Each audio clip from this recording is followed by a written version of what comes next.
Some viewers may find the following video disturbing. Viewer discretion is advised. Some viewers may find the following video disturbing. Viewer discretion is advised. Some viewers may find the following video disturbing. Viewer discretion is advised. Some viewers may find the following video disturbing. Viewer discretion is advised.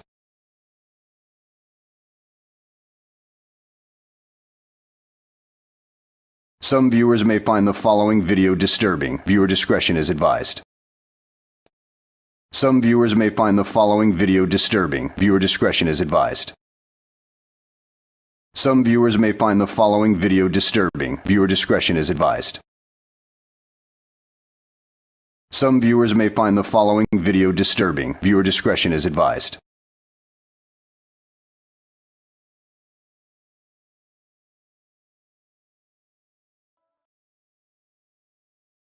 Some viewers may find the following video disturbing. Viewer discretion is advised. Some viewers may find the following video disturbing. Viewer discretion is advised. Some viewers may find the following video disturbing. Viewer discretion is advised.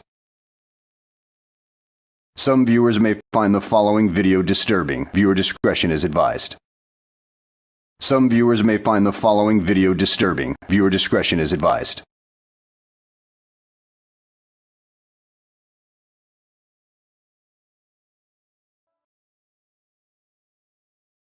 May find the following video disturbing. Viewer discretion is advised. Some viewers may find the following video disturbing. Viewer discretion is advised. Some viewers may find the following video disturbing. Viewer discretion is advised. Some viewers may find the following video disturbing. Viewer discretion is advised. Some viewers may find the following video disturbing. Viewer discretion is advised.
Chinese food? Oh, we got a lot of food here. It's cold outside.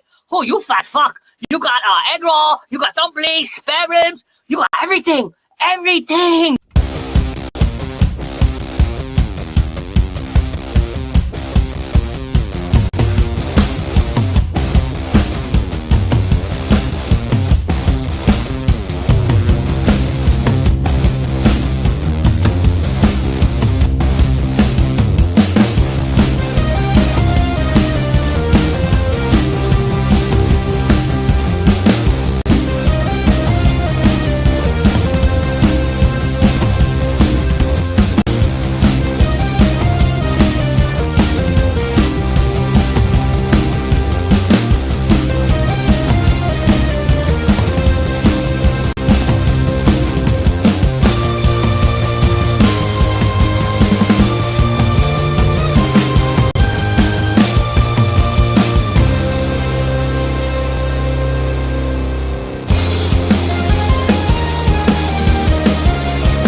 Well, I got in the industry when I was, I think in my 20s, in 1988.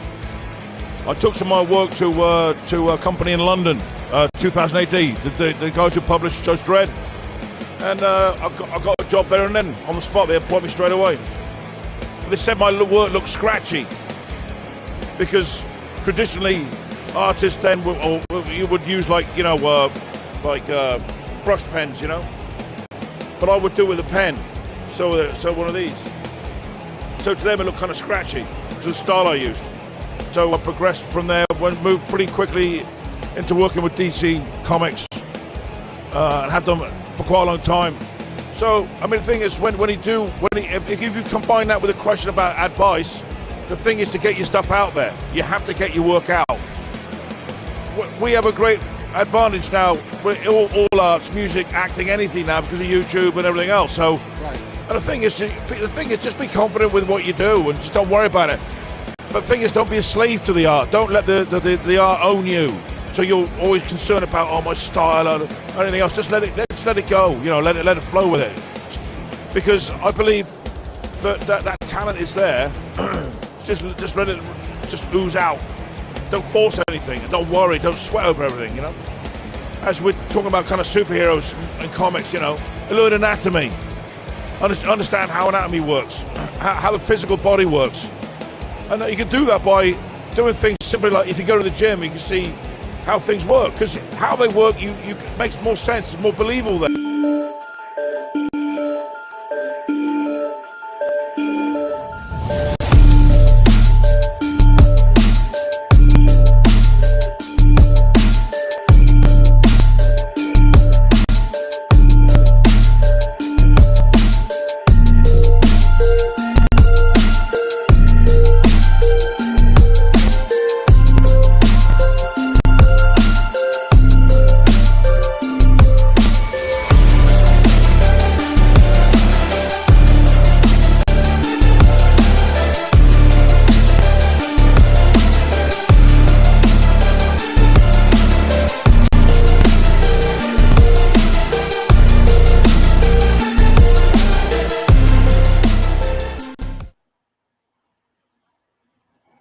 Oh, we got somebody who's jealous in the chat. Hello, someone's a little jealous. Mr. Don telling everybody shut up. Tell that asshole to shut up. Tell that butthole. Look, I had to move my camera up a little more because I was gonna be painting on a big old piece of canvas, folks. On a big old piece of canvas. I'm gonna paint on this piece of canvas here. So I gotta try to make it fit. Yeah, I'm gonna make it fit, Don. Oh, I'm gonna make it fit in you, Don. Oh, someone's a little jealous. Go subscribe to Don't Draw Stuff. We got a show tomorrow. It's a 1-year anniversary. I need to lower this, or I need to move this just a little bit down. There we go. You can see the mess on my desk. It's a shithole. Yep. And I'm late because I had to go get me a sip and a big old soda popper. I went to the convenience store to get me a soda pop, and I thought I'd have enough time, and I was 5 minutes late. Ooh, that Homer glitch. That bitch. He late. He's a late bitch. Go subscribe to John. Let's see. Homer streaming for the 505th time this week. Because I love the people. You should love them too, Don. Get your ass in here. What are you doing? Come hang out with me. Let's make some awesome stuff. Let's draw some Bisley, baby. Come on. You know you want to. What are you doing out there? Hanging out in the chat like a beautiful human being. I was going to say loser, but I love the chat. I love you, chat. I'm kidding. Go subscribe to Down Draw Stuff tomorrow night. The studio 1-year anniversary. And then it's over. It's over. The whole thing. Goodbye, nutjob. What? Get out of here. This guy. Get in here. What do you mean goodbye, nutjob? What do you think? Look. I love the chat, Don. I love the chat. I love it. Love to give the chat the love lotion. So, thanks for being here, everyone. Thanks, Don. Thanks for coming in. Hit and run. Don's a hit and run kind of guy. But go check it out. The studio mañana, tomorrow, Saturday, I guess we're going at 6 regular Central Standard Time. Look, there's my thumb on the corner there. The 6 Central Standard Time. We'll be going over there. I thought we were going to go early. We're going to go 6 hours. Hell, dear. But I guess not, because Don is a sad boy. He's a sad boy. Sad boy Don. Homer Glitch is a sad, poor, innocent boy. So, it all starts with this homie here. This Mr. Simon Bisley. This Simon Bisley guy.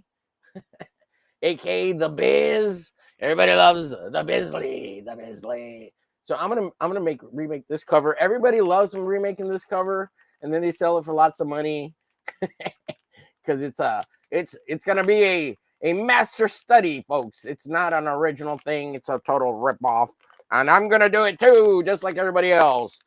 But I'm gonna eat my pumpkin. Look at that. It's my Snickers pumpkin. I thought it had pumpkin in it, and I'm like, no, I don't want that. That's gross. But they're just shaped like pumpkins. So I'm gonna eat that while I chit chat with you guys. That's good. Tastes delicious.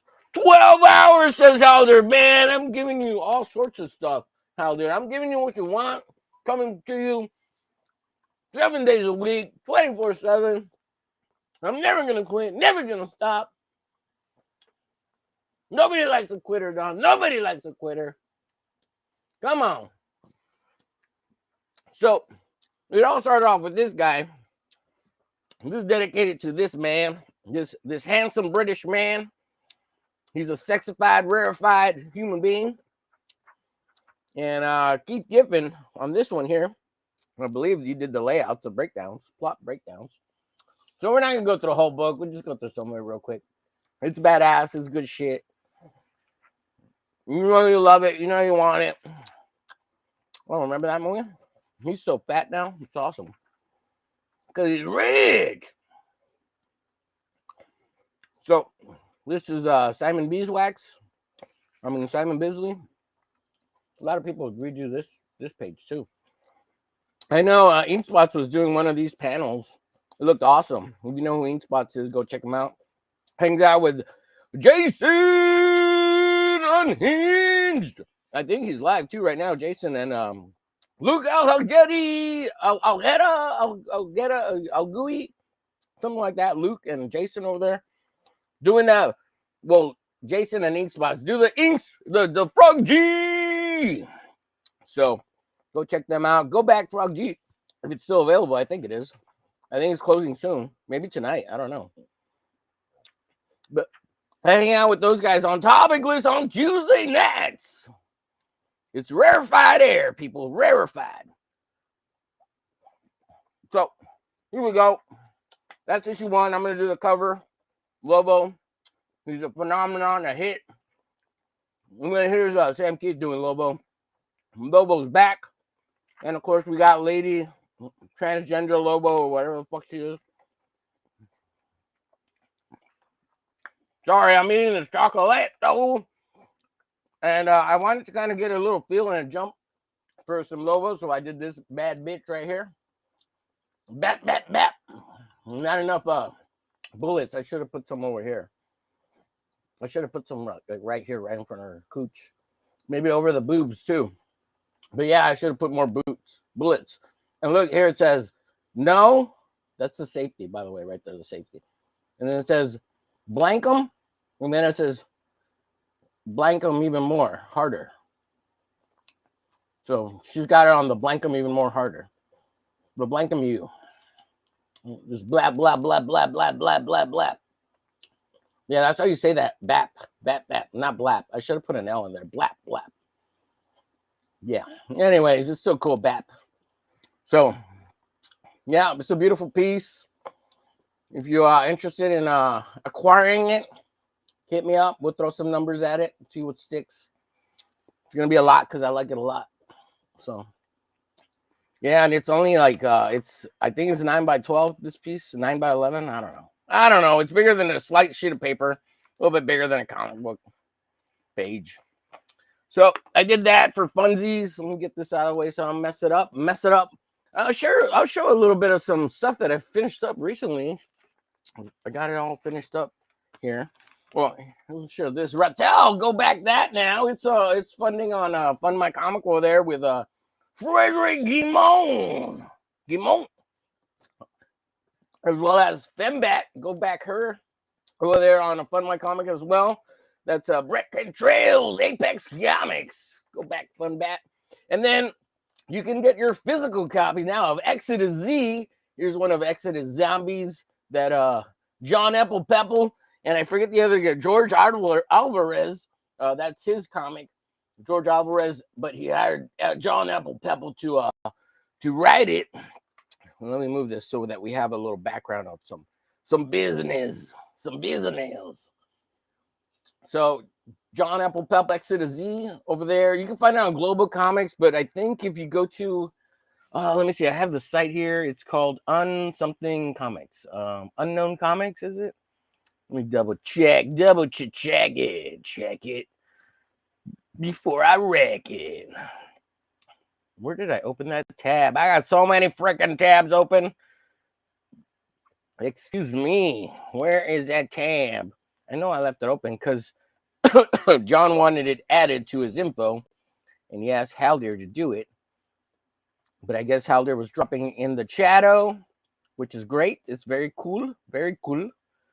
But not to the info in the description. And I wanted to add it to John's info in the description. I can't find it for the life of me. I cannot find it for the... Oh, there it is.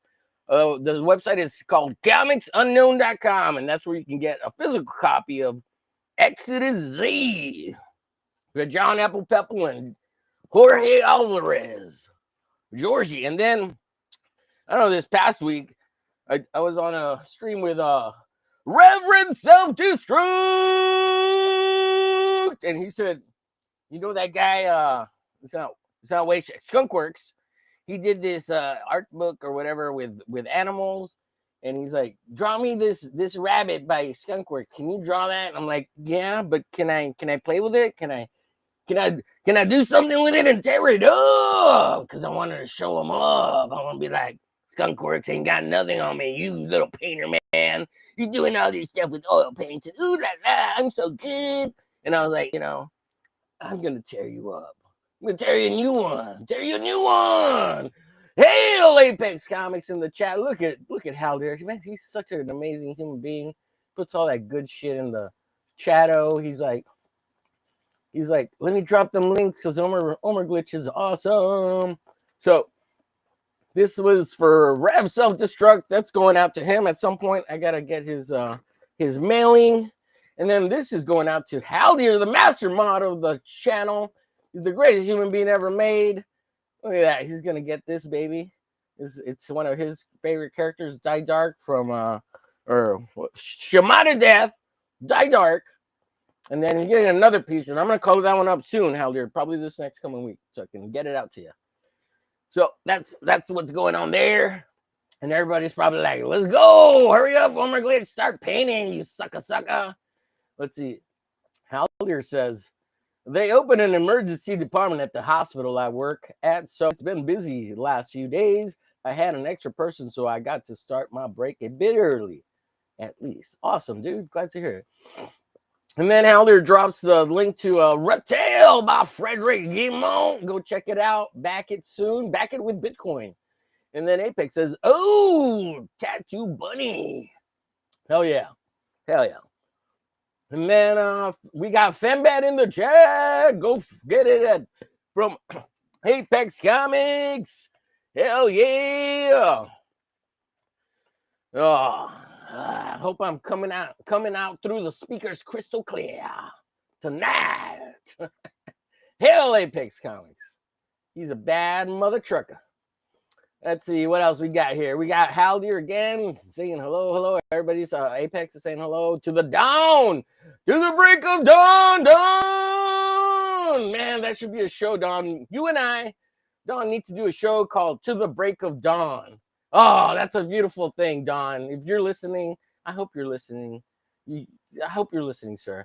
Go follow John Applepepple. There's all the good shit from John. Seclusion Studios over there on X.com. John Applepepple 854 on YouTube and on Instagram, Seclusion Studios and Unknown Comics. That's where you can get X to the Z right there. Hell yeah. Psycho Bunny. That's the name of that bunny without a honey. There we go. Psycho Bunny. It's Unknown Comics Unknown. Oh, was I reading wrong? Is the website? Can't read. Can I read? Comics Oh, yes, you're right. Comics Unknown. Why did I say Unknown Comics? I don't have dyslexia, so I don't. It's like it's just because I'm dumb. Oh my god! I say so much stupid stuff. I feel stupider after every show. It's great. Let's see. Haldir is an amazing. Yes, he is. He's an amazing human being. Yes. Haldir, medic artist. Ooh, great. So let's get back to the desk real quick. We got some more Bisley showing us the biznatch with a Lady Lobo here. And then he comes back and becomes regular Lobo. So I'm not going to go into a lot of the comics, but I will feature a little bit at the beginning of the show, a little Bisley. I'm not going to go through like a whole bunch. And every show I'll go through a little bit. Like next show, I'll go over probably the big omnibus because we got five shows this month dedicated to the Biz Man. And I'll tell you a little story. I got to meet him once and it sucked, which sucks for me. But I like him now. I come to learn and respect the man. He's so talented. We all want to be like him. We all want to love him. We all wish we could get some of his love. Oh, notice me, Simon Bisley. Notice me. Oh, senpai. So here's some more Biz. Now this is just Lobo. This is not Bisley. I don't believe he did this cover. I think this is some other dude who's just as good. He's good. He's good too. Ooh, he's good. Oh, he's good. It's Christian Alame. I think that's who he is. This guy's really good too. He totally emulates the Bisley style with a little bit of Glenn Farby kind of feel. Yeah, he's good. He's good. Look, he drew a leaf there for Bisley's I was gonna call him Bisley for Lobo's Wang. But if you didn't know, Simon Bisley kind of redrew Lobo to look like him. This is what Simon Bisley looks like when he was that age, because he was a tough guy biker and bodybuilder. He's like, I just love women, beer, bikes, and painting. Working out and painting. I'm gonna get swole. So it started off, all this is good stuff. I'll show you some of this. And then like I said, next week I'll show you the big omnibus of the Lobo shit. And then the next show we'll go over. I got the what's it called? Okay, so I'll talk about this in just a second and where all this show's idea came from. And I have to give credit to other people because then they get all crybaby. Let's see. Comics Unknown, Amazing Mod Medic. Let's see. Apex says, I have a few Lobo comics. Well, maybe you should have more, Apex. Go get more. Go get more. So you gotta get the main man, Lobo. What else? What else? I saw something else pop up. He says, I bought that 99-cent Lobo on the stands. Woo-wee. Well, ain't you you must have been a happy lad when that happened. I bought that 99-cent Lobo on the stands. Wow. That's awesome, dude. That's awesome. I think I did too. Like this was at the comic shop, because not at the newsstand, but it was at the comic shop, not the barber shop. So this started off with Peter, aka Pat DeLuca, being like, oh, look at this box set I got, blah, blah, blah. I found it for $5 at Half Price Books. And I was like, that guy, he has it. And then I had it in my stack recently, and because I was looking at it, and I was like, oh yeah, maybe I'll do a review and show it on the channel. And then fucking Peter, he's like, oh, look at this, I got this guy, this, blah. And I was like, oh, that guy, he beat me to it, that son of a bitch. Son of a bitch. But then we started, he was talking about how, because I didn't know any of this, because like I wasn't a big fan of Lobo when it came out. I mean, I liked it. It was okay. And I love Bisley's boob chicks, right? Like, and I didn't really care for Lobo too much. I'm not a big Lobo fan, but I like it now. I'm a fan of Bisley especially, and the boob chicks with big guns, which is the cover for this thumbnail today. And the next one is the Bisley #1 cover. But so this is the collected edition, and you get all these sketches, and look at all my muscles because I'm drawing myself, said Simon Bisley. I'm going to draw myself because I'm a beautiful human being. I'm a man, and also Slain is him too. So self-insert, and here's the cover right here. So I might have to have this out so I can look at it directly, multiple views. So, and it's on really shitty paper. This is like newsprint paper. But it looks great because it has very little, it doesn't have a lot of reflection. It's not glossy. It's not glossy. But anyways, Peter was talking about how, like, so this is a collection of 1 through 4, I believe, of the main original Bisley thing. And then this greatest hits, he was talking about how, like, this is a certain format that has never been made somewhere else or before.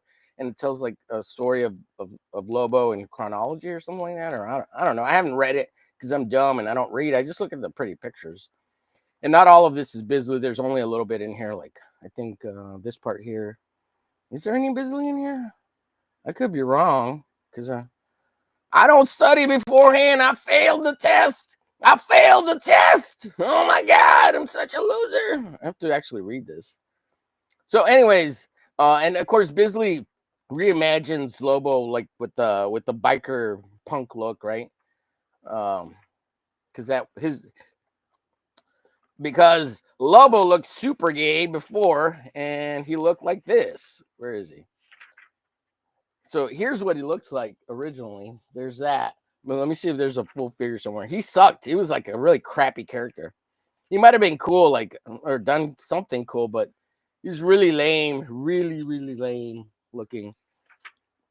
And then he gets the biker look, and it's a win for DC Comics. It's over. They won. Lobo is the man, the main man. He doesn't look like this. So there's that. And then there's this beautiful book. And this is where the idea sprang and it all begins. So I saw Pete's video. I had the same thing he's got, and he's got this stupid book, The Wisdom of Lobo. And if you're Phil Diaz, fuck you, Phil Diaz. Phil Diaz, he's a bitch. I'm kidding, Phil. I love you, Phil. He had Simon Bisley actually drawing this book because the whole fucking thing is empty. He ain't got shit in it. There's these postcards that I put back here that come in this bit. And the postcards are pretty cool. But anyways, so Phil Diaz, Phil that ass, has actual Simon Bisley art in here because he likes to He likes to rub the biz man, rub him up and grease him up and get him. Oh, busy trying my book. Whatever. I hate you, Phil. I love you, Phil. Love you, Phil. Phil that is. But yeah, Wisdom of Lobo. So I was talking to Matt Burke, and we were like, "Yo, let's do BIZtober." And if you don't know Matt Burke, go check out his channel. It's metal. Well, it used to be Metal Beers and Brewski, but now it's the Metal Cartoonist on the YouTubes. Don's such a hater. Quit crying, Don, and get your ass in here. Get your ass in here, sucker. So Don was out there crying a river. Cry me a river. I ain't quit you, Don. I ain't quit you, Don. Oh, my God. So I think next episode, if I don't finish the painting, because I'll probably work on the painting next episode, too, if I don't finish it between now and then, I'm going to draw on this stupid book, too, and I'm going to try to emulate Bisley and just totally rip him off. And then I'll sign Simon Bisley's name in here so that people think it was really Simon Bisley. And then I'll say, just kidding, you stupid fucks. Or something like that, because, like, that's what Lobo would say, right? Just kidding, you dumb bitch. This is Omer Glitch. He sucks compared to Simon Bisley. What do you think? He's no Simon Beeswax. He's no Simon Beeswax. So that's where this whole nonsense. Hopefully Matt Burke will be able to make one of these. Love that guy. He's freaking awesome. Peter, it would be cool if he came in too. He's got access to the link. But Peter isn't because he doesn't love me anymore. He says, "Oh my glitch, you're a bitch. I hate you." I'm kidding. Probably it's true. No, I don't know. It's probably not true. Toka-me in the house. What up, Toka-me? I gotta stop drinking coffee, says Don. Let's see. Halder says, I downloaded a bunch of Lobo, but I haven't read them yet. Yeah, it happens, man. Let's see, the 5 people watching here. This is being severely punished by this dribble. We are all stupider for watching this. I feel my IQ dying. Your IQ was already dying before you met me, Don. It's still dying. You're dumb as shit. Come on. Jeez, I'm trying to make you smarter, baby. Smarter, not harder. I ain't quit you, Don. I ain't quit you. Oh, my God. Let's see. Helder said here. Sorry, took me. You'll love Lobo Comics. Very based. Very based, he says. Very based. Hail to the room, chat, and the panel. Thank you, sir. Toka-me in the house. Hail. Don, you gotta be entertaining, man. You ain't got nothing on the English, Don. You gotta learn how to stream, brother. I teach you good. I teach you. This stream makes me want to unalive myself in every conceivable way. Inconceivable, Don. You're like that dork in that fucking movie. Inconceivable. Just kidding, Don. I love you, but I'm not kidding. I'm kidding. I don't mean it. I'm just giving you tough love, baby. Tough love. Because I love you. I ain't quit you down. Let's see. Check out Edge Punch Magazine here. He says, Hal dear. Yes, go check out Edge Punch Magazine. I hear it's fantastic. I haven't looked at it myself. I do not have it, but I wish I had it. And if I had some scratch, I would go get it because it's a beautiful thing. And I hear you can get on USB or physical. Yeah, and it's a beautiful thing, you know? Just like all these things that we have, they're beautiful things. That's at the Dawn. You're still here. You're still here, Don. We know you are hate watching. Don loves to hate watch the Homer Glee because he's so jelly. Horrible. Goodbye again. Yeah. Goodbye again. I'm gonna secretly watch on the TV with the volume down while I try to write and draw my comic books. Zuluder by the Dawn and some other guy who actually created it, but Don's doing other work. It's awesome. Go check it out on Facebook and on Don's YouTube post channels and on his X's at the Don Draw Stuff. Oh my God, I gotta stop doing that. That hurts my brain. It hurts my throat when I do that. Annoying sounding announcer. Pre-order The Man with No Strings by Zane Comics, written by Phil That Ass,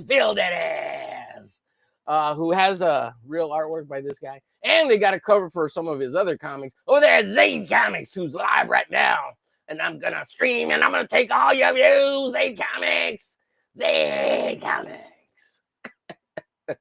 That'll never happen. The Zayd brothers are much more handsome women than I am, and they can get all the views.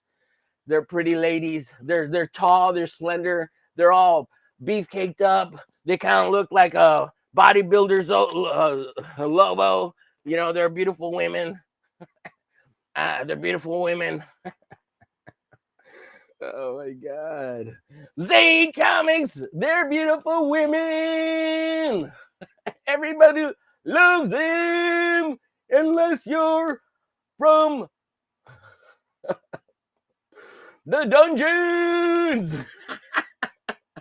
Fuck me. Oh shit. Then you might hate them. Lobo Adventure. Omar Glitch style. Yeah.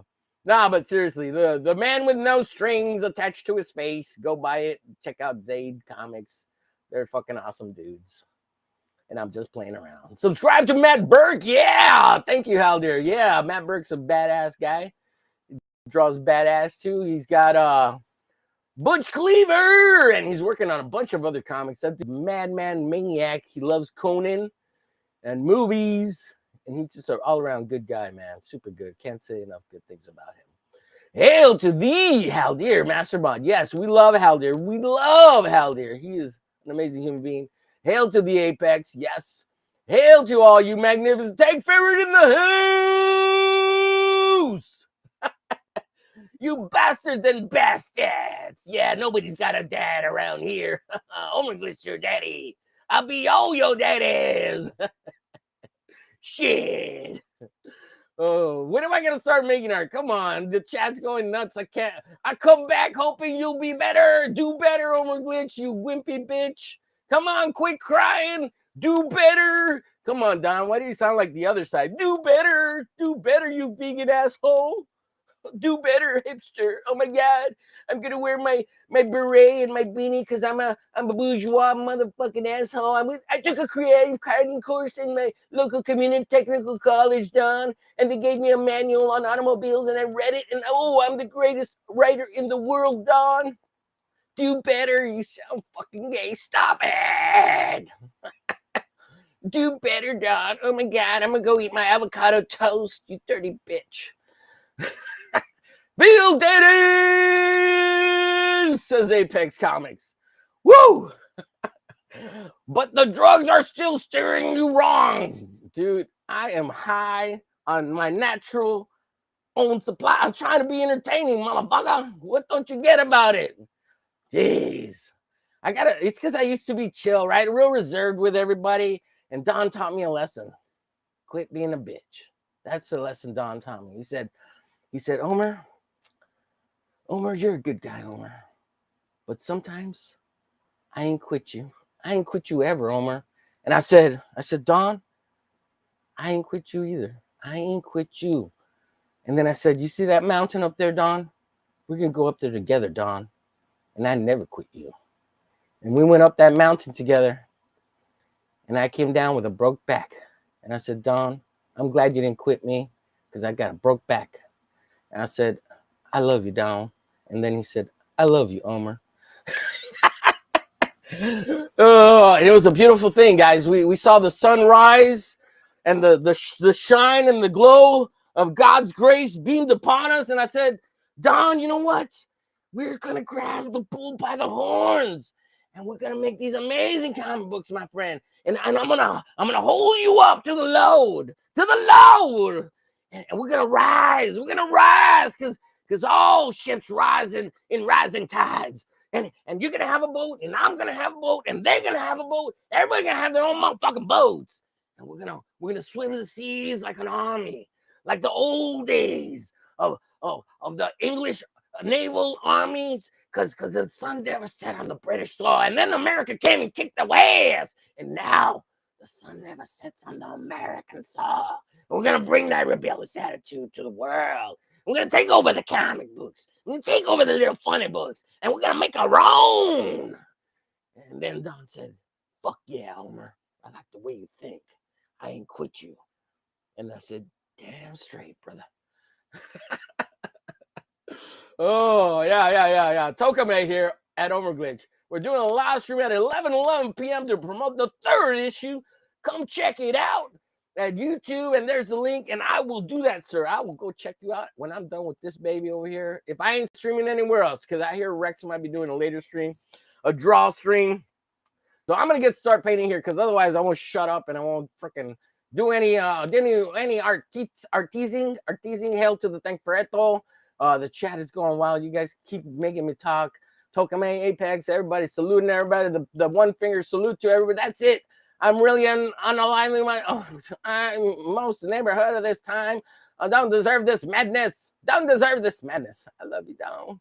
I ain't quit you, Down. Oh, Hal, dear. Oh, don't do it, Don.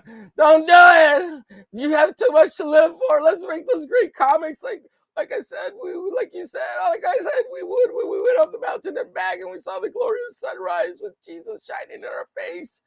Let's see, I'm Don's digital ghost. I disavow this nonsense. Oh my God. Let's see, drinking Overglitch coffee with an extra crack cocaine.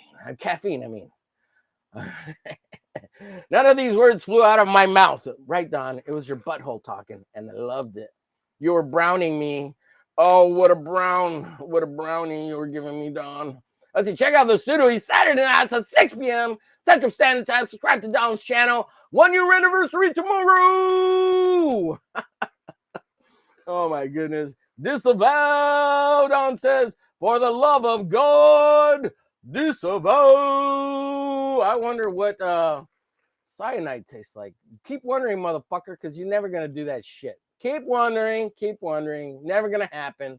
There's too much to live for, Don, and that's spending time with your buddy Overglitch. Get your ass in here. Or don't, whatever, I don't care. You know me. I'm good either way, because I get high on my own natural self. See, I got to find that book so I can... Is it this one? Yeah. So I'm going to have the cover up here so I can look at it, and then I'm going to have it on the screen, and then I'm going to have the other comic book available so I can paint. I'm going to get this painted. Going to do some painting. If you guys will ever...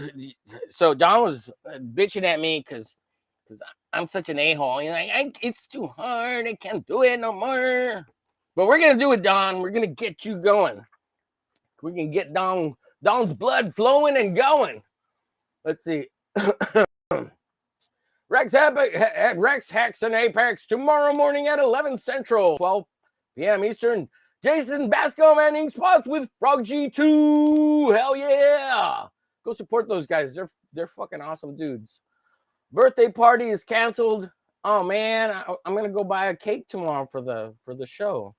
It's all bullshit, Don says.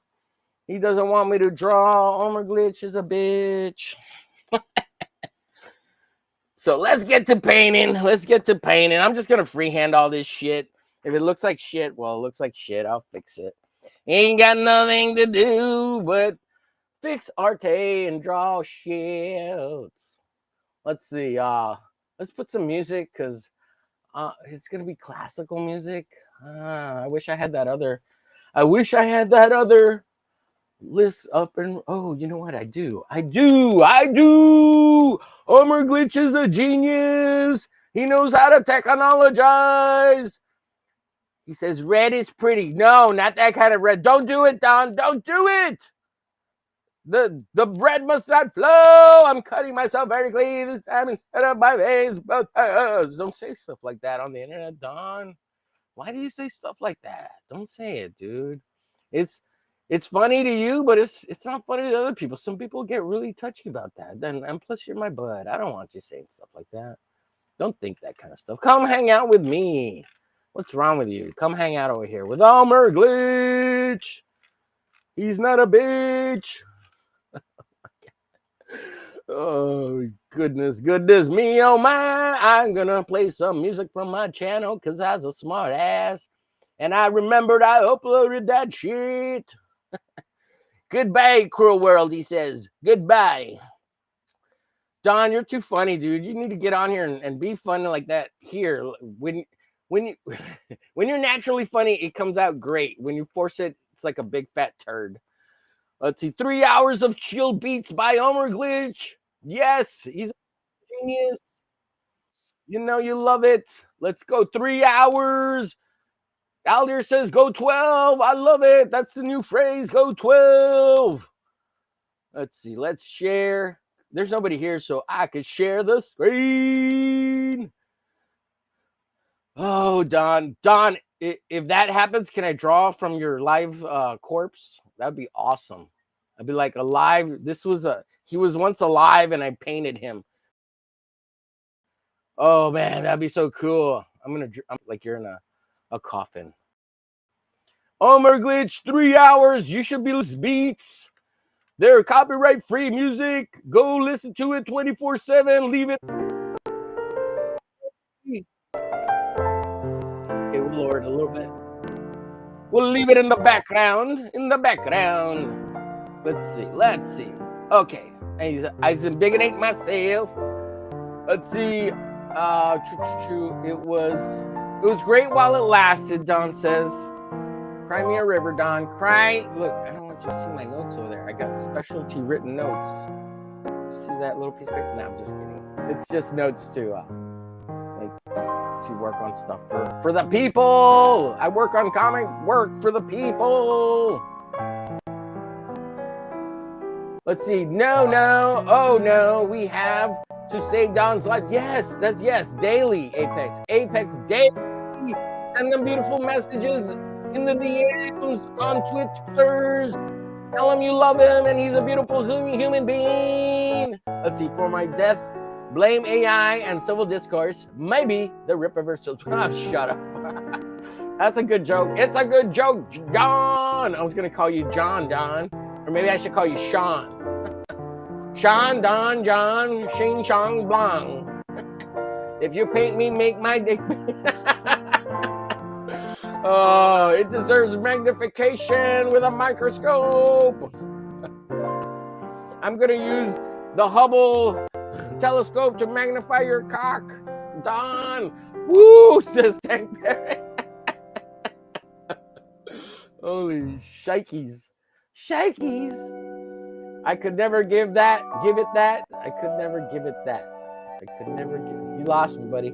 Let's see. Don says, Don, I thought you were the long goodbye, the long Irish goodbye. I just keep putting it in holes. Oh, you guys crack me up. Okay, so I'm gonna start nice and dirty. We're gonna use this paint pen thingamabobber. It's oil based, so it's gonna fuck up all the acrylic I put on it, but I don't give a fuck. We're gonna just get down and dirty. And I'm gonna use, so it's oil, but I don't care. For best results, yeah, probably shouldn't mix oil-based paints and acrylic. It'll be okay, because I don't care. I'll seal it in the end with something. It'll be fine, guys. Don says, mange glitch. Oh, this is so my breaking point, as opposed to Mange's breaking point, it was very different. I was not bullied. I was created in a lab by an Omer Glitch.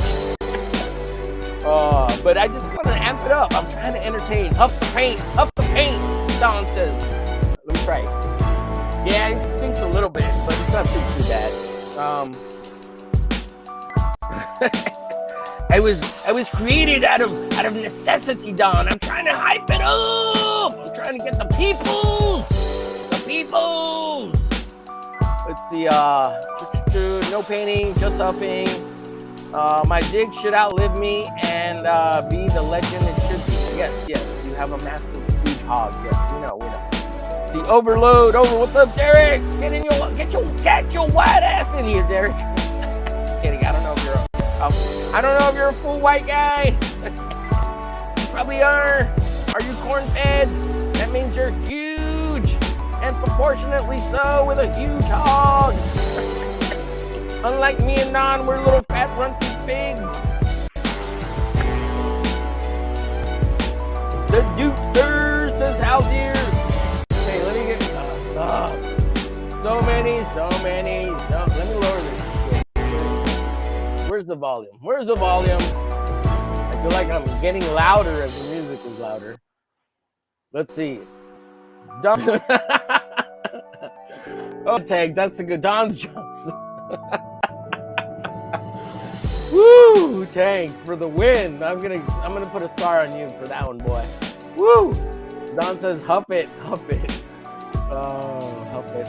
Overload, says Derek the Dukester. You get a star too, sir. Don deserves a star too. He said so much funny shit. Let's see, what's a good one that we could start for Don? Goodbye, cruel world. Let's start that one because it's pretty funny to me. Let's see.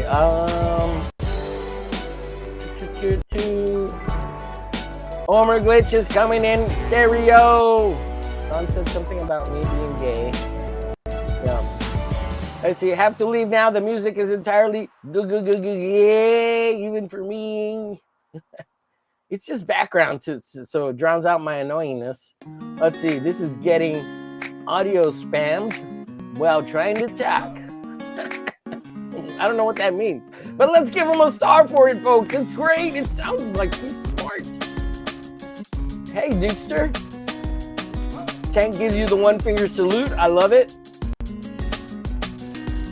Apex saying hello as well. John says, I will now stick Sharpies up my nose and blackface myself. I want to be the better Eric July. Well, you know what, Don? I think something wrong. Ding, ding, ding, ding, ding, ding, ding. And look, I drew a little tiny guy. Something wrong. You'll be okay. Don't do it, Don. Let's see. This is what happens. Look, coming soon. Join the Glitch Army. Gotta make that one. And then here's the other one. Join the Discord. That is the permanent link. It won't time out after 7 days. Join the Discord. Do it. That it is right there. Discord.ug. TX. Big D. Little W. Big W. Big M. Little JJ. Join the Discord. I do lots of weird shit over there. Not really. But if you want to come hang out, the link is in the Discord. Even if you stopped in to say hello to the Uber Glitch. Look, this one's for you, Don. We will win. Since you brought up July, Eric July. We will win. And by we, I mean me, suckers. Something wrong. And of course, thank you to the Haldir. We're getting more and more tabs here. This one, it says, this one's by Shadowhawk. It's good. They're all dudes. So disheartening. And that's speaking to the ladies in the house that say they're ladies. We know you have a wiener, you have a hog. You're not a real woman. There's no real women on the internet. It says hit the bell so you know when I go live. Like, share, follow, and subscribe. See, I'm making them double-sided now because I have so much stuff to say. This is I'll be back later, but I'm here. I'm not going anywhere. And this one says Love Lotion Power Punch. That's what I do every show. I give you love lotion. This one's blank. I haven't written anything yet. But it's coming. There's more coming. There's more coming, folks. Homer Glitch coming. Okay, let's draw this. Let's draw. Don't go blackface, Don. That's against the code. Against the law. I'm corn-fed. Oh, you're a big boy. He's a big boy. He's corn-fed. I love it, dude. All you big white dudes up. It's freaking awesome. I was like, Mom, why couldn't I be corn-fed? Why do I have to be a small little Mexican boy? And she said, because all you eat, bitch, is tortillas, rice, and beans. I said, but I love tortillas, rice, and beans. Those corn-fed boys would love it too. And then one little white boy said, yes, I would love it too, but my mom only gives me corn on the cob. I have to shit the whole cob. That's why I'm so big. I said, holy shit, that don't sound good. Don's putting the jibbity in the hibbity. Oh, we got to write that. Jibbity, hibbity, something related to that. And of course, eventually coming soon. I can't even start drawing, guys. You don't let me freaking draw. I want to draw. Don was complaining about that the other day. And I'm like, I feel you. They don't let me draw. Oh my God. It hurts my feeties. Coming soon. I crack soon. We're going to down with the hibbity jibbity. We're gonna get down with the quartet band singing. Yes, he has a white mom and a black dad. The black dad turns his white mom into a crack hoe with the crack hoe power punch. And then we'll have special guests of characters that are stupid because I made them for this stupid comic I'm gonna make. I have the first 5 pages laid out and a 15-page story getting ready for I Crack Some. Comics can be stupid and fun. They don't have to be so serious and deconstructive all the time. Like Alan Moore and Frank Miller. Thank you. That's a different link than I have, Haldir. But if that one works, cool. Thank you, dude. Appreciate you dropping that. Join the Discord. Omer Glitch is fucking awesome. Speech jamming. Yes. Definitely. Speech jamming. The last one is the best of the bunch. That last one was the best of the bunch. Oh, are you talking about the stupid cards? I'm assuming you're talking about the Post-it notes. Or are you talking about I Crack Some? What are you talking about, Tank? My Post-it notes or I Crack Some? Let me know in the comments. Love Lotion Power Punch, is that the one you're talking about? We might have to ink that one up tonight. Love Lotion Power Punch.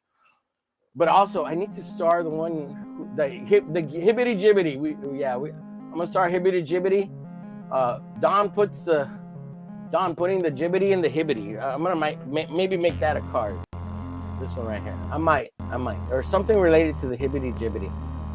Let's get some hibbity jibbity. Something like that. I don't know. I'm gonna start drawing this. Now, I don't know if I could fit it proportionally. There might be more red over here on this side. Let's do it, Omer Glitch. You're dumb. Bitch. Let's get the pen going. Let's see. So, most of this is black here. We get, should this head be somewhere here like this? I don't know if you can see what I'm doing, but whatever. I'm gonna make it real down and dirty and ugly, and then I'll make it pretty later and fix it and make it nice and all that good stuff. See, there's the nose. So here's the peak of the head. The peak of the head.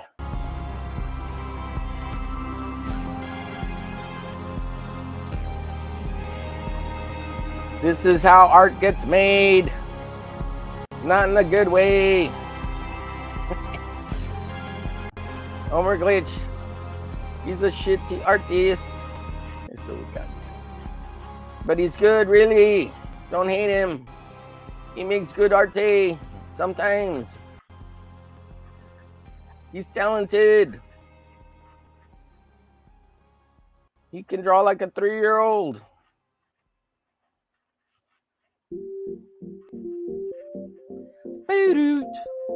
I'm gonna dance that pole tonight. Might be too big. See, nose, mouth, bottom of the chin. Where you at? Bottom of the chin. I won't have enough space. Must move it up. You fudged it up, Omer Glitch. Too far down.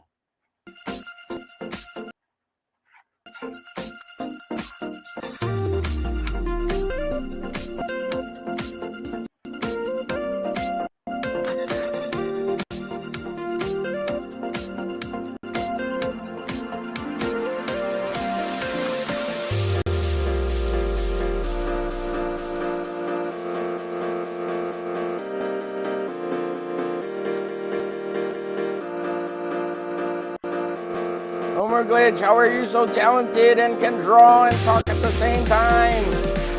It's because I'm fucking awesome.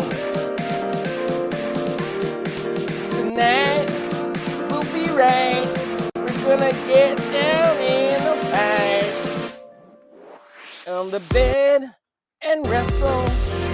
Tonight we're gonna get down in the fight. It'll be nice. Tonight. Thank God. Shut up, asshole! You're ruining everything.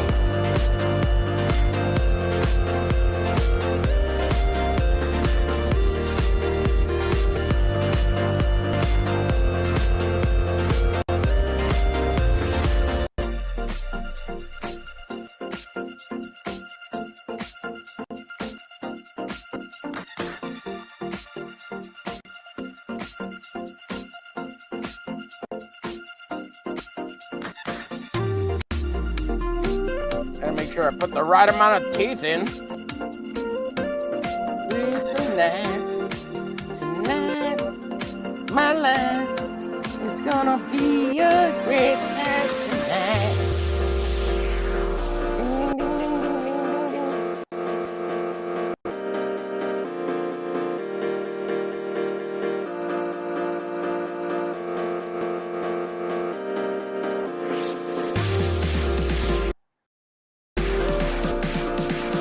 Gotta give him that butt chin, the butt chin. Everything looks crooked. It's all crooked, Homer! You dummy! You don't know how to draw. Go get lessons from John Malin. He draws good horses, I hear. He's got a book out, Black Riding Hood 2. Go get it. It's only 5 pages this time, as opposed to the 10 the first one. Oh my god. Actually, I don't know how many pages it is. I'm assuming it's an actual full comic this time around. But I don't know. I haven't checked because I'm an asshole. And I don't give a shit. I don't have money to buy this expensive, awesome comic. I'm poor. John Malin, send me a free comic book, please. I love you. I love all you things you do, John Malin. You make awesome comic books. I used to have money and I bought the other ones before, but I'm poor. The United States government wants everything I have. I'm poor. That's not true. I'm just playing. Oh. They haven't come for me yet to send me back to Mexico.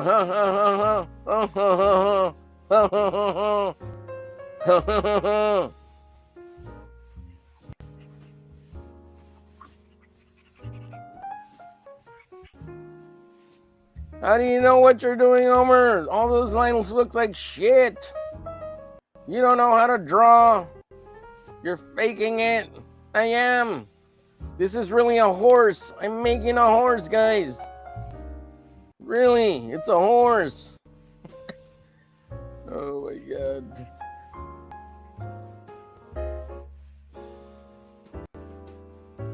I promise, it's a horse on its rear. This is the back end of it. It's a horse. Simon Bisley, if you ever watch this, I'm just joking. Don't hate me. I love you.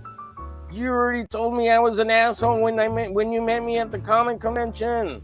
Because I didn't buy any, I didn't get any of your autographs because you were charging $10 an autograph. And I was like, I'm a poor little Mexican boy. And you were like, fuck this asshole. He's not gonna buy me some beers. Buy me some beers, asshole. And I said, I'll come back. I'm sorry, you're scary because you're a big white Corfed man. Yeah, that was my experience meeting Simon Bisley. It was great. It was great. I didn't have any money at the time like Phil Diaz. Here's thousands of dollars. I'm on my knees. Draw all my shit for me. I'll do whatever you want, Mr. Beeswax. Right, Phil Diaz? Here's some beer and alcohol. Maybe you'll get on your knees. Holy shit. These are all lies. Disavow. I don't know what I say. I'm an idiot on the internet. Don't listen to me. Homer Glitch is dumb.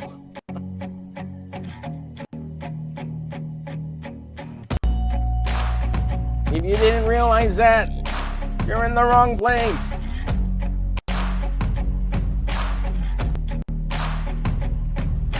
Should I try to make it exactly like the comic? If I was going to do that, I should exaggerate a little bit, right? Put a little Homer Glitch on it, or make it exact. I mean, people would pay for the exact, right? But they come for the Homer Glitch, right? I mean, God. Now I don't know. I don't know. It hurts to think. Why do you have to do this to us, Simon Biswax? Bisley. What's his name again? We love you. From America, we love you. Simon Bisley, we love you.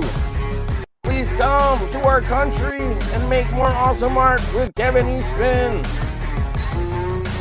The body bags, blood bags, or body count you did with that guy was great. You can work for Kevin Eastman again. He's rich. Or did you take all his money already?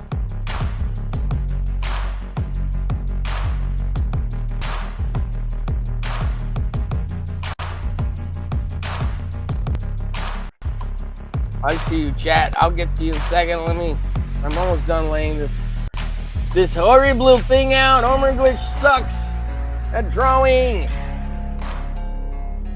Why aren't you any good, Homer Glitch? Don is a really good, talented artist. Why can't you be like him? I lied, Don. I'm really fucking good. Look how fucking good I am. I'm like Pablo Picasso, asshole.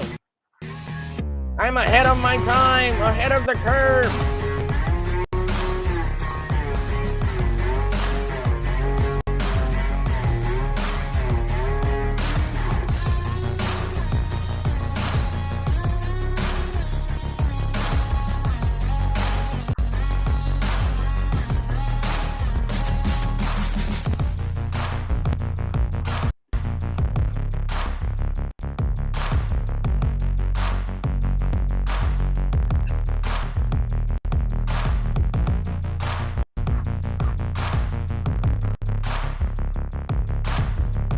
This is how artists make real art. This is how they're awesome, like me. They make you believe they can't draw, and then they fool you.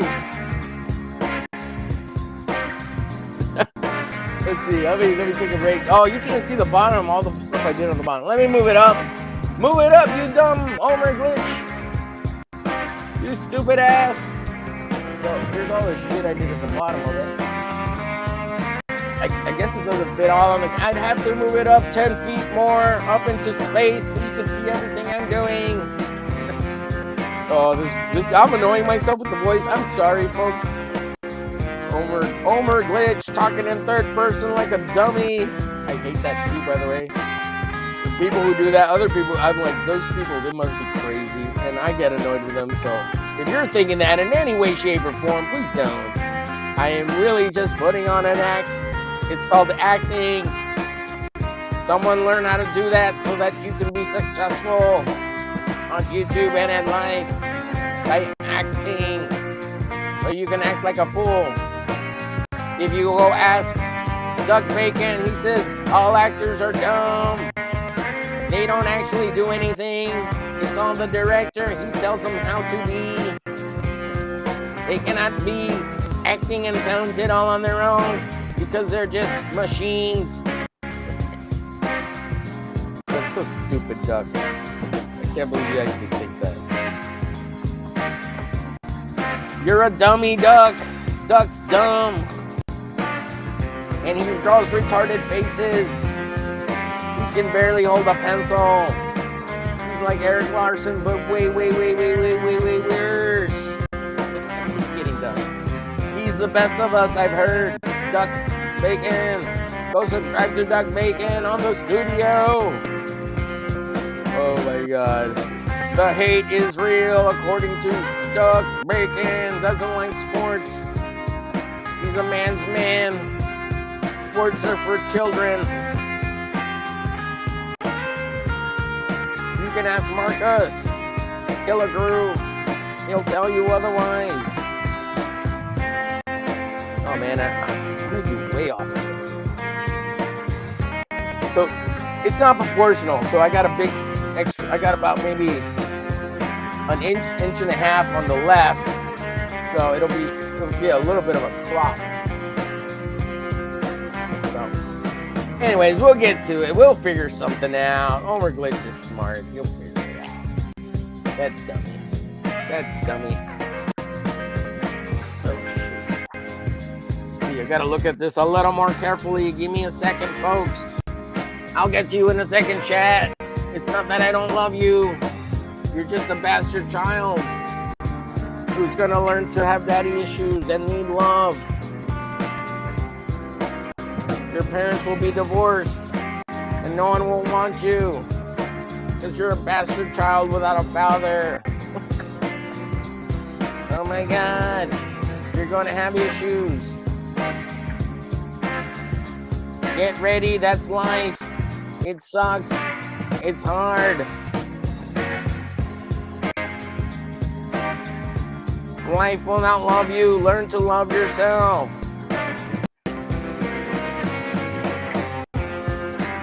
No one can love you better than you loving yourself. I can buy myself flowers. I can buy myself coffee. All that kind of shit. Do it for yourself. No one will do it for you. United States government, give me everything. I want education. I support Mexican little boy. Oh my God. Okay, there's a horrible drawing of the Bisleys. It's a beautiful, who wants to buy it? It's done and finished. Isn't it great? Look at that. Bill Diaz, you want to buy it? I'll sell it to you for $1. That's terrible, terrible, Homer Glitch. Horribly. You failed tonight. Only 4 people watching because you're such a loser. Ignore this music. The music is getting to me. Is it the music? Everyone's leaving, so your art sucks, Homer Glitch. You failed at BIZtober and you barely started. Wow, it's really an hour and 22 minutes. Wow. I feel like I've only been on 20 minutes. Let's see. Choo. Tank says later, you're an asshole. Oh, no. He didn't say that. He said, gotta bounce, like, share, hit the bell, and stay magnificent, everyone. I love you, Tank. He's such a good guy. Very positive. I like that.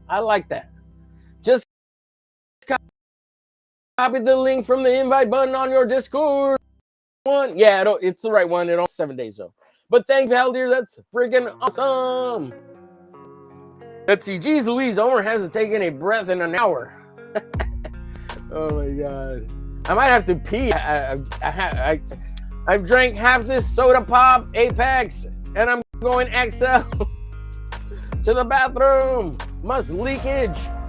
Let's see. Last one is the best of the bunch. Oh yeah, we got that speech jamming. Just copied. Hopefully it's good. Bounce. Yes. Very good. Tank Ferretto. Getting a salute, the 1-finger salute from Haldir. We love the 1-finger salute here. Give them all day long. Later, Tank. Apex says, Haldir, would you draw something in his speedy draw videos? Oh, Haldir draw the same thing in his speedy draw videos. I can imagine Simon Beeswax showing up tonight and asking for the link. Oh, Simon, sir, hail, sir, Simon Bisley, sir, knighted sir. What do they say when they knight him over there in England? He's become a squat. He's a knightly sir. I forget the thing they call him when they get knighted. They become. If I hear Simon Bisley talk, I can fake talk it British. Let's see. I should try recreating a Keown cover sometime. I think I could pull it off, but it would take me forever. Yeah, it's a lot of work. Let's see. I would definitely watch your Keown recreation art videos and save it. Yes, we would all watch them. I would show them here so we could all watch them, and then everyone go watch them on Haldir's channel. Wow. Balchinian.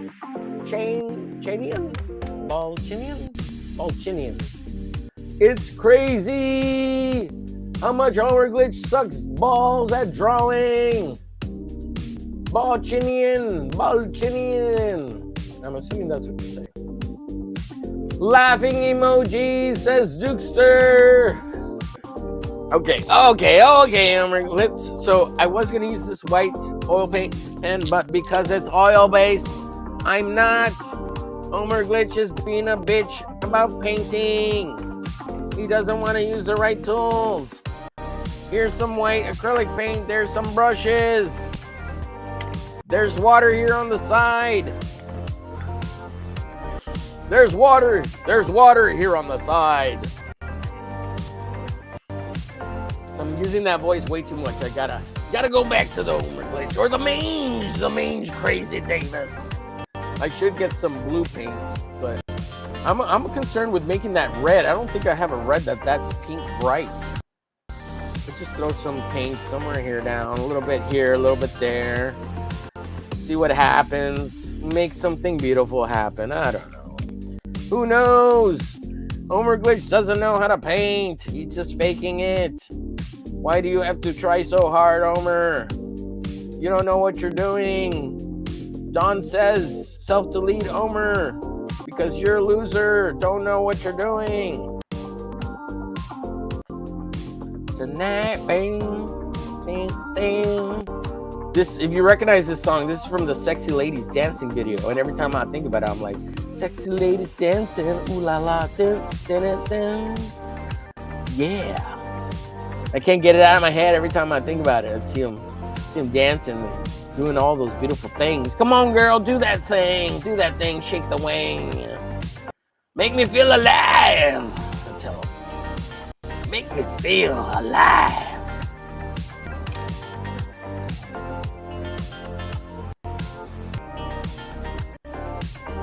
Yeah, I'm curious. So, all these little bits, like, I don't know if they're color pencil. I think they're color pencil. Some of these are color pencil. And then some of these are like paintbrush marks. Like, all this is color pencil. It has to be. Like this line right here. I'm gonna emulate all this with paint though. But, like, those are actually probably paint dab marks. This is paint, but like these little thin lines here, it's got to be color pencil. And then he did spray paint here on that brown underneath, so he probably spray painted like a brown orange here first. But I'm just gonna fake it. I'm probably just gonna do like a brown orange color for that, and without that little like flaking of the bits. See how it has a little spray paint on there. That's how we do that. Along with this part here, there's a spray paint over. Probably masked it off. And then like put a piece of tape or paper here so you wouldn't get it over here. And all this side has a spray painted shade along with there, the nose. It's got dots too, so he went back with some highlights to dot that. Yeah, it's gonna take a little bit. Shit. Why you have to make things so hard, Simon Beeswax? Don't send this to him ever. He'll hate the Homer glitch.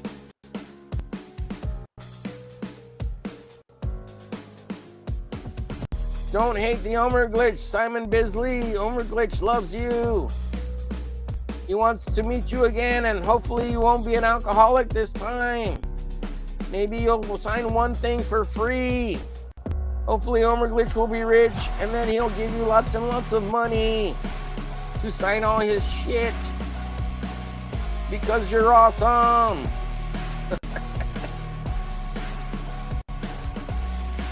We love you, Simon Bisley. Come to America.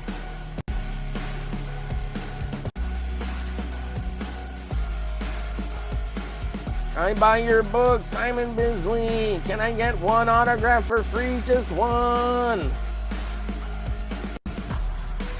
I traveled 5 hours to meet you. You're the greatest human being ever. Please don't hurt me. You must eat corn out in England too, because you're massive. You're huge. Like our corn-fed here. Filthy ass, don't watch this channel ever. You won't like me. Just kidding. Go buy a Face with No Strings Attached, his new comic book.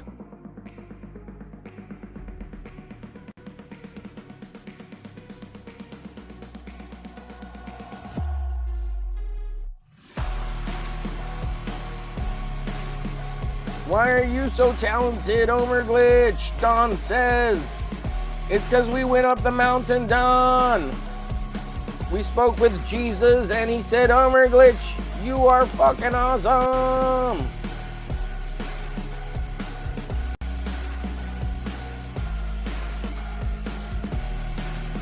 Why aren't you here, Don? Why aren't you? Apex, are you? Oh, Apex might be working. I'm sorry, Apex. Didn't mean to call you out. Homer Glitch is a bitch. I am not, you fucking asshole. I'm fucking awesome. You keep telling yourself that, Homer. Doesn't make it true. Oh my god. Let's see. Hook 'em with the horn, says Derek. Oh, so you couldn't see the stuff I did at the bottom. It's getting there. You see, it looks pretty good, right? It looks like you make a mess and then it looks good. I got paint dripping and stuff. Let's see. Where can I add this paint? We'll just keep it. There's a little bit here. Take some there. Put there.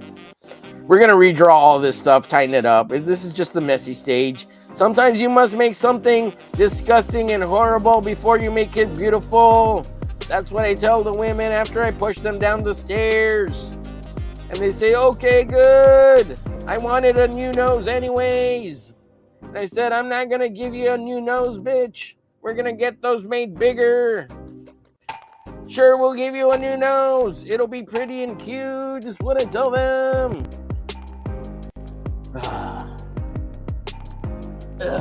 Oh, yeah.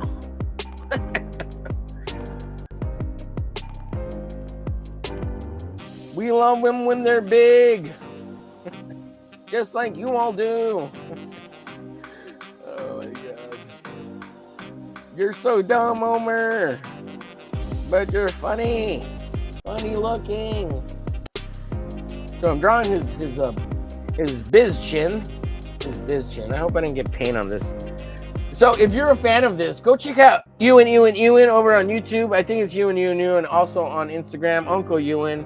He's done this project before. He did a biz remake of this cover on I believe it was a comic book size board roughly, or a little bit bigger. Not on canvas like I'm doing. Maybe it was on canvas. I don't know, but he did a really good job, and he's really good. Ewan. He's the creator of Gun Viking by Ewan. Go check him out. Let's see. The chat here says, what's new? Balchinian. That was the last. The horns. In the chat, horns in the chat. What's up, Matt Berg? Hell yeah, metal horns. I was telling the story of how this all came to be, Matt, and you were mentioned at the beginning. We love you, sir. We respect you. Nothing but good things to say about Bat Merc. Go check out the metal cartoonist. Subscribe to Matt Berg. Bat Merc. He is the man. Give him the horns and give him hell. He loves Conan. Sorry, man. I don't know if you've heard my super loud, annoying. Some people have referred to it as the mange Omer or the Omer mange or the mange glitch, which is annoying. I don't know. I'm the crack Omer. I don't know. It's funny though. Let's get to painting and make awesome stuff. And I've been doing this annoying voice this whole show. And my other shows from getting amped up this past week. Because I've been going 7 days a week. I think this voice emerged yesterday. So it's a psychosis, a neurosis of delirium.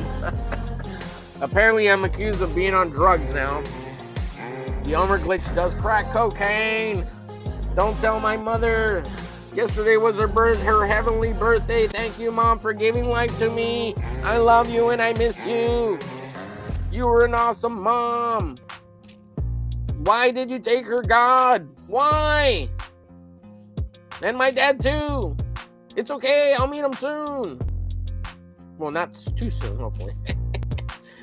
Thank you, Dad, for being awesome. Mom, Dad, Grandpa, Grandma, you guys were awesome. I love you. I miss you. Oh, man.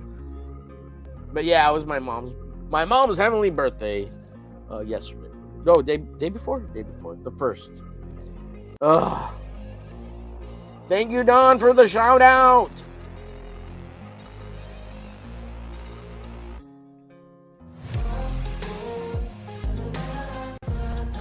Next, we'll do blocking out the the blacks. We'll block out the blacks. Man, this looks really good. Can't believe how good it looks. Homer Glitch is awesome. He's an amazing bitch. Everybody's gonna be like, why do you keep calling yourself a bitch? Because I'm an asshole. You should be one too. Wait, you are, if you're Don. Why do you have to be such a Don? What else? What else? I think I got all. I need a little bit here. Oh, you can't see what I'm doing. Sorry, you can't see what I'm doing because I can't put the camera up high enough. Homer Glitch is failing at live and streaming. That loser. Loser Homer Glitch. Why do you have to suck at streaming? Why can't you be a pro like Don? I don't want to be a prolapse anus like Don. Why, Don? Why do you have to be that way? Just be normal. Oh my God. By the way, Matt Burke, get in here. What are you doing in the chat? Homer's talking so much dumb shit. Get in here. Save the stream. Oh, shit. He's like, I don't want to touch that stream with a 10-foot pole, Homer. You're failing at life all on your own. I'm too good for you. I'm just messing around, Matt.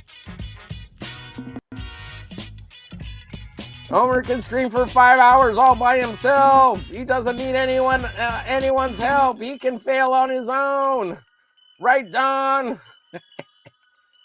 Love my channel. Subscribe. Check out the Discord. I don't do shit over there, but I'm trying to now. I post art. Mucho arto there. And if you ever want to come say hello on the stream, you might be lucky, and from time to time, I'll put the link there. Just don't show your pee-pee or your poo-poos here, because I like my channel. Don't want to lose it. I'm trying to become YouTuber famous. I want to be the next Beauty Pie. Maybe a Star Wars girl. I don't want to go e-thought, but I will if I have to. Subscribe to my OnlyFans. I draw feet pic over there, and peepees and badgies, and I post them on my OnlyFans. Homer Glitch on OnlyFans coming soon. In the meantime, go to my Chatterbait. I've got a account under Hentai Honey Buns 2 after John Malin. First, subscribe to his. His is Hentai Honey Buns. Mine is Hentai Honey Buns 2. Just kidding. I'm not an e-thought.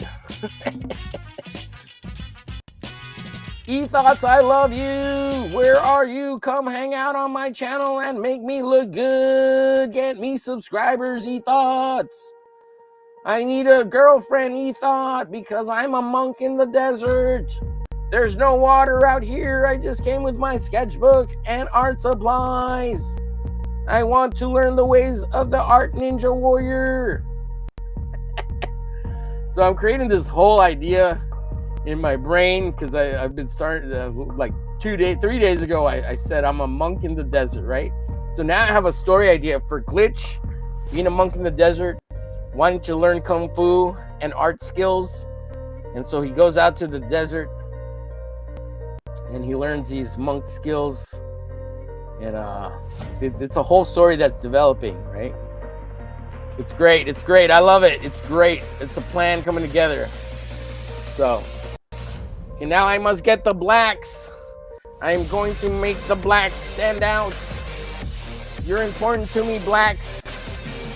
Without you, I cannot render and have definition. Blacks are great. Oh my God. Homer Glitch is stupid. He's really not. He's a freaking genius. I fooled all of them. My plans to take over the world are coming true. Let's Let's see. The chat. What does the chat say? Matt Burke says, cheers with the ching-ting glasses. Hello, says metal cartoonist. Over to Derek, says to Dukester. Matt Burke says, Dukesters, cheers. I'm coming for you. Bastitch. I'm coming for you. Nice. Happy birthday to your mom. Thank you, sir. She's up in heaven, but I appreciate it. She'd love to hear it. Setting up. Oh, you're coming on. Cool, dude. Oh, you're in the back. I didn't hear the. Oh, no, he's not here yet. He's almost here. That was my video. That's my video. Matt Burke says he's coming. I look forward to you, Matt Burke. Once he gets here, this annoying thing I'll stop being so funny because I can't do it. I get kind of embarrassed a little bit. I'm gonna be honest. I get a little bit embarrassed when I have to do it around somebody else, like that's actually on here, because it's so stupid. Like day before yesterday, it might have been yesterday. I can't even remember the days anymore. Scarlett came on, and as soon as she came on, I couldn't do it anymore. I couldn't. I got a little bit. I got a little shy. I got a little shy guy. Oh shoot. But I tried after a little bit. I tried, and it was all right. I just wasn't as annoying. But because apparently Scarlett is a real girl, and not all the women on the internet are fake, so she said. No, but if go check out Scarlet Fever on the YouTubes. She also has a really good Discord channel, and she does awesome stuff over there. So go check out Scarlet Fever on the YouTubes. She plays a lot of BioShock, a bunch of video games, and her bestie, they watch a bunch of shows, and they're doing a bunch of stuff for Halloween. So go check that out. Oh, gotta get this paper towel so I can wipe my brush. So if you like to paint, or if you get into acrylic painting and stuff, you want to take the brushes and you dip them in there, and you make sure you bend the bristles in there, right? Because that's what makes the paint come out. You can see that paint coming out. So you bend it in there at the bottom, give it a swirl, push it up against the inside of the jar, rinse it out real good, and then when you wash these, because after you're done painting your session, make sure your brushes get cleaned out, right? You can let them dry a little bit, but if you're ultimately going to, stop painting, within 10 to 30 minutes, try to wash your brushes afterwards, and use a little soap. And when you, it's just regular with water and soap, and you're gonna palm it in your hand with a little soap, and that'll clean out the bristles, and that'll make your brushes last longer. Of course, if you don't care about your brushes, don't do any of that, and you can have to buy new brushes every time. So I do this to kind of wipe the paint out, and if there's no paint on the paper towel, which there isn't, and just water, it should be fine, and I can wash them, have extra time to wash them a little bit later. Even if I wash them tomorrow, they'd be fine. So that's how you clean your brushes pretty good. And also, if you're changing paint or color, this way there's no paint in there, so it won't mess up the next paint you use. So that's what you do with that and the brushes. Matt, if you come in the back, make sure you say something in the chat, just in case I don't hear the bing because of the music. So, check this out. Let's see if it'll work. Let's see if it'll put the lips underneath. No. I thought that would be cool. Make the bottom of it. Wrong one. Sorry, guys. I messed up. Please forgive me. Don't hurt me, chat. I know you love me. All right, let me drop some of the... So I lightened the eye a little bit because I'm going to put some red, and I put I got those black marks in there. So I had to lighten it a little bit because otherwise I won't be able to cover up that black if I don't start covering up now. And it'll be a lot harder if I wait till later. If Matt comes in here, it'd be Munch's Omen, Screaming Raven, thank you for being here. I love the name even more than Screaming Raven. Thanks for being here. Aldir's the best mod ever, thank you. Let's see, Hallier says from earlier, the monk arch nemesis is Rex's newest character, Buckalicious.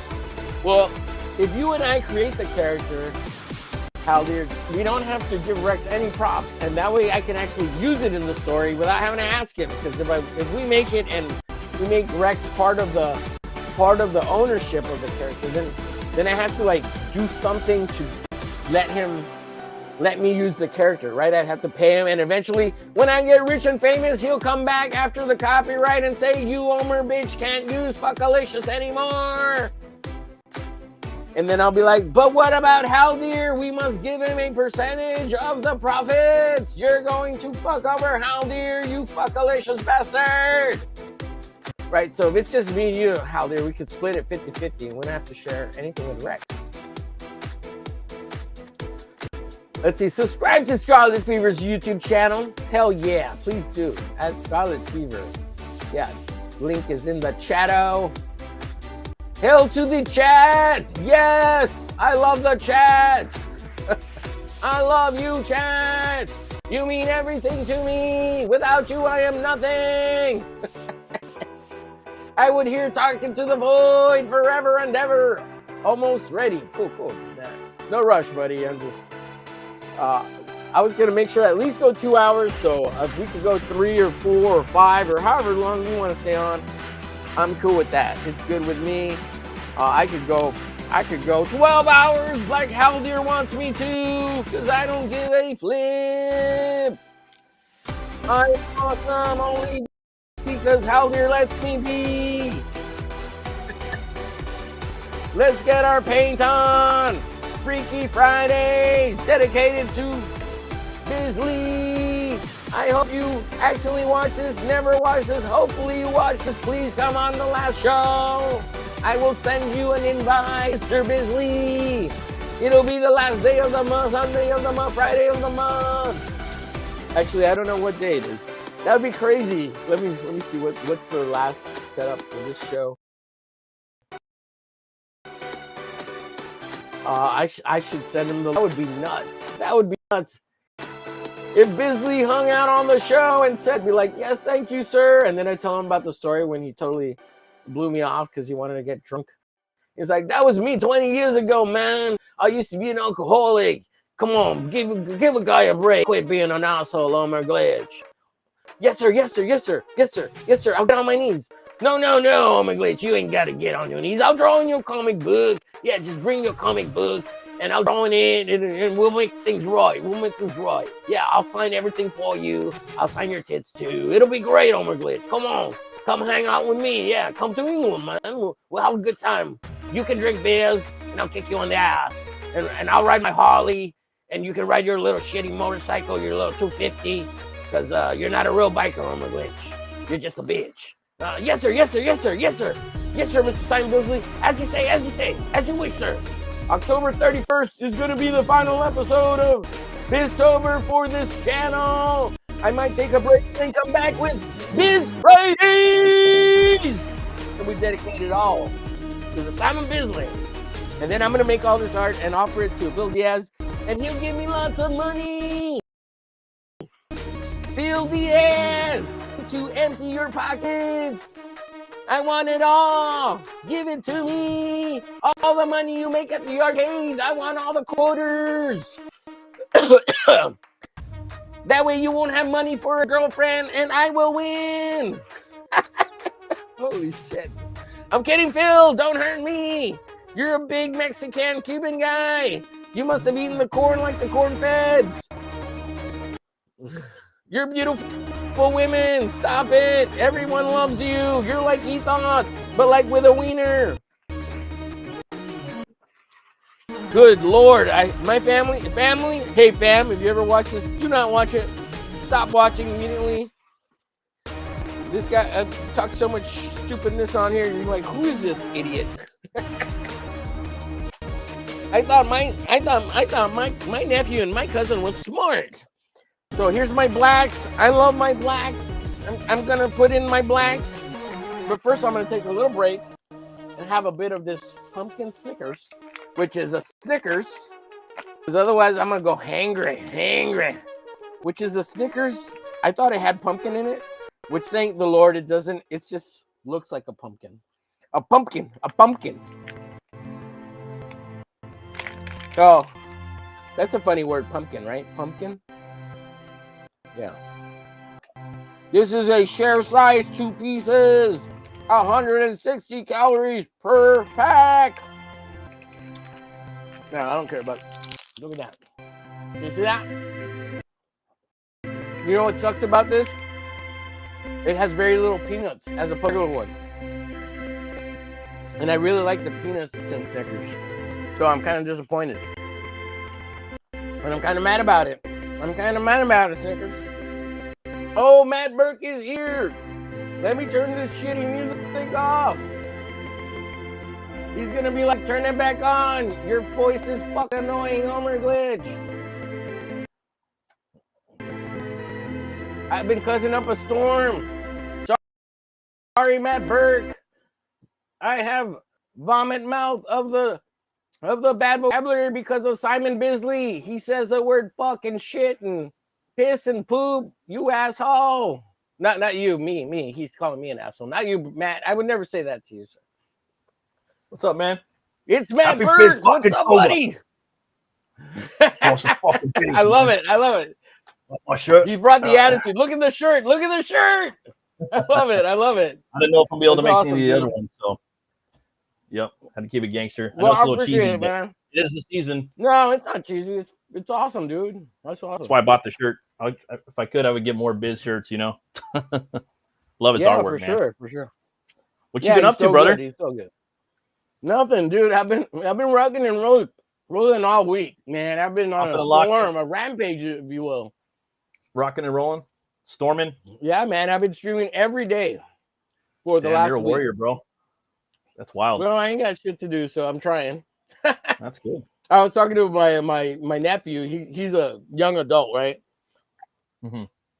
And I was like, I'm trying to grow the YouTube channel, blah, blah, blah. And he's like, well, quit being a bitch and just stream every day. You ain't got shit to do. I was like, fuck yeah, you're right. And he's like 24, right? Yeah. And I was like, well, you're young. Yo, well, fuck you. Yeah, you're right. That's a good idea. The young. I was like, why didn't I think of that? They know what's cracking, you know. He's like, you don't get tired. You can go all day. Just, whatever. And I was like, you're right. Yes. Haldir says, subscribe to Matt Burke. Dude, sorry. If I get annoying, you can just tell me. Shut up, Homer. You're getting annoying, bitch. You're doing the Bruce. I've been doing this. The announcer voice thing. I don't know. Subscribe to Matt Burke on YouTube.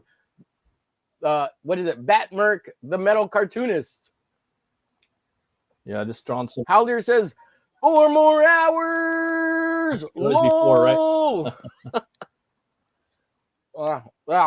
Well, earlier he was saying 6 more hours, and then he started saying 12 more hours. Like, whatever you want, Haldir, I will do it.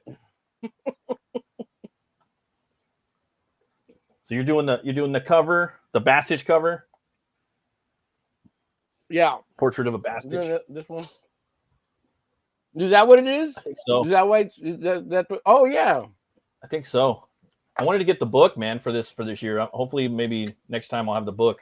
I can start drawing it in more of a better setup. Get the camera down on the board, so I'll probably just start showing stuff as I'm going. You know, right now I'm doing trying to come up with like a little idea, little concept. It says portrait of a psychopath. Oh, okay. I think that's literally what this cover is called. But the Bastich, I think, might work too. Right. It might be on the inside, because I think that's the name of the story. I think you're right. I think it's the name of like the trade. That's what I have. I don't have the original floppies. Oh yeah. I hear you. Yeah. So next week every week I'm showing a little bit of a few of his books. I don't want to show them all at once. That I have. Next week I'm going to show the omnibus. The bussy. I just showed a couple of floppies. Yeah. So here, the last Karzarian portrait of a psychopath on that's the name of the story, the first issue. I can't believe Yeah, but you might be right. Depending on which volume of the trade of the first 4 issues you have, I think you're right. I think it's called. Yeah. I know I've heard it somewhere. You're not the Well, first person I've heard say that. I can't believe that they're putting him in the Supergirl movie first before giving him his own movie. It's crazy. I just hope he cusses. Is he? Are they gonna go rated R with him? And if they do, are they gonna pull a Deadpool? Like, I hope they don't pull a Deadpool because he's funny, but not like Deadpool. No, he's right? different. At least to me, He's way different than Deadpool. Yeah, he's different, Yeah. right? He's like funny, but but he's mean, like on purpose. And his funny is not like he's not the one always laughing. Yeah. He's like you laugh at what he says, but you're like afraid of him Yeah. too. That's the way I see him. Bisley was saying too that like, and I could be wrong because go ahead. oh, Sorry. I was gonna say Bisley was saying that he always kind of pictured him as like a British person, Oh yeah, well, I mean, Bisley is drawing himself. It's in his self-insert, right? 100%. And they were based off of like Scottish Like bikers when he was working at yeah. a restaurant back in the day. I guess they came in and they treated him better than like the aristocracy that came in that he was working with. Yes, please share stories. Just share your Bisley stories. Cool. I shared mine earlier. Dude, he there's like there's not that many like interviews, but he did one with 2000 AD a couple months ago. I don't know if you remember that one. Oh yeah. It's like the seminal. That's like the best one he's ever done. I think personally. Yes, agreed. I wish he had done more when he was a little bit younger, like good quality interviews, because the ones that are out there, they kind of suck. Yeah, they do. The audio and the video is really bad. And he had a lot more piss and vinegar. Now that he's older, yeah, he's got it, but he like stopped drinking.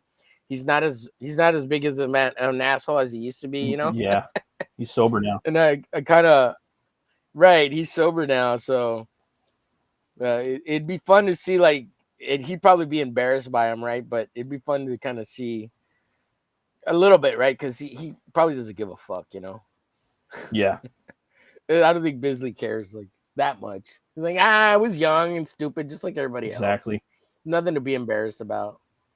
We're all look at Homer Glitch. He's a dumb fuck on the internet. Oh my god. We all got our drunken stories. Quit being a dummy. I'm sorry. We all got our drunken stories. Yeah, absolutely, man. Absolutely.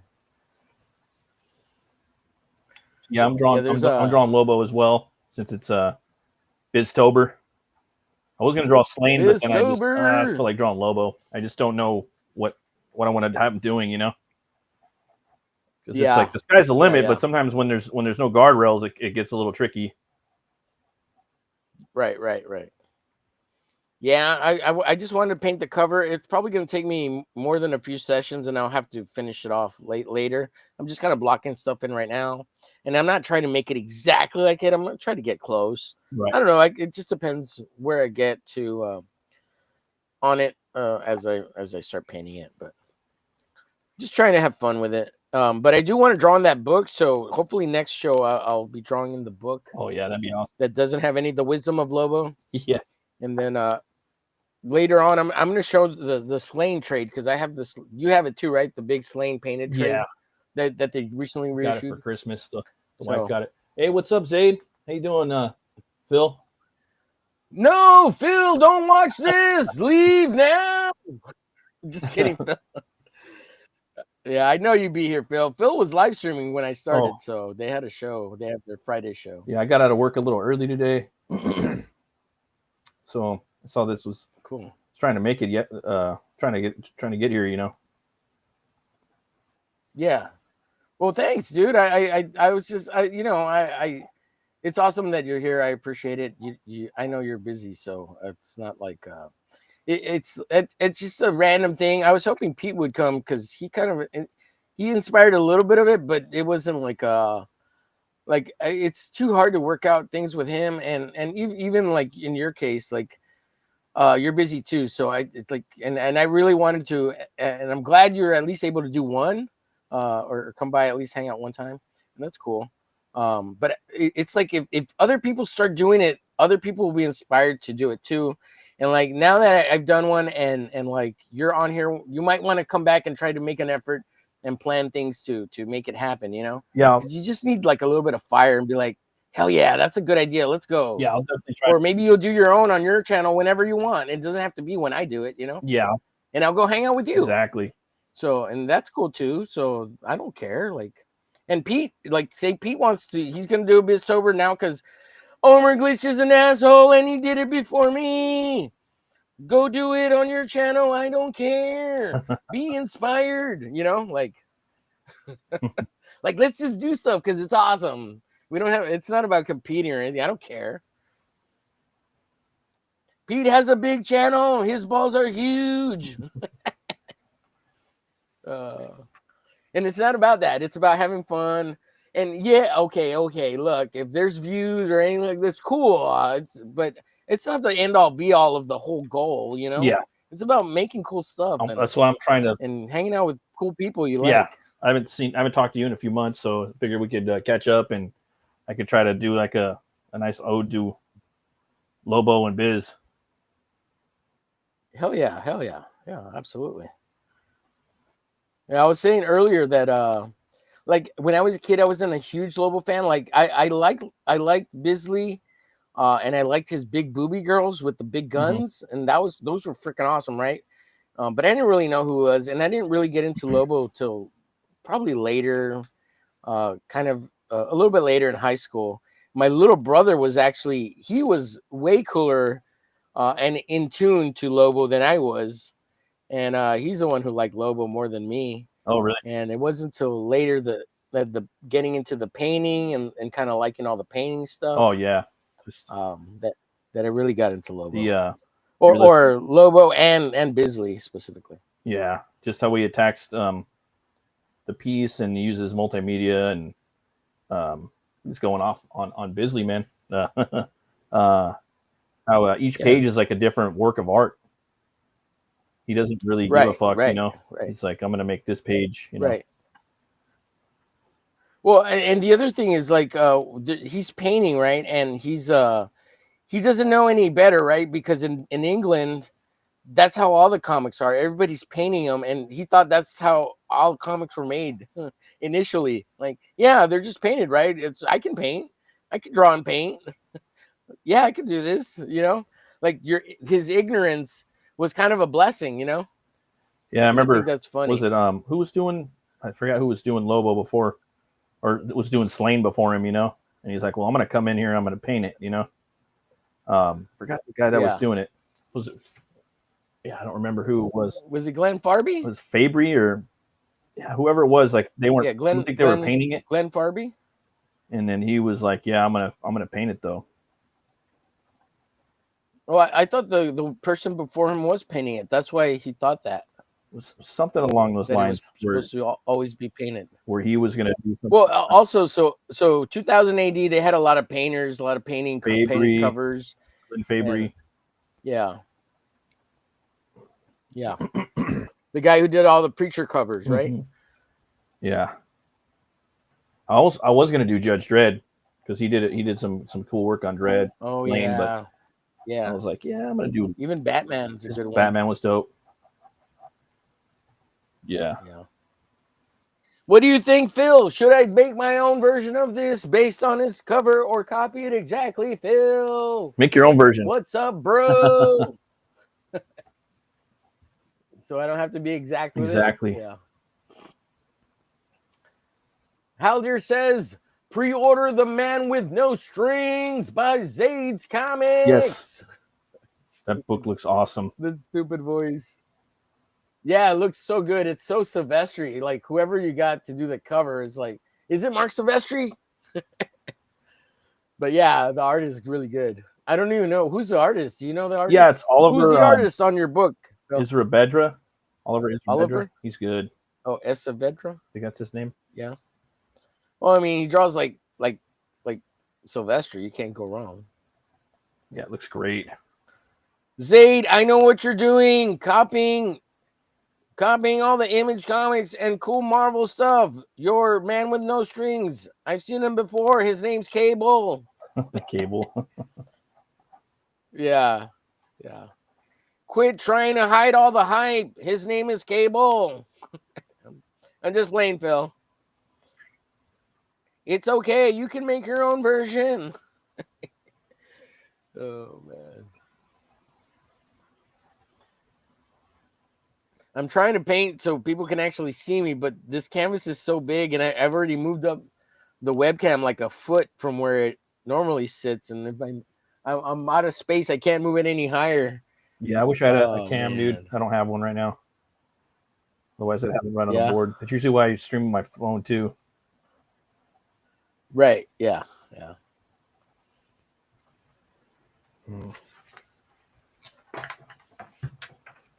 Trying to get like a cool pose, you know? Yeah. Dude, I saw you drawing, what was it? I peeked in for a little bit. I don't know if I said hi in the chat, but I peeked in for a bit, and you were drawing a badass Conan, I think. I think it was Conan. Oh, thanks, man. It looked really good. I was like, man, Matt's upping his game. He just keeps getting better every drawing. I was drawing, more power, more figures. Drawing Conan. That freaking arm. Oh yeah, I came in and I said that freaking arm looks amazing. Yeah. Oh yeah, I was drawing the Phantom the other night. I think you came in and we were talking about that a little bit. Yeah, we got to finish that piece. Dope. I'm working on that right here. Yeah, super good. Yeah. Oh yeah, that looks good. So good. You had a bunch. Yeah, the wolf looks awesome. The reference you used looked awesome. Yeah, super cool stuff. Yeah, I have the reference right here. I like. Yeah. Photo. Remember you said something about to print out my ink. Yeah. It's like I could free ball it, but I really wanted it to look like different, you know. Yeah. Yeah. Started writing a story too for a barbarian tale I'm doing right now. It's been pretty fun. Yeah. And then, but it's starting to get kind of big, and it's supposed to be like a short story. So I'm like, fuck, man. That's what always happens. I'm like, dude, why is it so long? And it's almost turning. That's what she said. Prose, you know. It's turning pros and knees. Pros and knees. So I'm like, fuck, dude, it's morphing into prose now, and I have to draw all this shit. And I'm like, oh man, this is too big for like a 20-page book or some shit, you know? Right. Well, at least you're not just a writer. You can make your own art. And I'm right, Phil. That's the thing too about writing, dude. You don't. That's the cool thing about it. You like, don't have to worry about drawing the shit sometimes. You know, if it's gonna be like prose or whatnot, or just a story. Yeah. And I was like reading it to my wife, and she's like, "Did you use AI with that?" I'm like, "No." She's like, "That doesn't sound like you." The writing, you know. I'm like, well, it's sword and sorcery. So. Yeah. It's because I'm good, wife. I'm good at what I do. This is my shit. I love it. But it's like I don't write just really, like I love you. This is my like writing voice, kind of like what I would sound like if I wrote more, you know, because I just do plot and a little bit of script depending on the world, you know. But if I write, it's a little different. I use a lot of, I don't know, because I used to write lyrics when I was in my bands and whatnot, or the bands I was in. Right. But that's been fun, man. That's coming awesome. up with the story just for a quick one, little sword and sorcery shit.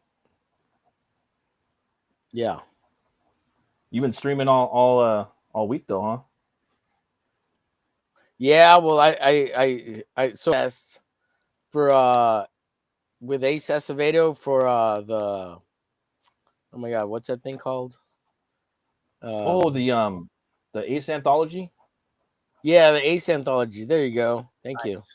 Hell yeah. And so last Saturday and Sunday, I was campaigning on my channel to get more votes to try to all weekend long, because John Applepepple, my homie, was campaigning against me hardcore for votes. Nice. And I wanted to win. I wasn't gonna let him win. Well, you gotta win somehow. You know what I mean? Yeah. Ain't gonna win for your. You know, you gotta get out there and campaign and make shit happen. You know. Yeah. And so he doesn't do shit on his YouTube channel, right? So I was like, well, fuck this guy. So I'm gonna kick his ass. And like a true Marine, that motherfucker didn't quit, man. He said, Omar Glitch, I ain't quit you, bitch. Let's get up to the mountain. I said, all right, fucker, let's go. I ain't a Marine, but I'll go up to the mountain with you.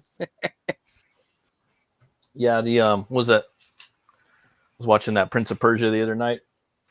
Oh yeah, That's pretty the dope. one with it's got what's his name from Broback, right? Yeah, Yeah, Jake that's a Gyllenhaal. good movie, dude. Like it's a Fucking fun dope. movie to watch. I used to watch it all the CGI time. is ass, but like someone Right. I don't know what, like I was on like some message board or somewhere, and they're like, "Dude, this is a fucking sword and sorcery movie." I'm like, "Oh yeah, it was." I remember watching that in like I think maybe the theater, and it was pretty dope, you know. Yeah, And there's then I a went lot back of and like watched it. really good action fight scenes and a lot of Good like parkour shit. Yeah, Yeah, dude. all over the building, and the chick is super hot, dude.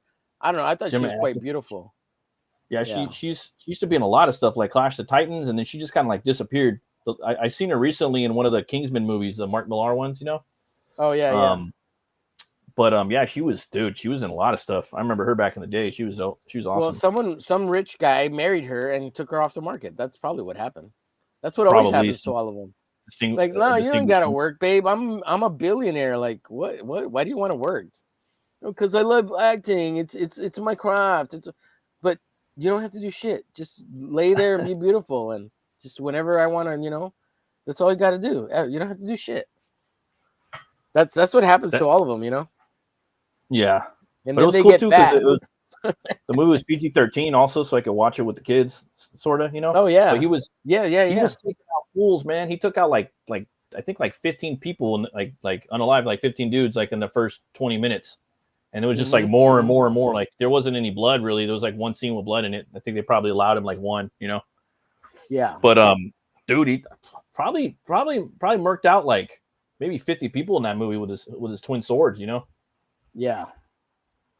Yeah, doesn't he have these badass like sword daggers or something? Yeah, dude. Like, they're cool. Fucking awesome. Jerry Bruckheimer was, you know, I like that one. Oh yeah. Yeah. Uh-huh. John Carter was sick too. Makes good movies. They're all popcorn movies, but they're good, man. Like Exactly. No like they're all, you know, they're not like, you know, they're not like The Godfather or Hamlet or Oppenheimer or whatever. It's action popcorn fun. But they're fun with good music. Yeah. The pirate movies. He did a lot of Yeah. those Michael Bay movies back in the 90s before the pirate shit, you know. Yeah. The Rock, Con Air. Well, look, Gone I in loved 60 all the Pirates of the Caribbean. Oh, Con Air, dude. I freaking love Con Air. You know I used to watch that movie for like 10 years. I'd watch that. The videotape wore out. I had to eventually buy it on DVD, right? But yeah. Con Air, dude. Yeah, I got that one on DVD. So have you heard the story of Con Air? I'm thinking The Rock, but I used to watch Con Air too. Con Air and The Rock back to back every Saturday with my pops, my old man, and even my mom. She would get in on it, and because she'd be like in the kitchen and we'd be in the living room right next to the kitchen watching, and then she'd come and sit down and she'd watch those movies with us too, and it was great, man. Really good times. And then she'd make some snacks or something and bring it, and we'd all just hang out and rewatch these movies over and over again. So cool. Yeah. Good times. But anyways, in regards to The Rock, did you hear how like the fan theory or even the director, Sean Connery is 007, like that's his character, like he's playing 007. I have heard that. It kind of makes sense too, you know. It's fucking cool. Yeah, it works. Yeah. I'm looking forward to the new Highlander movie, bro.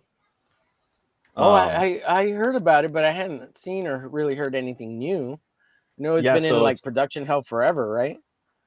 Yeah, but now it's actually like they're filming it, but now it's kind of in hell again because Cavill broke his foot or broke his leg or something like that. Oh, and really? The movie's gonna be it's off production for like 6 months, bro. Really? Batista de Batista is playing the Kurgan. Remember the Kurgan? No. Who's the Kurgan, bro? Remember the bad guy from the first movie, like Clancy Brown? You know, like that warlord with the big like skull head. You know, and they go back and goes through time. And vaguely, I remember. Yeah, dude, you gotta watch that movie again, bro. It's so good. But I don't know how. We'll see how Batista does because Batista like went after that role like a lot. He said that it went through different writers, studios, directors, stuff like that, and he kept going for that role forever. But are we getting gay Batista or like the new feminine Batista or real Batista? That's a good question, dude. God. So he's like he's the one of the last time villains. He looked real small and thin and weird when he Yeah, him and The Rock, dude. red carpet thing he went to. Yeah, with this pearl necklace and shit. Yes, Yeah, him and The Rock, dude. They both got off the juice or something. They're both trying to like be like thespians now or something. I don't know. Fucking wild. Thespians. But, we're going to become one of the 1% and become thespians. What the hell? I don't know. He's got a new movie out that looks pretty dope too, Batista. I think it's called like Aftershock or some shit. I don't know. Something where it's in the future, and he's got to like get the Mona Lisa. It's kind of like a post-apocalyptic. Oh yeah, I remember seeing that. Yeah, it's like a post-apocalyptic, and they're trying to save artwork, famous artwork, or something like that, right? It looked good though. It looked like, because I'm not really. He puts out a lot of movies. I don't really watch his movies that much, really, and because he's really not that good of an actor. He's really kind of boring. The last one I saw, though, dude, was good. Was the one into the Darklands, that one with Mia Jovovich? With Mia Jovovich? Yeah, that one was all right. It looked like a 90s like video game cutscene, the whole movie. It looked like a cutscene from like a early aughts video game. Yeah, I agree with you on that. Yeah. But it was entertaining. I love Mia, so sorry. And I like Anderson, dude, like her husband, the movies he does, fucking dope. Paul W.S. Anderson. He's done yeah. She's married to him? I thought she was married. It's a different one. She was married to Luc Besson, right? She's married to Paul W.S. Anderson. So he did his first movie, I think, was Mortal Kombat. Then he went on to do Event Horizon. Then he went on to do Soldier. Then he went on to do Alien vs. Predator. Then he did Resident Evil after that, and then he just did a bunch of Resident Evil movies and kind of fell off. And he also did another movie with her that came out not too long ago, but I hear it's entertaining, is Monster Slayer. It's got like Tony Jaa in it and his wife. He puts his wife in everything. Monster Slayer's that movie is good. It's really entertaining. It's not good like Oscar good. It's just a damn good fun movie to watch. That's how his movies are, you know. They're like all like that. And then now he just did the one with the one with Batista and her in it again, you know. Yeah. And I thought that movie, the concept was sick. I guess it was created by George R.R. Martin. So you get you get witches and vampires and fucking werewolves and shit, like in the kind of like a Mad Max setting. Right. Post-apocalyptic future. Or those were demons. They were basically demon types, right? The ones that they're lighting on fire or whatever, and that one towards the end. That was pretty cool. Dude, I'm gonna be honest with you. I've watched that movie twice, and I fell asleep through it both times because it got kind of boring. Yeah, you gotta catch it at the right mood, I guess. No, I hear you, man. There's a lot of movies like that. Like even The Witcher. I've been watching The Witcher, and that shit's been putting me to sleep a lot. Oh, but I'm gonna finish it though. Dude, season 1 is the best because he bangs the shit out of that chick the whole time. And then it sucks after that and it's boring as fuck. But I watched it. I tried. I liked really it. Doing much like so far, like in the second season. Like, what do you do? No, they don't do shit. And the second season is like a big filler. And there's a season 3, right? And then season 4 is coming out soon. Because what's his face? Yeah, it's coming out at the end of the month, I guess. Yeah. But it's kind of gone nowhere, and that chick is real hot. The one that was real ugly, like she got really hot. Like the fact that they were able to make her like that ugly, but she was actually really hot. Like, Jennifer. That always amazed me. Yeah. Jennifer. And then then she was so hot and like became such a big deal. Now they don't show her boobies anymore. It's like, damn it. We have to respect her now. She can't be objectified anymore. No more objectification. What's that? Just like the Game of Thrones chicks were doing that too. Right, except for what's her face, right? At the end, she's like, nah, you gotta be nude for the last scene before we kill your ass and leave. And she's like, fuck it. How much are you gonna pay me? And I give her props because it's like if that's what the role calls for, you know. It's just kind of weird, you know, like how they're like they started like that and then they kind of changed, like, no, I don't want to do that. No. Right, because the money. It's all about money. They're leveraging their bodies for money, just like the ethos. It's the same bullshit, man.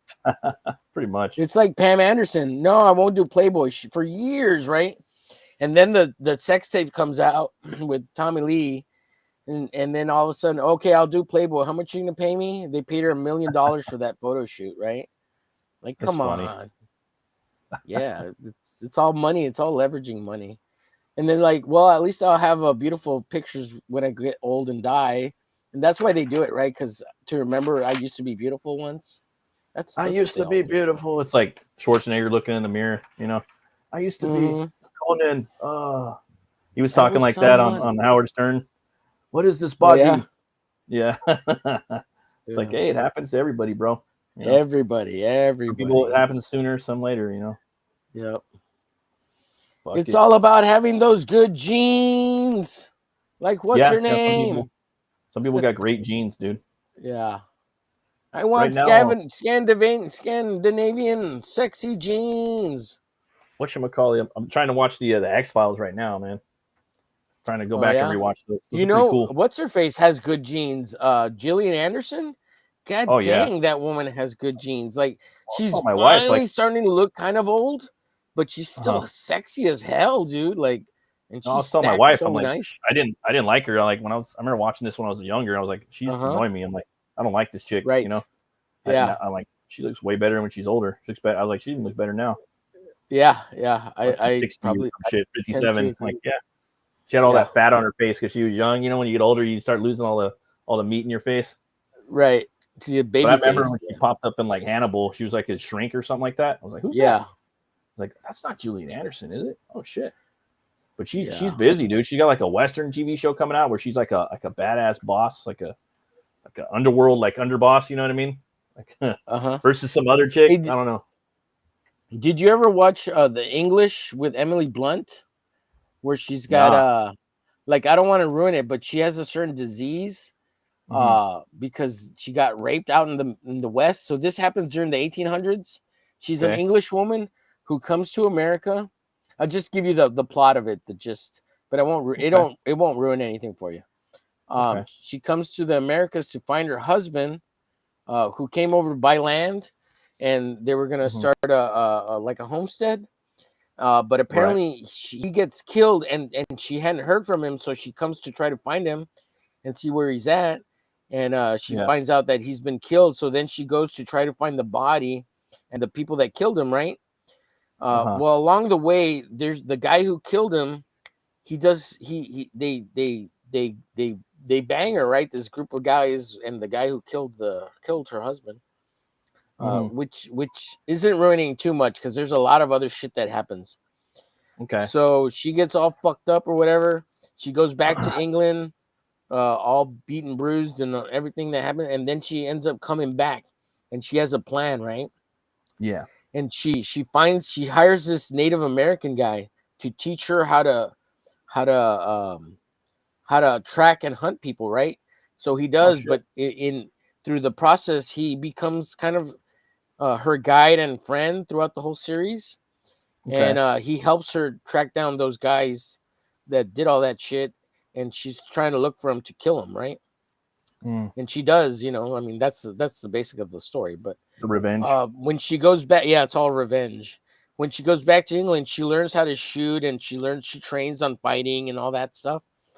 And it's fucking good because there's a big twist, and you'll know what it is as you watch it. You're like, no fucking way. And then the last shot before it ends, like this, she reveals this thing, and and it's like, what the fuck?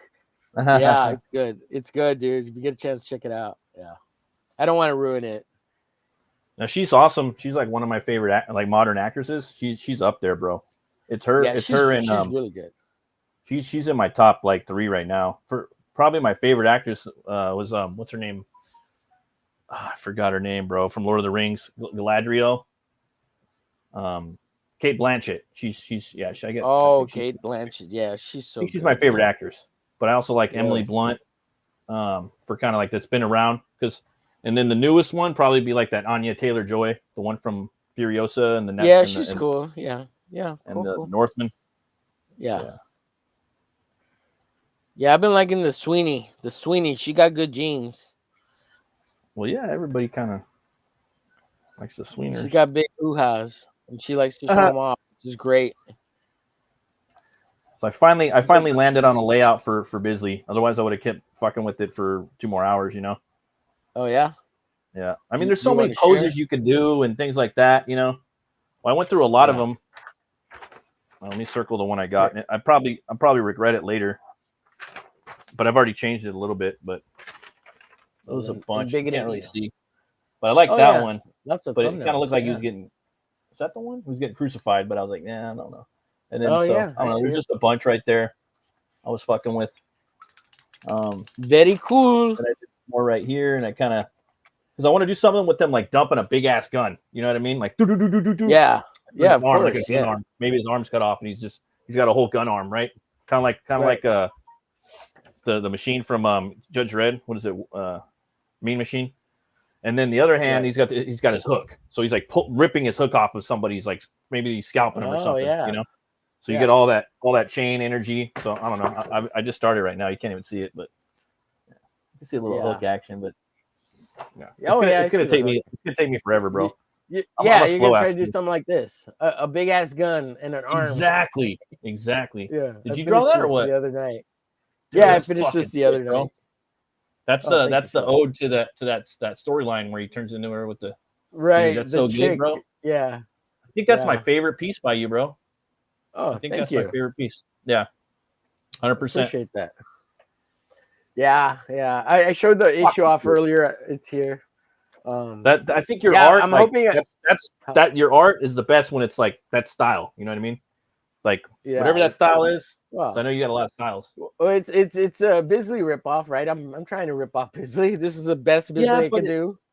But it looks. It's my attempt. It fits good. I mean, you know what I mean? Like no matter what, you're always going to be Omer. You know, like no matter how much Bisley fucking rips off Rosetta, he's always going to be Biz. You know, Bisley. Yeah. So, yeah. Like for me, he's the master. He's the master of metal. Frazetta is the father of fantasy, and Bernie Wrightson is the master of the macabre. You know. Yeah. Those are like my kind of like my Mount Rushmores of artists, and then it kind of Then I have a bunch more. You know, infinite. Yeah. John Buscema, Walt Simonson. You know. Right. There's a lot of you know Sam Keith. So this is the issue. I think I showed it to you last time. The Sam Keith is back cover. And it's got the and I almost dude that cover right there on the front that kept popping in my head right now, and I was like, "Fuck!" It kept popping that pose, you know. Yeah, and I was thinking of Pit. That's like the Pit. I think it's a Pit. Right. And the Wolverine. Everybody rips this cover off and puts Wolverine, Hulk, Prophet. They've all been in this pose, ripping this cover off. The Jim Lee cover. I don't have a problem with people ripping shit off either, bro. Like I don't do it, but I would do it. You know, as long as you I think it's cool. Yeah, I don't have a problem with after under it, you know. Oh yeah. Like I think this it's fun though. You know, you're just I don't know. You're just having it's learning, right? You're studying. It's a master study. It's not like you're trying to unless you're an asshole and trying to claim credit. Then it's something else, right? Right. So how you been, bro? I haven't talked to you in forever. Yeah, it seems like, but we talk a lot because when you stream, I'll pop into the chat. So I feel like we talked last week because we did. A little bit, but I mean that's not the same, you know. Like you're just kind of, you know, just doing like little like one-liners, you know. Right. I mean, people when they're jumping, like that's what I do, you know. You're almost like a character of yourself. Like let's be real, like people like when you're in the chat, you're like another facade of yourself a little bit. I mean, you'll say some things that are you, but then you'll talk a lot more shit. A lot of people are a lot more like open, you know. Again, I don't mean you. I mean like people in general. Right. No, I know what you mean. Yeah, because you could get the trolls. Yeah. Yeah. Like I try to be the same everywhere, you know. But I am too. Sometimes typing is harder than talking. It's hard, and I don't care. Like I'll type. I don't go back and reread my shit either. I don't give a fuck. Right. I was like, what are you fucking a professor of linguistics? Oh, right. I typed something wrong. Let me go in there. Like fuck you, motherfucker. Like, I always misspell stuff or miss a letter here and there. I'll try to like read it a little bit, but if there's like a, you know what I mean, like an or is like an if or something, because no matter what, sometimes my phone it will just autocorrect. Fucking autocorrect gets me all the time. All the time, dude. Yeah, I think people just kind of know now. You know, they're just like, yeah. The Kurgan, dude. If you're still listening, the Dukester. So there was this video I watched on YouTube, and someone did the novel adaptation of Highlander, they go into the whole origin of the Kurgan. He's like the coolest villain ever. Like, so you probably know. Really? That's like what I said, you know, like, or why you Yeah, said yeah. that. Earlier, yeah. But That's the awesome. movie, they don't talk about it. It's just Clancy Brown. He just sells it, dude. He's just sitting on the horse, you know, just like, Right. you know, like, the so camera comes so down. He's got this big like saber-tooth tiger skull on his head with the black hair coming out of it from the horse. Right. You know, He's not in the movie like a lot, is he? Like, because I don't. Yeah, kind of not, you know. And then he pops up in the future, and he's a kind of like kind of bikery. Then he starts turning a little gothic and a little more punky as the movie goes on. He starts looking like a punker, and he evolves, you know. But he's already like Let me taken look out him up like real quick. but you'll never know this unless you read the adaptation. But I watched a YouTube video on someone who actually read the novel adaptation of the movie, and like, dude, he did so much shit, dude, in the movie or in the book. He took out Vikings and, you know, so many different types of people, you know. And people were just like, dude, why didn't he do that in the movie? You know, like that would have been a cool thing to leave in there. He would have made it.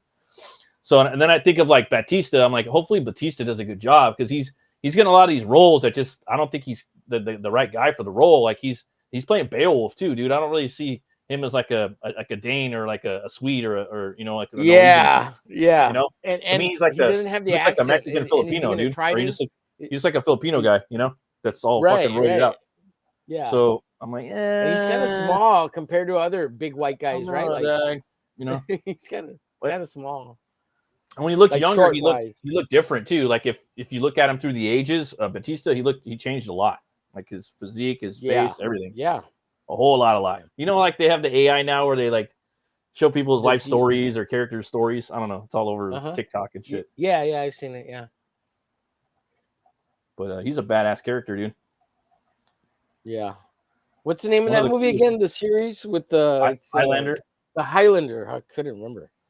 So like in the movie, like, yeah, he's a Highlander, you know, and you have to take people, you have to cut their heads off, you know, and that's how and then you take their power. It becomes the quickening, you know.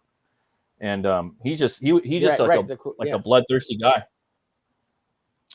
Let's see here. Oh, that dude. Yeah, he's played by what's his name? Yeah, Clancy Brown. Yeah, I remember him now. Yeah, that's his seminal role, dude. You know, and like I would have watched the whole fucking movies. Like he's like the Vader of that universe. Well, he's been in a shitload of movies, and I don't remember him from the Highlander all the time, but yeah, he's a good actor. Like he's a good such bad a guy. good underrated actor. He's done more vocal work than anybody. He's Lex Luthor, you know. That's Clancy Brown. Okay. He's done so much work for like WB and Disney, like voice acting. He's like at the top. He's like, him and Ron Perlman have done so much fucking work. It's stupid. For a while it was Ron Perlman, Kevin Conroy or Conway and Clancy Brown. Their work's everywhere.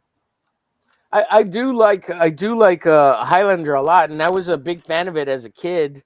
And the movies and the TV show, even like the TV show, it was a little. I wasn't really into it at the time. I remember my pops was always watching, and I was just like, like being a little punk, you know. I'm gonna go skateboard now, and you know, go fuck around and shit, you know. Because we don't know better. A lot of cool stuff happened when I was in junior high, you know. Yeah. So, just real quick, share with the audience real quick. This is Clancy Brown and the Kurgan in Highlander. Very famous. He's a very well-known actor. He's a badass. Yeah. He's in The Punisher. You know, he's a villain in there. He's a villain in Dexter in the newer season when he's up in the snow. Yes. Yeah. He plays a great villain. He usually plays a villain most of the time, unfortunately. Or like the big jerk in high school or college. He's been in a bunch of movies. Pathfinder's awesome. He plays a Viking in there. I think at this time, bro, like when they made this movie, he would have been a good Conan. He would have. I agree with you. He was an athlete. He has the look. He had an athletic build, because I watched an interview with him. I think he was on like a swim team or something like that.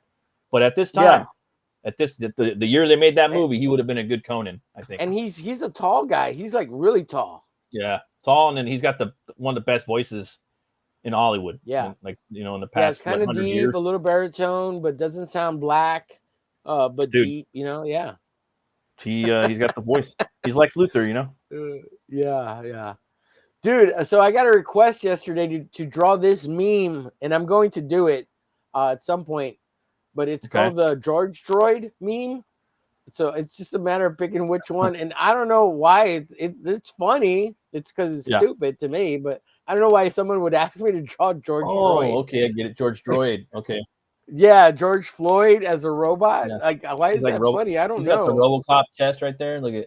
Yeah, well, it's also they're making him Cyborg, right? Which is that other black guy that got kicked out of Hollywood for being a dummy. Right. Yeah. So it's like double funny, I guess, but need you now? I don't. What does that mean? What does that mean? Why is this funny? I don't know. What's the significance of the meme? Like, why did it come back, or why did they combine this? And look, then they. I don't know. It's funny. They made him a Jewish. Look, he's a cash machine here. A Jewish cash machine robot. Like, what the fuck? Star of Moloch on him. I see. Yeah, like what the fuck? What does it mean? It's got the Moloch scar or star. Yeah, star. Yeah. Yeah. If you ask a Jew what that star is, fentanyl? Is that what? Yeah. So he's the cash machine to get more fentanyl because George Floyd was a fucking drug addict or something. Oh yeah. Look at this Star one. David, dude. That shit's crazy. The Star David. Yeah. It's wild. Yeah. No, this is George and the Fent reactor. What the fuck? Breathing was hard. Resisting Fent was hard. Oh my god. What the fuck? Oh my god. That's crazy. So funny.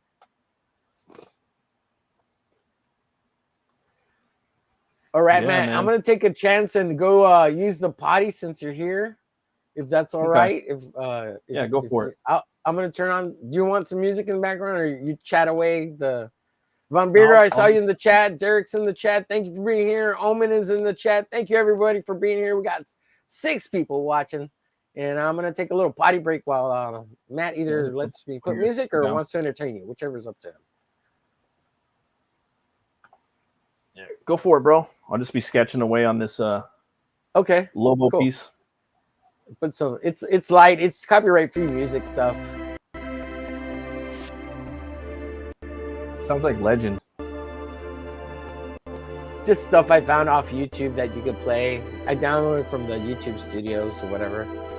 It made like a 3-hour track so I could have background music to play on my channel if I ever needed it. And if people want to study or whatever, hopefully they'll play it. Oh man, it's too funny. Let's see, how do I move?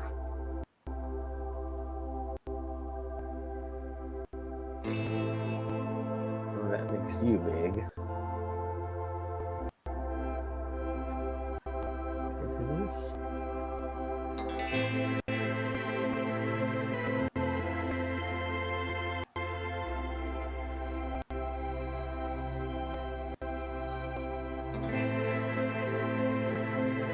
Second nap. It's an app. Right, so I guess somebody's gonna take a nap. Yeah, right. All right, I'll be back in just a bit, folks. Thanks, man. Appreciate you. Plays Mr. Krabs. Yep.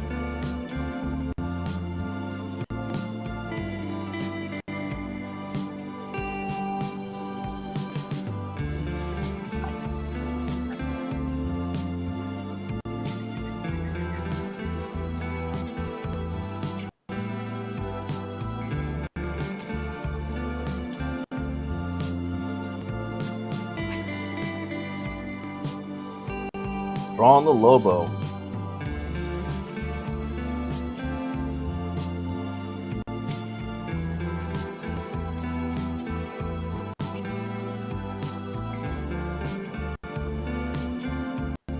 A little bit right here.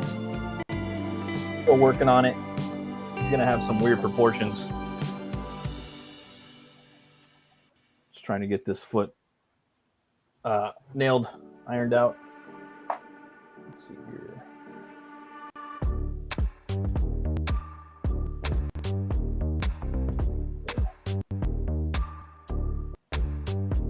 There could be only one.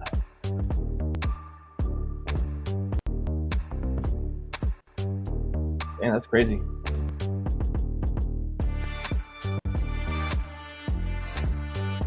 I think they did like a live show for Star Wars, some type of reading, and recently Clancy Brown did the voice of Vader. He read Vader's line, so it's fun. Pretty cool. Pretty cool.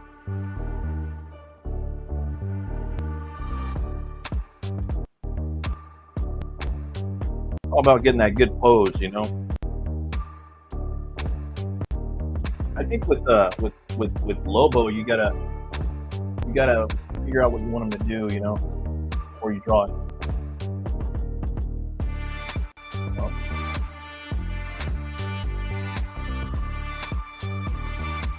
Yeah. Restream crazy.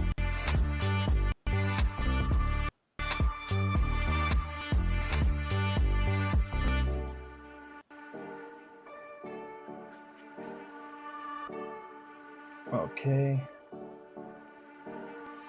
Going Outcast Comics. I must say I'm a bit apprehensive about him playing Kurgan. Yeah, I mean, I'm cool that he went after the role, but I don't know, man. We're gonna have to see that all. I'm gonna see about all that, you know.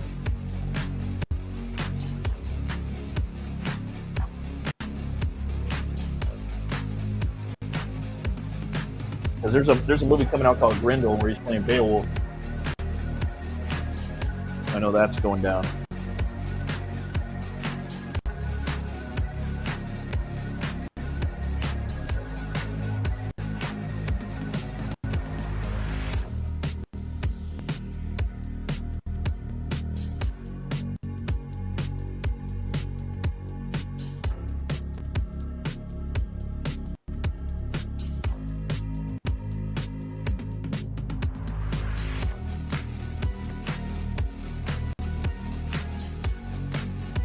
Putting this guy in like a power pose, just a basic bitch power pose, you know,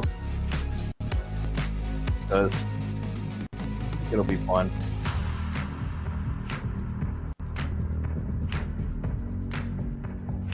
Having a smoke. I knew you were gonna go have a smoke.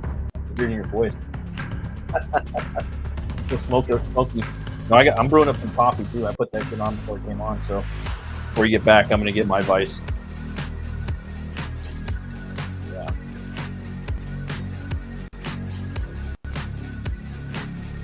Working on a comic too called Hell War that's very Lobo and Hulk and Thor inspired.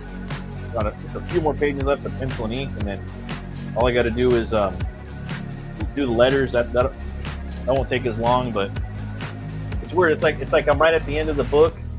I've been working on it for too many years. There's only like 7 pages left, and it's like. I could probably draw them all in a day, the pages, the pencils at least. But for some reason, it's taking me forever, and I keep getting distracted, and I keep getting like wants and desires to do like other things. But I'm almost done. I know, man. We've got some cool stories with the biz. He's talking about.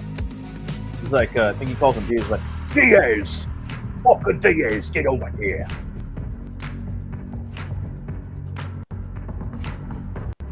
Sorry, the music was a little loud. Yeah, it's not very metal, dude. It's not very bow or biz. Just saying. Drop the ball on that one, buddy.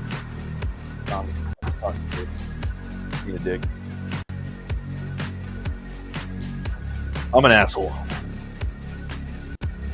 That's okay.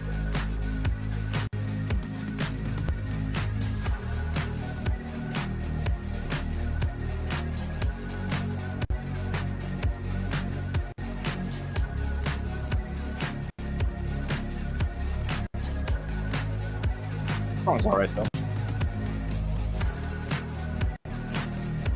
Kind of reminds me of like some video game music, like Nintendo. That melody's pretty cool. Drums, I don't know.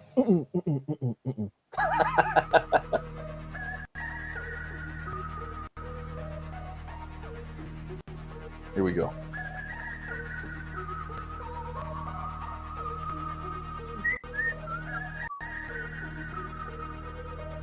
Okay, I think we're getting somewhere.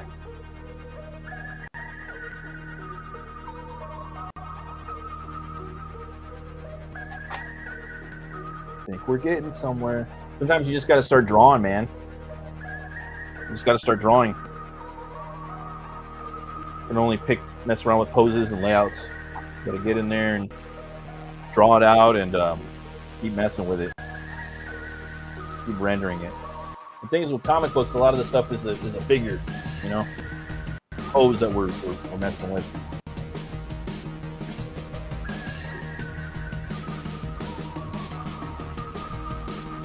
For me, I usually end up doing the same pose for a lot of the stuff. Might be a couple of tweaks, but it's like, damn, got to do some other poses. But you know, we're creatures of habit, and certain poses that we like. There he is.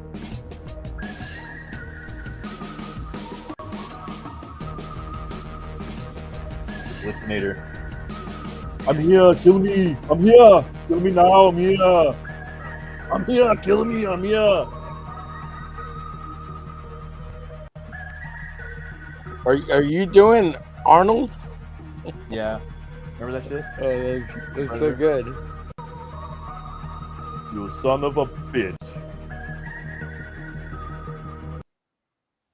Oh, yeah. Pretty funny. I'm right here. Kill me now. I'm here. That fool's Conan. Conan's my favorite movie, though, bro. I don't give a fuck. Movie's solid, and it's nothing like the source material. Nothing. It's complete like fanfic. It's it's not even Conan at all. If you go back and read the books, but it's so dope. The movie.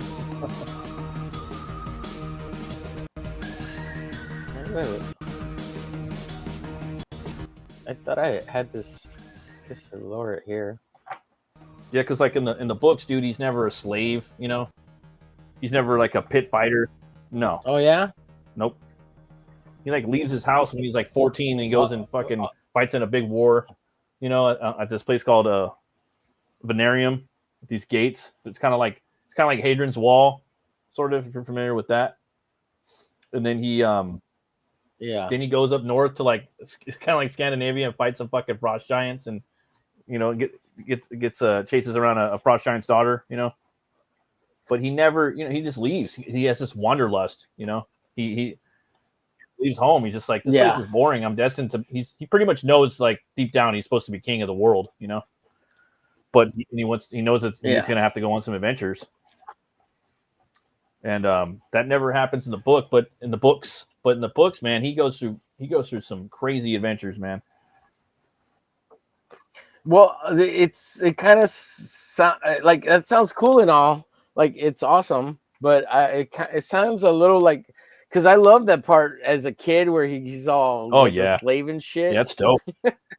You know, as a kid, it makes you like want to be Conan. You know, like I want to be that kid. I want to be that Conan. You know. And that's a lot like Cole, because King Cole, which is like his grandpa from a million years ago, there's the same DNA. Yeah, that's more like a Cole story because Cole was a slave, you know. So the guy Milius, he just took things from Conan and Cole and made a dope ass movie. Do you know what I mean? Like he's like, I'm gonna take Cole's villain, I'm gonna take most of Cole's origin, I'm gonna take the name of Conan's girlfriend, I'm gonna make her a barbarian, you know. And in the book, she's a swashbuckling captain. She's a pirate, you know, Valeria. So he took all that. I'm gonna make a love story. I'm gonna take a little bit of the Queen of the Black Coast where there's like a love story in there. So he just took everything, and then he put a lot of like Asian influences and stuff like that into it. Like again, don't get me wrong, it's my favorite movie, but it's not Conan at all, you know. And then going and reading Conan and just fuck, dude, that's like the dopest shit ever. Like the coolest stuff I've ever read, and yeah, man, I can't recommend reading Conan enough. I'm gonna start reading the Cole stuff next. I hear that's even better. Yeah, some of the stuff I couldn't even read though. I've been listening to the audiobooks while I draw. Oh, dude, audiobooks are that's cool. It's a new thing for me, man. Oh yeah. Yeah. My sister's big into just started audiobooks, and you can listen to all the Conan books for free on YouTube. Like there's different people that read them, you know. Some people are better than others, but Oh yeah, yeah. Now I know why he Yeah. and Howard, he writes with a rhythm. He writes with like the words have electricity in them, and and they like punch you when you're reading it. It's crazy. Yeah. Like people are telling me about it, like, That's cool. yeah, I don't know, you know, whatever. He's just like a writer or whatever, you know. But no, he was something different. He really was. It's crazy. Like he died so young. You would have. Yeah, he's in Texas was, out yeah. here, isn't he? Yeah, there's a museum out here. I've been meaning. There's a movie about him too. I want to watch with Vincent D'Onofrio plays him. Oh yeah. Yeah, and Renee Zellweger is really? his girlfriend. Huh. The movie's called The Whole Wide World. I hear it's a great movie. I hear it's pretty fucked up, you know. But yeah, he wrote so many different genres of work. He did like action, romance, weird western, horror, sci-fi, sword and sorcery, boxing stories. Like the list just goes on and on and on. You had this guy called El Barak, which was a Texan that really wasn't liking what was going on as far as like civilization that was happening in Texas with like the Industrial Revolution kicking up and the oil refinery, oil fields. So this character was like a Indiana Jones. He, you know, that's probably where Spielberg and whatnot got some of the ideas from. El Barak. I forgot his name, man, but he becomes El Barak. He moves to the Middle East because he figures in the Middle East I could be a barbarian. You know, I can't be a barbarian in Texas. I could be a barbarian like a noble savage. He's pretty much Conan in the 1930s, you know. So El Barak moves to the Middle East. He learns how to use like a sword. He becomes a badass, and the Middle Easterns call him El Barak, which means the swift. He's the swift, you know, the swift. You know, yeah. And he goes on. He's a tomb raider. He goes, you know, he's trying to keep like keep things like prevent people from stealing artifacts. He's like Indiana Jones, dude. Yeah, and he wrote the character. He started writing that character when he was like 14 years old, and he pretty much just like sat on it till he was like probably 25 or something. He wrote everything before by the age of 30, and that's when he killed himself. Yeah. I'm sorry, what? How old was he when he died? Yeah, and he committed suicide. Rumor, I think it was that his like lady left him, and then his mom died in the same day, and it was just like too much for him. Oh yeah. I remember hearing about the mother dying, and that was tough. Yeah, and then there's Solomon Kane. Like he's got so many cool characters. What's that? But Conan, oh man, I didn't realize there would be so much horror in Conan as well. Like he really gets put in these nightmarish situations, and you think it's not going to get any worse, and it gets fucking worse, like way worse. The stakes get raised, you know. Hello. Like, how the fuck is he going to get out of here? And you know, he's definitely like a superhuman. Like he's kind of got like a Captain America vibe about him, you know, or Black Panther, like that heightened. Yeah, I heard a boop. Did you hear a boop? Somebody came in. And maybe I didn't hear anything. Oh, okay. But yeah, man, he was but he's definitely a human, man. Conan, he's like Batman. That's the way he's like the Batman of his world as far as like strength and whatnot, you know. Yeah.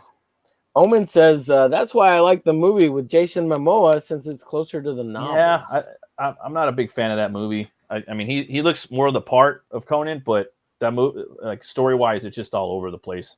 I mean, as far as like the locations and stuff like that, and the world, it's a lot more similar to Howard's, but it's a little more polished looking. Right. He does use some of the lines, some of Howard's lines in there too. But I don't know, man. He says, I actually have copies of Red Nails and The Hour of the Dragon. Yeah, The Hour of the Dragon's the last. I'm guessing those are the novels. Red Nails is pretty dope, dude. That's the one with Valeria, the girl from the movie. Right. Did they That's one that Barry Windsor Smith Yeah. drew, right? Now, how true is it? Did they keep it to the story? The ones that Barry Windsor Smith did with Roy Thomas. Yeah, Roy Thomas. Those and I all haven't that. read. Yeah. That was before my time. I need to pick Oh, those you haven't up. read those? But I know that he made a lot of changes, you know, because it's comics and stuff. Even Red Sonja, like that was like a pistol wielding chick, you know, and he turned her into a barbarian, you know, just like John Milius turned Valeria from Valeria from Red Nails. He took Valeria from Red Nails, which is a pirate captain that gets stuck out in the jungle with Conan, you know, and he turns her into a barbarian in the movie, you know, a barbarian thief. Right. In the movie, the scene they meet in, that's a big inspiration. Another one from Tower of the Elephant, you know. But ultimately, man, again, like the movie is my favorite movie, but it doesn't even hold a candle to the stories, bro. Because like especially when you're reading them, your mind can you know, conjure up all the images, you know, especially if you're like an artist, right? So you're listening to it and you're like, oh my god. Yeah. In every story, there's usually not half the time it's Conan, but there'll be another character that has this ethereal vision of what's going on. Like they usually obviously go somewhere because Conan is a nomadic character. When they go there, you get like a deep lore dive of the world that he's in, and it's done like in a psychotropic, you know, kaleidoscopic way, dude. You know what I'm saying? It's a drug trip. It's fucking gnarly. And usually he gets drugged. Like there's like this Black Lotus that's in that world. But yeah, man, I can't. So is the little Asian guy the ninja one that's in the first one? Is he's he not in the there. stories? He just totally made up. Same thing with Mako. So he's not in there either. Like the whole when the times of the ancient, you know, the ocean's dragon landed. Yeah, the one who brings him back from the dead. It was a time. Yeah, he's so good. I love the little. It was going to be Arnold Schwarzenegger reading the dialogue, but they wanted him to be more like mysterious. So he doesn't speak a line, leads the character for like 20 minutes into the movie. But Mako sounds like an old like monk, you know, sorcerer from you know, it's believable. You know what I mean? So they did that. There's a lot of Asian influence in that movie, right? And then his buddy, I forgot his buddy Jerry, like Milius had a surf buddy. Now I want to go back and watch it. Conan, yeah, I know. It on Netflix when I get out of here. I got a big ass TV, and I want to, you know, watch it again. I was watching Destroyer the other night. I'm like, can I let the boy watch this? You know, can I let my kid watch? And I'm watching Destroyer. Yeah, Mako, sorry. And I'm like, oh, can I let my son? I'm like, nah, he can't watch Destroyer either, dude. It's even that movie. There's so much shit in there, you know. But it's you know, it's I say like Destroyer is like Marvel's Conan, you know. It's like the regular line, like the regular line, you know, the all ages one, and then Savage Sword of Conan, that's Conan the Barbarian. That's the first movie. That's how I compare the two. Right. And then the one with Momoa, like that was one of the biggest letdowns for me. Like I don't know. I had these like Goo goggles on. Like when I watched it, I was just really like so excited to see it, you know. But then afterwards, it didn't have legs. It didn't stay with me like the Milius one did, you know. And that movie, they had 16 producers on it, and they kept rewriting the movie. The director was the one that I hoped would do it, you know. And I was on the message boards too. I was following everything as they were making the movie, as it was going through production, you know. Yeah. I was there when they cast Momoa, and people were throwing they were photoshopping blue eyes onto him so he looked more like Conan, and they were like, you know, giving him the iconic like Buscema like Frazetta hair, you know. Yeah. Because his hair's like mine. It's kind of wavy and curly, you know. It's not straight down like Right. But he's perfect, dude. I think Momoa is perfect, like a perfect guy to play the character. He's one of the good ones. I just the issues I have with Momoa is that he's kind of a cocky asshole. And I know Conan is kind of supposed to be that way, but yeah, he is a little bit. Yeah. He doesn't have the swagger that Schwarzenegger had to pull it off, you know. Mm-hmm. Like I don't know how to explain it, but Arnold had the swagger, like his cockiness was funny, you know. But but it was still badass. And Momoa's cockiness is he's kind of more an asshole, and he's not funny. You know.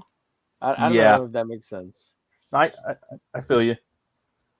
But when he played Aquaman, Yeah, that's that my favorite movie with funny him. That movie's cockiness dope, was bro. good.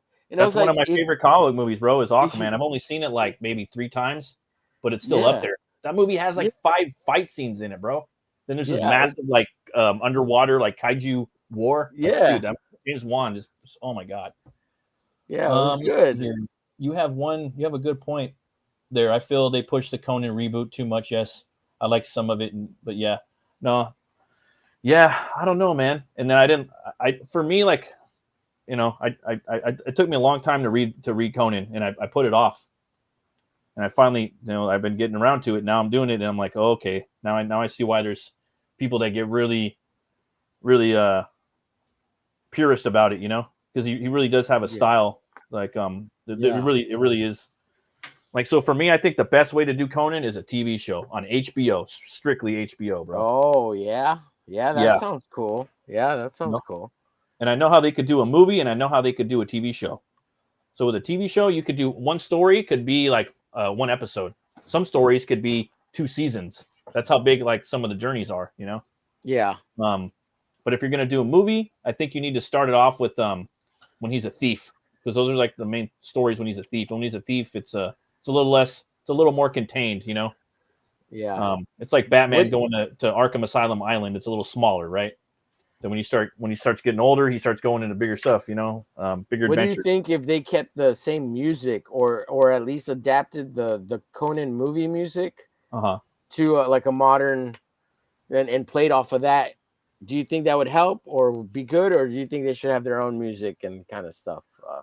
I Because think that the they should music have their in the own music. original, Yeah, say it again. that's the. Sorry. I think that they should have their own music. I think Basil Polidoris' score is the best score ever written for any movie. I know it's just like I sound like a basic bitch here, but I'm sorry, dude. I think that's the best score I've ever heard in any movie, and I love movie Yeah, scores. I listen it's to them so all the good. time. Yeah, I've seen orchestras play them. yeah, But no, I think whoever comes on and does Conan, they need to do it. They need to have their own vision. They need to have their own they need to have their own score, their own conductor. Now, do I think yeah. that they should be doing music in that style? As far as I know, yeah, it should be like sound like that somewhat, you know, very like Right. operatic and orchestral.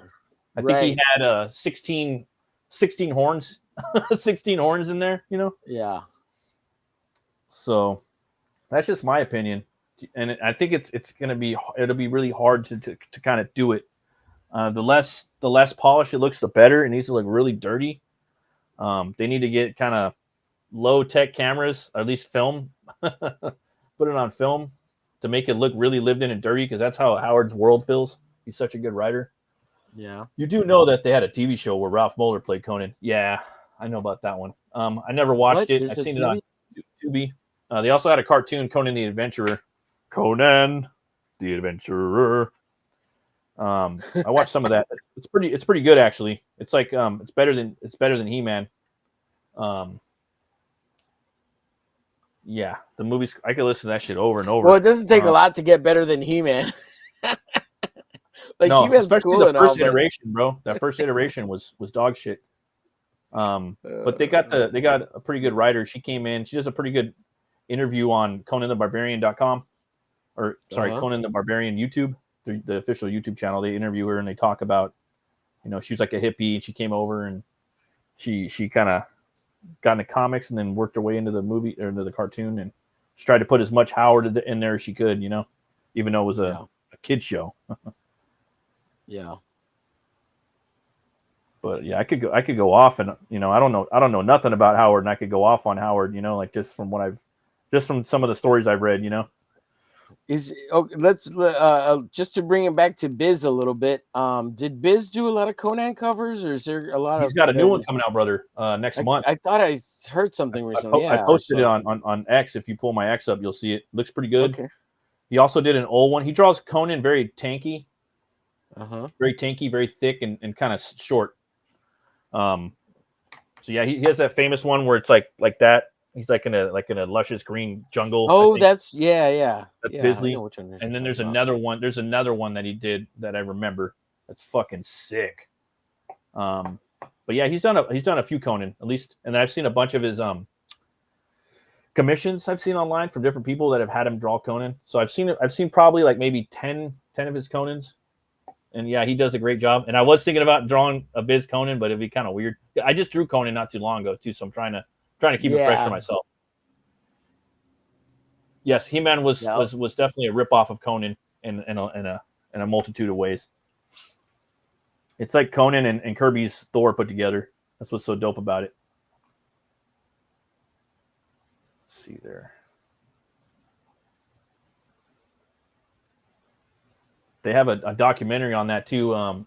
Omen, Screaming, Graven. If you go to the Conan the Barbarian YouTube channel, they just dropped a documentary on that because there was a lot of stuff about that going along for a long time. Rumors of Oliver Stone. He wrote like 13 movie scripts. Then they got in line with Mattel. Mattel made a bunch of the toys. Then they dropped. Then they saw the movie, what Milius did, and the movie was too gory. So Mattel pulled the plug. They were stuck with all these molds. The Skeletor mold was actually Thulsa Doom. Thulsa Doom has a skull for head. He's not a Conan villain. He's a Cole villain. So that's how Skeletor came about. So there's that. And there was a bunch of He-Man comics that were just straight up just traced Conan comics from Marvel. They literally traced it. A lot of shit. But now He-Man's got his own thing, and Conan's got his own. What's your X? It's Batmerk. Is that what it is? Yeah, Batmerk _ right? Bat. Yeah. Okay, I found it. Yeah. Bat _ Merc. Yeah. But now it's kind of like The Witcher, sort of. Witcher's still getting there, but The Witcher's a hard ripoff of Elric. But the more you look at him, he's they like, let's put Cavill in there. Let's not put Jared Leto in there. That's the one I was screaming about. Yeah. So he's got the jungle. He's got the cliffs on the side of him. It's a badass picture. Let's see if I can make it bigger for everyone. There's more too, man. There's more. So there's got to be more bigger there. Oh yeah. So this is all like, here's Bisley. Is that Conan there? Yeah. Can you see that? Oh wait. Let me share. Sorry, I did not share the tab. So there's that one by Bisley, and then because Bisley's like, dude, I'm gonna make See, there's another one by Bisley. Yeah. Oh, you're on the phone, right? So it's probably harder to see. There's a.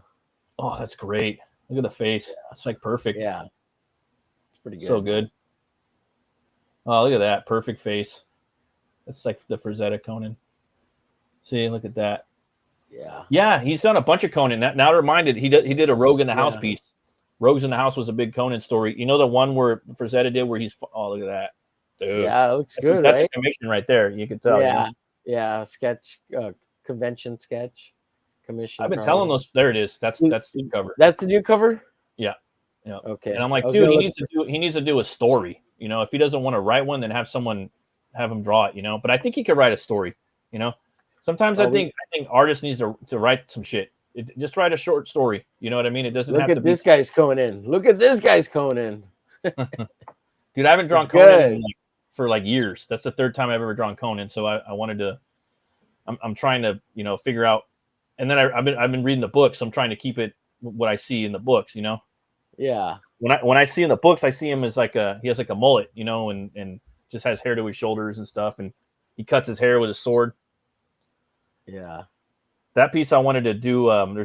They have to. Yeah, I can't wait for the Lee and Sharp one coming up. He's also doing the new Spawn Dark Ages, so I got those like two of my big. Oh really? Looking forward to. Yeah, dude, I had to call it my. Yeah, like put that on my poll. Yeah. Yeah. But I want to draw some reptilian. Go check out Matt Burke over on X under Bat _ Merc, and of course you can see that Conan right up top on his wall there. Yeah, super awesome. Yeah, Liam Sharp is good, and he's done a lot of Conan stuff. Like he's good. He's good. Yeah. So good. I like him just as much as Bisley. Yeah. Yeah. He's got some dope shit, and so I'm looking forward to his Dark Ages Spawn. He's been working on that for about a year or two now, and then also the Conan story. Bisley needs to do a fucking Conan story too. Yeah. Just the Savage Sword, bro. Just write a story, or write a story and have someone write the script. You know? Yeah. Yeah. He needs to do some Spawn too. That would be fucking awesome. Some Bisley Spawn. That Yeah, that'd be sick. that'd be cool. But Also, that's what I like like about whichever Savage Spawn Sword, doesn't man. matter. What I like about Savage Sword is you could do a short story and have like artists just come in and just fucking they could write it and draw it or just draw it, you know? Yeah. Dude, I think we need more I think we need more anthologies in our space. I really do. I know a lot of people don't like them, but I think that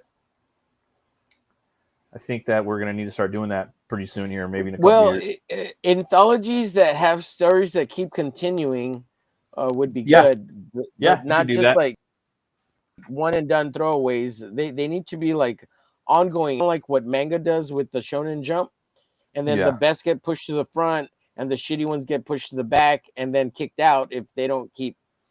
That's what we need in American comics. They need to adopt the Japanese Shonen Jump style, you know, to start getting badass artists slash meritocracy. writers. Yeah, and do that. The meritocracy, bring it in. But I mean like more for us, like more like the indie kind of YouTube-y scene. I think eventually we're gonna have to start doing black and white anthologies. And if you could do like a one story that's fucking dope, but if you can also do maybe if we drop like an anthology a year, you have like 7 pages, and then the next year you have 7 pages, and next year you have 7 pages. You take that fucking story out, boom, you got a 20-page floppy. You see what I'm saying? And so for the people that were there the first time, they could get the first shit, you know. And maybe if I take my floppy and now I'm gonna pay someone to color it. Do you know what I mean? And there's 2 different versions. I would say yes, that would be cool, but the biggest problem with all that stuff is who's gonna publish it, who's making the money, and there's a bunch of issues with like copyright and ownership, and people don't like working together, so it's never gonna happen. That's true. I think the biggest issue. I think is the problem with anthologies. I mean, I know I could make it happen. I know I could get a bunch of people to do it, but it'd be a lot of work. That would be the reason why I wouldn't do it. But it would be black and white. That's what I would do. I'd have contracts set up to where, you know, this is your IP and you can do whatever the fuck you want with it. And I figure something out. It would have to be a bunch of I'd have to work out a lot of the kinks, you know. But I think if we were to do that, make something in the line of like Heavy Metal magazine. Yeah. That's where we have a story, you know. So you got a glitch story, right? That's your story. Right. And then we put it out. We don't have to fucking crowdfund it. Maybe we could crowdfund it, maybe not. I don't know. Maybe we just launch it on the store. People buy it, and then, you know, that's where the trust comes in. So then I get my issues, you get your issues, and then we just cut them up, and then we sell them or something. I don't know. We'd have to figure something out. Right. But eventually you do that every year, and everyone's got their characters in the book, you know. Right. Then you take maybe three. I'd say 3 years. Maybe you could probably do a pretty cool story.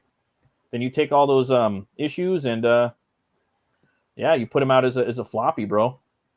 Well, if you ever do that, I'm down because I trust you. I'll do whatever you want. I think that would be pretty cool. I think that would be cool. I'd be down. Because people I know anthologies. I can help you on the back end, whatever like stuff you need for whatever, like putting books together and stuff, and like if we get other people involved and lettering or whatever, because I can do all that kind of stuff, and that way it's not just all on you, It's all that stuff, and it's a big job. But the thing is, like, a lot of people don't buy anthologies, but I think if they were fucking sick and they were done every year, an annual. Yeah, like or even biannually. Say in our scene, and they were fucking cool, and everybody does like a 7-page story. Yeah. Or if they want to do a 12-page big story, if they're a badass fucking motherfucker, and some of us are out here, I'm not, but they can pump out something, then I think that would work, and I think the community would really dig it, bro. It's just that we don't have consistency, and we're not putting out like a dope ass like anthologies all the time, But that's why a lot of people don't want to really fuck with them too much, Right. But look at Heavy Metal, man. People love it, right? It's out all the time. If they don't love it now, they did love it, right? They did love 2000 AD. If they don't love it now, they did love it when it came out, right? Humans will dig it. Let's see that. Oh, that's a good point. Omen says, do something like to Marvel Comics Presents could work as well with different artists and writers. Well, Marvel Comics Presents basically was an anthology series with two issues or half issues, the flip over cover, right? Front If and I back do it, cover bro, kind of thing. if I do it, it's going to be 100 or 200 pages a year, and it's going to have short stories in it. It's going to have prose in it. It's going to have all that shit in it. So when you get it, you're gonna like, whoa, what the fuck? Oh, it's gonna be a lap breather, and I'm gonna do it for like fucking for hella cheap. It's gonna be black and white. It'll probably have a color cover, and that's what I would do. But that's a job in itself, where I wouldn't even be able to do anything for myself. I'd be too busy kind of wrangling everybody and keeping people in line, you know. Because basically, we would probably be doing it for free, and what we would get out of it would be like we get our comp copies that we would sell or something like that. We'd have to work something out. Right. And that would be a lot of red tape. But if I figured it out how to do it to where no one felt like they were getting fucked over, or ripped off, or swindled, or fucking grifted, then I think we could all really like grow from it as a community, you know? Yes. I think some people would be like, damn, that's a good idea. Like, I don't know. Now I want to jump on fucking book 2, you know? Yeah. Like, yeah. You know, and if you do it once a year, then it's like, yeah. And you're coming through with like a 100-page book or 200 pages, you know? A big ass book, and the writers too. They could write, dude. You could write a cool like sword and sorcery story. You could write a horror story. You know what I mean? You could write a boxing story, or maybe a little. You know, thing is, we don't really think about that. Like we're a bunch of kind of comic book readers, but like a cool prose story, they're fun, man. You sit back and like reading some of the Robert E. Howard like boxing stories. You know, they're wait. You want me to read, man? I just want to look at the pretty pictures. both poems, prose, comic book. It would mostly be comic book, but I would put some prose in there too. Oh my god. Also, there would be like pulps in there too, where you have, you know, like maybe like 10 pages and then an illustration, you know. Oh yeah, like an illustrated prose. Yeah. Yep. Yeah, that's cool. So that pulp prose, where it's just by itself, or both. I think there's just the sky's the limit on that. And if you do it on black and white, it keeps it cheap, dude. It keeps it dirt cheap. Oh yeah, for sure. Yeah, So, like, black and white is the way to go, especially what I'm saying. So, and it'd be totally indie. It would be cool.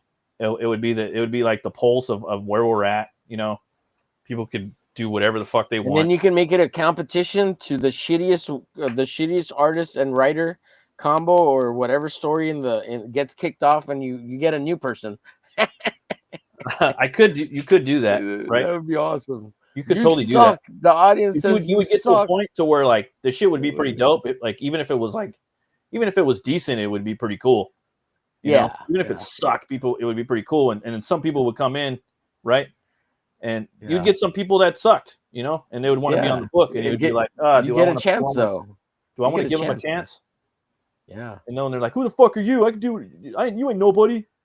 Let me get in the book. I'm a nobody. You ain't nobody, Matt Burke. Fuck you. Yeah, Let me get Matt in Burke. You know? Yeah, I'm gonna make my own book, Matt Burke. Fuck you. That's how we are, though. But I kind of want to just like let kind of most people get in there, you know? Oh yeah. I would probably just be like anybody could kind of get into it, you know? Right. But that would be a lot of work, you know? Yeah. And then it's like, well, do I want to have quality control, you know? And that starts opening up, you know? Then it turns into gatekeepery. You know what I mean? So it gets kind of weird. Like I get these big dreams, but how come you don't let me in the book, man? You gotta kind of gatekeep a little bit, then, right? You'd have to gatekeep a little bit, right? I don't know. I don't know. I'm just talking hypothetically. Like I'm just talking about air, you know? Yeah. Well, Eric July, you have to gatekeep. You can't let him in. Why? I got his. He's got his own book. I got his Horseman books. I haven't read them yet. I got the two of them. Dude, I got so many books I want to read, and I got to get the Man with No Strings. Yeah, that book looks really good. That one's came out.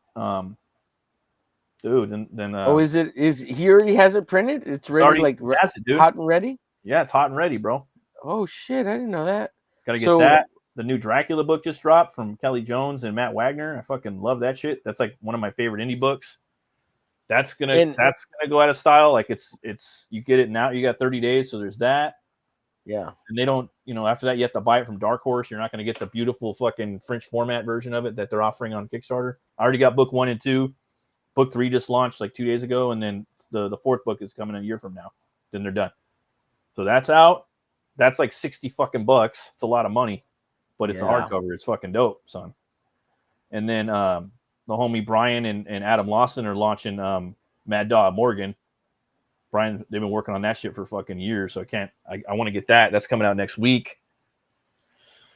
So many Brian, Six Gun Gorilla Brian. Yeah.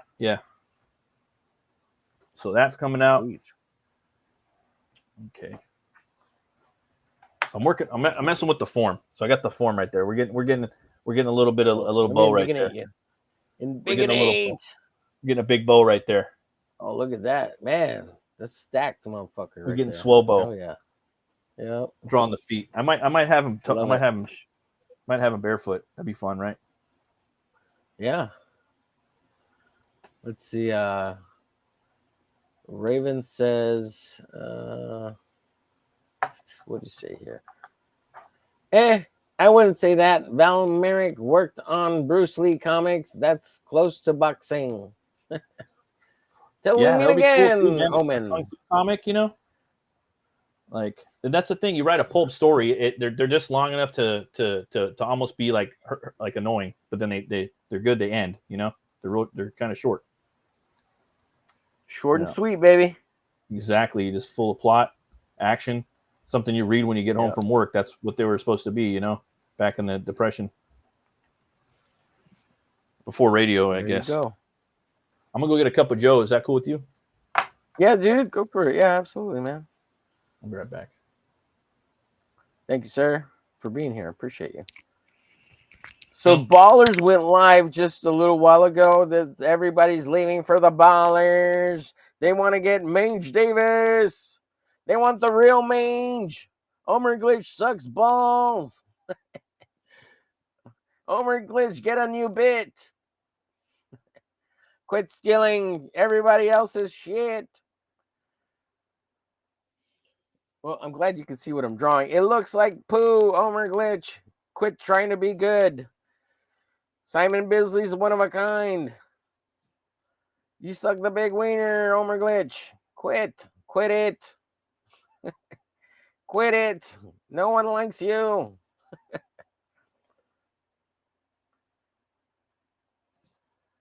So Phil Diaz is the man with no name. It's hot and ready. I guess you buy it on his website, right? I'll have to ask Matt when he comes back. I hadn't really looked into it. I know they did the launch and everything, and that's awesome. So good on you, Phil. Good on you. Good on you, Phil Diaz. Phil that is. Phil Diaz. I guess he left because he saw he went back and watched the stream, all the shit talking I did. I don't mean it, Phil. I love you. You're friends with Bisley. He calls you Phil Diaz. Phil Diaz. I know that kid, Phil Diaz. And I'm back. No, what I was thinking though, like maybe we just get like a bunch of homies, dude. There's so many people out there, you know. We put up maybe theoretically we put out like an anthology, like if it's not every year, maybe every 2 years. If it's 200 pages, bro, you know. Yeah, that would have to be like a full-time job for me to. I've been trying. I've been whipping you guys, you know. Whipping that ass. By I'd be annoying too. I'm like, all right, if you want to do it, I need your phone number so I could be texting you and calling you. Like, where are my fucking 7 pages at? Where are my 7 pages? Bitch. Where's my 7 pages, bitch? Oh, I thought you were just calling to say what up. Yeah, what's up, dude? What's up with 7 pages, bro? Fuck, dude, we got this anthology going. You kind of need someone to do that though, bro. Otherwise, you're not going to get it done. You know. I know I would. Yeah. I do. Man, I'm an overachiever. I'd have those bitches turned in early. But if you do sword and sorcery, it's a little easier, right? Is it? Well, I mean, all of it. Okay, you do fantasy, it's a little easier, right? Think about it. Yeah. Right? You do barbarian on a planet, right? In the desert. Yeah. Barbarian kind of like in the jungle or in the woods. I mean, it's not like all the cyberpunk, like sci-fi Blade Runner-y shit. Oh yeah, that shit's hard. Yeah, dude. You don't have to. Let's do a. You know, all the tech and shit. Yeah. But if you have people just doing like sword and sorcery, bro, it's a little, more attainable, I would think, because the backgrounds are a little easier. Yeah. And it's fun too. Like artists, like, dude, fantasy, bro, you just have fun, you know? You don't have to. Yeah. Well, man, I've been trying to get a group of guys to just like work on one book and knock it out. because you get 5 people on one book, 3 pages a piece. You can knock out a book in like 3 weeks, maybe less, 2 weeks. Bro, You know, I did like one day I did like 5 pages, dude, of pencils. You know, I didn't, and I go light on my pencils now, especially if I'm doing fantasy, because I want to have all the fun with the ink, and now I kind of figured out how to do it a little bit.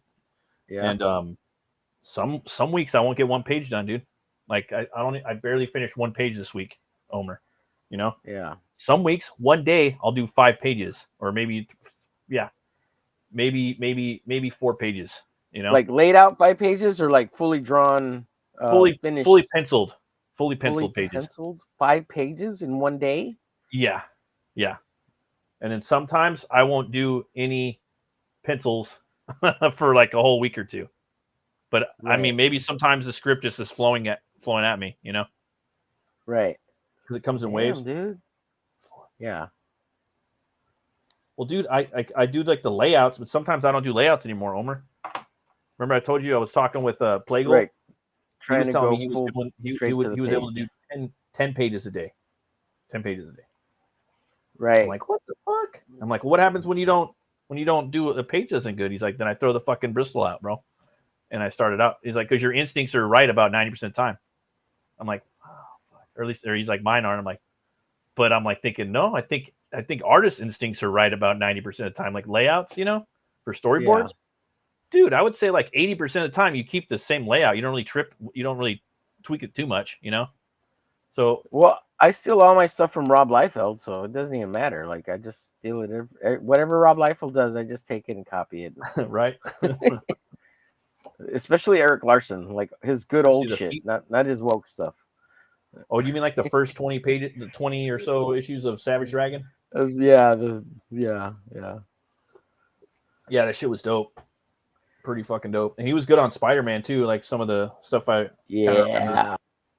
with Cyber Spider when he turned the Spider-Man into cyborg, fucking I like the arm and shit. That was that one dude, bro, that's doing the Arachnus book. Ortiz, I think was his name. Michael Ortiz, yeah. Oh, I heard him on. I don't know whose stream it was on. But, he hangs out with us on the studio. Yeah, it was like maybe like 6 months ago or something when he was kind of coming around a little bit. Yeah. He comes and hangs out every once in a while. And he's been on the Hump Day too. He's been on the Hump Day. The tech and the lore of that universe that he's talking about, what his spiders can do.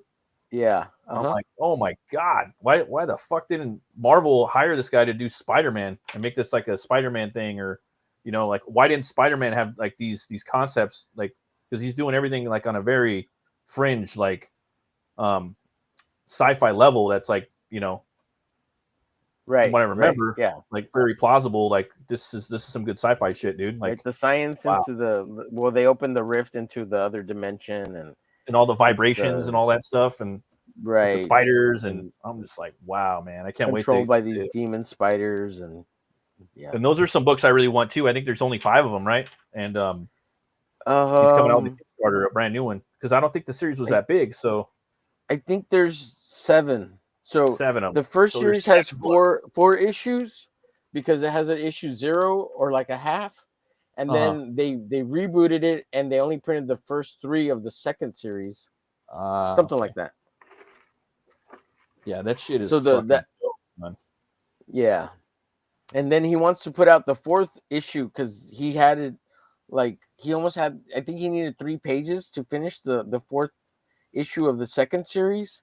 And it never got published. And so he wants to put that out in a omnibus type thing. And then relaunch the whole thing with the new story that he has in mind. That's cool. That he thinks envisions the actual thing. See, like that guy, he's got to do it, man. He's got to get that shit out. Stat, you know. He's a little worried that he doesn't have a big of fan base that he doesn't think he has a big enough fan base, but he does. It just gonna take a little while to tell everybody, you know. Yeah, you gotta that thing needs to get hyped up. Like it needs to have a marketing campaign. Yeah, like you can't ninja like launch it, you know. Right. I don't think. Hey, so really Phil Diaz, the man with no strings, is that being sold on his website? Dude, it's on his website, bro. That's okay, and it's not. That's what you have to do. You know, like that's what we. Or is he crowdfunding it on his website? Yes. No, I think it's just straight up like. Oh, it's just straight up printed and sold, ready I, to rock and roll. I'm not sure. Oh, okay. Maybe But it's somebody in the definitely on chat his knows. website. And what I think it's going to be is he's printing it very soon. You know. Mm-hmm. So speaking of Spider-Man, Omen says, "Can you imagine Norman Osborn as Spidey?" No. Yeah. Didn't they do a story with Superior Spider-Man where was it Norman or who was in his was brain Doc Ock. or took over his body? And it was Doc fucking Ock. good. Yeah, it was good, and I was it was enjoying Doc it. And I remember like the numbers Yeah. went up too. Everybody was loving it. You know. Mm-hmm. It was he drawn had the by hospital Humberto too, Ramos, like- wasn't it? Humberto Ramos. And he was like trying to pick up on this little like dwarf Latina chick. Oh yeah. The And storyline, Mary you know. Jane was the only one who knew that it wasn't him or something like that, right? Yeah, there was an interview, bro. Like kind of off on topic, sort of, but Kristen Dunst, like I saw on Twitter, they're like, "Hey, would you come back for another Spider-Man movie?" She's like, "Yeah." She's like, I would want it to be though, like they have, like they're married and they have kids now, you know. Yeah. And I'm like, yeah, I'm cool with that. Like, but I kind of wanted to see more of like, I think Peter's always young in the movies. When I was a kid, I was really into like the Maximum kind of Carnage and Venom era, and Peter was always like a little older. He was like early 30s or late 20s, and he was living with MJ, and he was bigger, you know. Right. And we don't really get that in the movies. I don't know. So I always thought that was really cool how he's like that. But one movie, that Spider-Man Noir with Nicolas Cage is coming. I Yeah. forgot about that. That sounds like it's gonna be fun. Oh, dude, have you watched the new Dracula by Luc Besson? No, man, I've been wanting to watch that forever, but it's not out yet. Did you see it on or something? Well, it's out on that website where I sent you that one link one time. Oh, okay. You can watch it there. But yeah, well, it's supposedly it's out, but they haven't released it on streaming yet. And like it was released in France, and they released it in the US too. But I think it was only out like a week or two. Like I guess it didn't. I don't know. I don't know what the story is. What they do is they don't fucking. A lot of these cool movies like that, they like Deathstalker's another one. They're only putting it out for 2 days at like at the Alamo Draft House, you know. Mm-hmm. Same thing with like Frankenstein. That's going to be out for like a week or two, and then they're going to put it on Netflix. Frankenstein looks dope, son. Like I seen who's in Frankenstein? Oscar Isaacs, pretty much. He's Dr. Frankenstein, and then they have a new guy playing Frankenstein, but he looks like, dude, it looks like the Bernie Wrightson Frankenstein, straight up. I don't know if it was Guillermo del Toro or just Oscar Isaacs playing homage to Bernie Wrightson, but there was a picture on Twitter where he's sitting in the window, Dr. Frankenstein. It's Oscar Isaacs, and he lined up the shot to where it was a shot from Bernie's book. Oh yeah. Oh, that's fucking bad. Yeah. So I don't know if it was Oscar doing it or Guillermo telling him to do it. It's on Guillermo's Twitter, Oh, it had to be Guillermo because he's a huge Bernie fan. Huge Bernie fan. Yeah, he's been working on this movie for 20 years. And Doug really? Jones was supposed to play the creature, and then the makeup was all ready and everything. But Doug I think he got out of it, and now they got kind of this younger Australian guy. But they have so they had the first trailer come out, Homer, about 2 months ago, and it's from Dr. Frankenstein's narration from his point of view, Oscar Isaacs, Mm-hmm. Well, the new trailer just dropped, trailer 2, and it's from the monster's perspective. So the monster's narrating the monologue on the trailer, Oh yeah. And it looks fucking dope, son. The movie just looks like, Bernie Wrightson and Guillermo del Toro, a movie of their Frankenstein. It's not going to be like, it's not going to be like the novel. Guillermo's going to put some del Toro-isms in it. He always does, but that's cool. Yeah.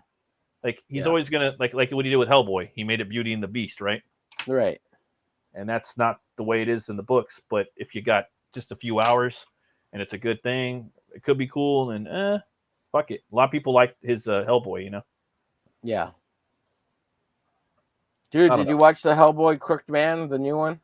I did. I watched it the other day. It was good. I thought it was good. I was like, man, it was good. It's not the perfect Hellboy because he didn't have the eyes, but it was pretty fucking good. I was entertained. I was like, oh yeah, this is pretty fucking good.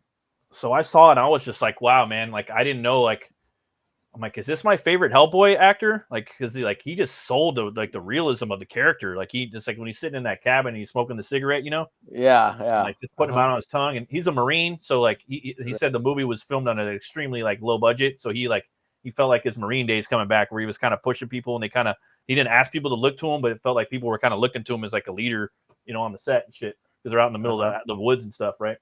Right. Jack Kessie. But yeah, man, he was good. I did like him. Great. Yeah, he was good. Yeah. And as far as it being like the Corbin's short story that he did for Mignola, it was like spot on, bro. Like it was the best comic book adaptation since Sin City, in my humble opinion. Yeah, he did a good job. I gotta watch it one more time though. But I was really excited about that movie, Omer, and I was kind of that spider in the beginning just fucked me up, man. I really hated that CGI spider. I don't know what it is. That's I hate it so much, man. Funny. I didn't give a shit. I would have even took the fucking train sequence out. I would have said, you know what, guys? Let's go to Vegas and take the money for this for the spider. Let's go to Vegas, or let's go to the bar. Fuck this spider. We'll start the movie out. Hellboy's coming up on a horse in Appalachia, right? Wouldn't that be cool? You see Hellboy like you see the trees and the smoke, and then the shadow, his silhouette comes up. You see the horns. He's riding on a horse, right? Then the hand drops down with a cigarette, and you see the cigarette smoke. You see the orange light from the cigarette. Then you see this gigantic fucking right hand fall down in the silhouette. Then you see this fucking tail drop down in the silhouette, all in one shot, right? He's just all in black, and then you see the smoke and the black trees, brother. You know, that's all. That's his. Matt wants to write and direct the movie himself. That's the entrance. Movie. You see what I'm saying? Yeah. And it don't cost nothing. Literally smoke and trees, bro, and maybe film it at night or something. You know, to get some light behind him. And that's how I would have lit the movie, and how I would have shot the beginning. And he would have came in riding on a pale horse, and in Appalachia, like a fucking, you know, like a badass mofo, like he should be. And he wouldn't need to. He didn't have to fight the spider or anything like that. But it's just to me, the spider was just so fake looking. You know, it looked like I kind of liked it even more because it looked so shitty. There's stuff that made me like the movie more because it was kind of shitty. Mm-hmm. Like, and you know it's low budget, and you're like, oh, you know what, my expectations don't have to be that high. Like, I just enjoy the story. You know, I really like the Asian chick. I like the black guy. I like the bad guy too. Like, I like the butler from Fresh Prince of Bel-Air playing. Dude, that was dope. Like, what the fuck is he doing in this movie? It's like, yeah, motherfucker, you will be saved. Yeah, and then he's like cussing and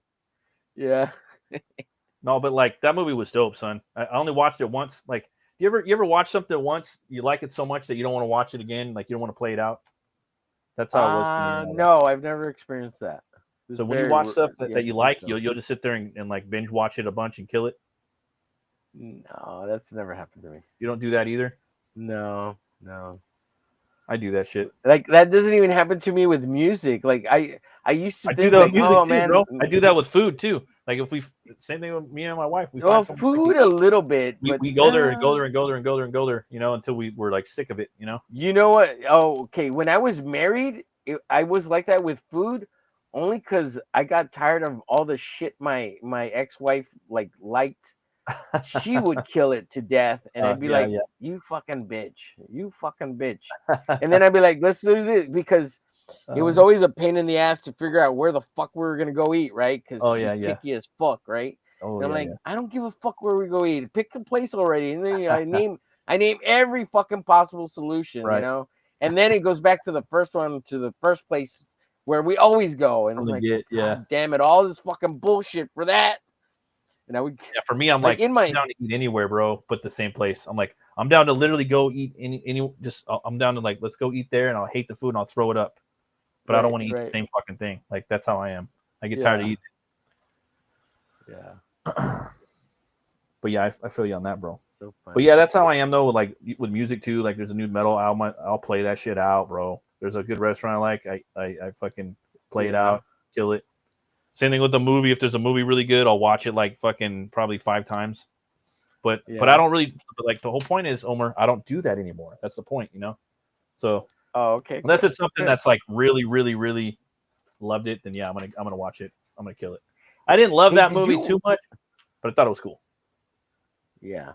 Did you watch the new? I haven't even watched it yet. The new Mission Impossible, or the last new Mission Impossible. I never even got around to watching that movie. The last one I watched, brother, was the one with Henry Cavill. I haven't seen anything else after that, really. Oh, really? Huh. It's funny. We watched Legend the other night over here. Me and the kids. I think movie's I pretty heard dope. somebody. Yeah, I think I heard you say that somewhere, Yeah. or the chat somewhere. That was probably me yapping the other night when I was drawing the Phantom. Yes, that was probably it. Yeah. So I'll just like yapping, you know. Well, of course, when you get on the stream, it's like, what the fuck am I gonna talk about? Oh my god, what am I talking about? Blah blah blah. I just try to be real, you know. Yeah. Well, I mean, that's as human beings, we got to share our experiences, right? I mean, that's how we connect with other people and all that stuff. Right. Right now, I'm trying to draw like a weird, like an outrageously buff like Lobo. So he's like the Hulk. Right on, yeah, dude, yeah, absolutely. It's gonna be a couple of streams probably for this guy. I'm gonna try to come back on here and just keep drawing it throughout the month if I can make it, bro. Oh yeah, awesome, dude. Thank you. Always welcome, sir. Likewise. And then I want to start doing a coffee and comics like type stream eventually. Yeah, in the morning. You're thinking mornings? Yeah, I'm gonna do a morning show once a week eventually. It's not gonna be for a few months though, but that's that's the plan. It's just right, that with work, it's been pretty crazy. Good night, gentlemen. All right, later, buddy. Outcast. Outcast. Oh, what's up? Halder's back. His break must be another break. Let's see. I had to wear a giant garbage bag on my walk home from work. It's raining like crazy. Damn it, Halder. Damn it. Let's see. Omen says he's kind of like he's kind of at the moment since he got punched into space by Hellgate. So while he's having space adventures, he's filling in for him, and Chasm is filling in for Parker aspects. Is he talking about Superior Spider-Man? Probably, yeah. He might have been referring to that. Oh, Superior Spider-Man. Giving this fool like a tiny waist. I'm sorry? Giving him like a really tiny waist, you know how like Bisley would draw Lobo? Yeah, and give him the chicken legs, right? Like he's got the huge upper torso and the chicken legs on the bottom. I just drew a chicken leg character the other day. I don't have the chicken legs. He's got the. I gave him Hulk legs, but I'm trying to do that though, for sure. Trying. There's the Bisley Hulk Wolverine.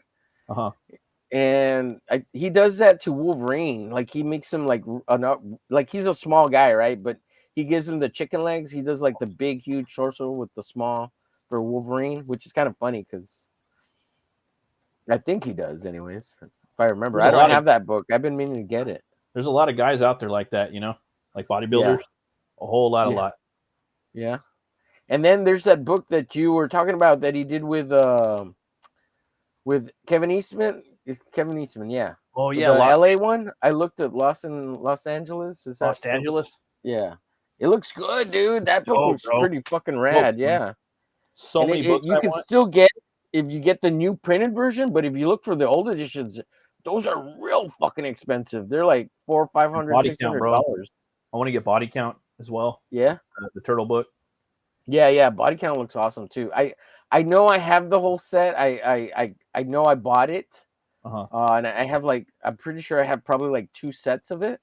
Yeah. Because my little brother used to buy comics too. Like we used to buy comics together. Eventually, I took all his comics away from him.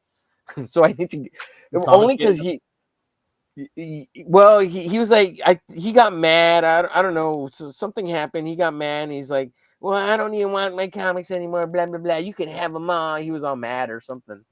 And he started shooting his BB gun at the boxes of his comics. I'm like, what are you doing? Stop! And he shot it like 10 times. And I'm like, what are you doing? And he's younger than me. He's like 4 years younger than me. Yeah. And I took away the BB gun from him and like kicked his ass or something and threw him down, and he's like, "Mom, mom," whatever.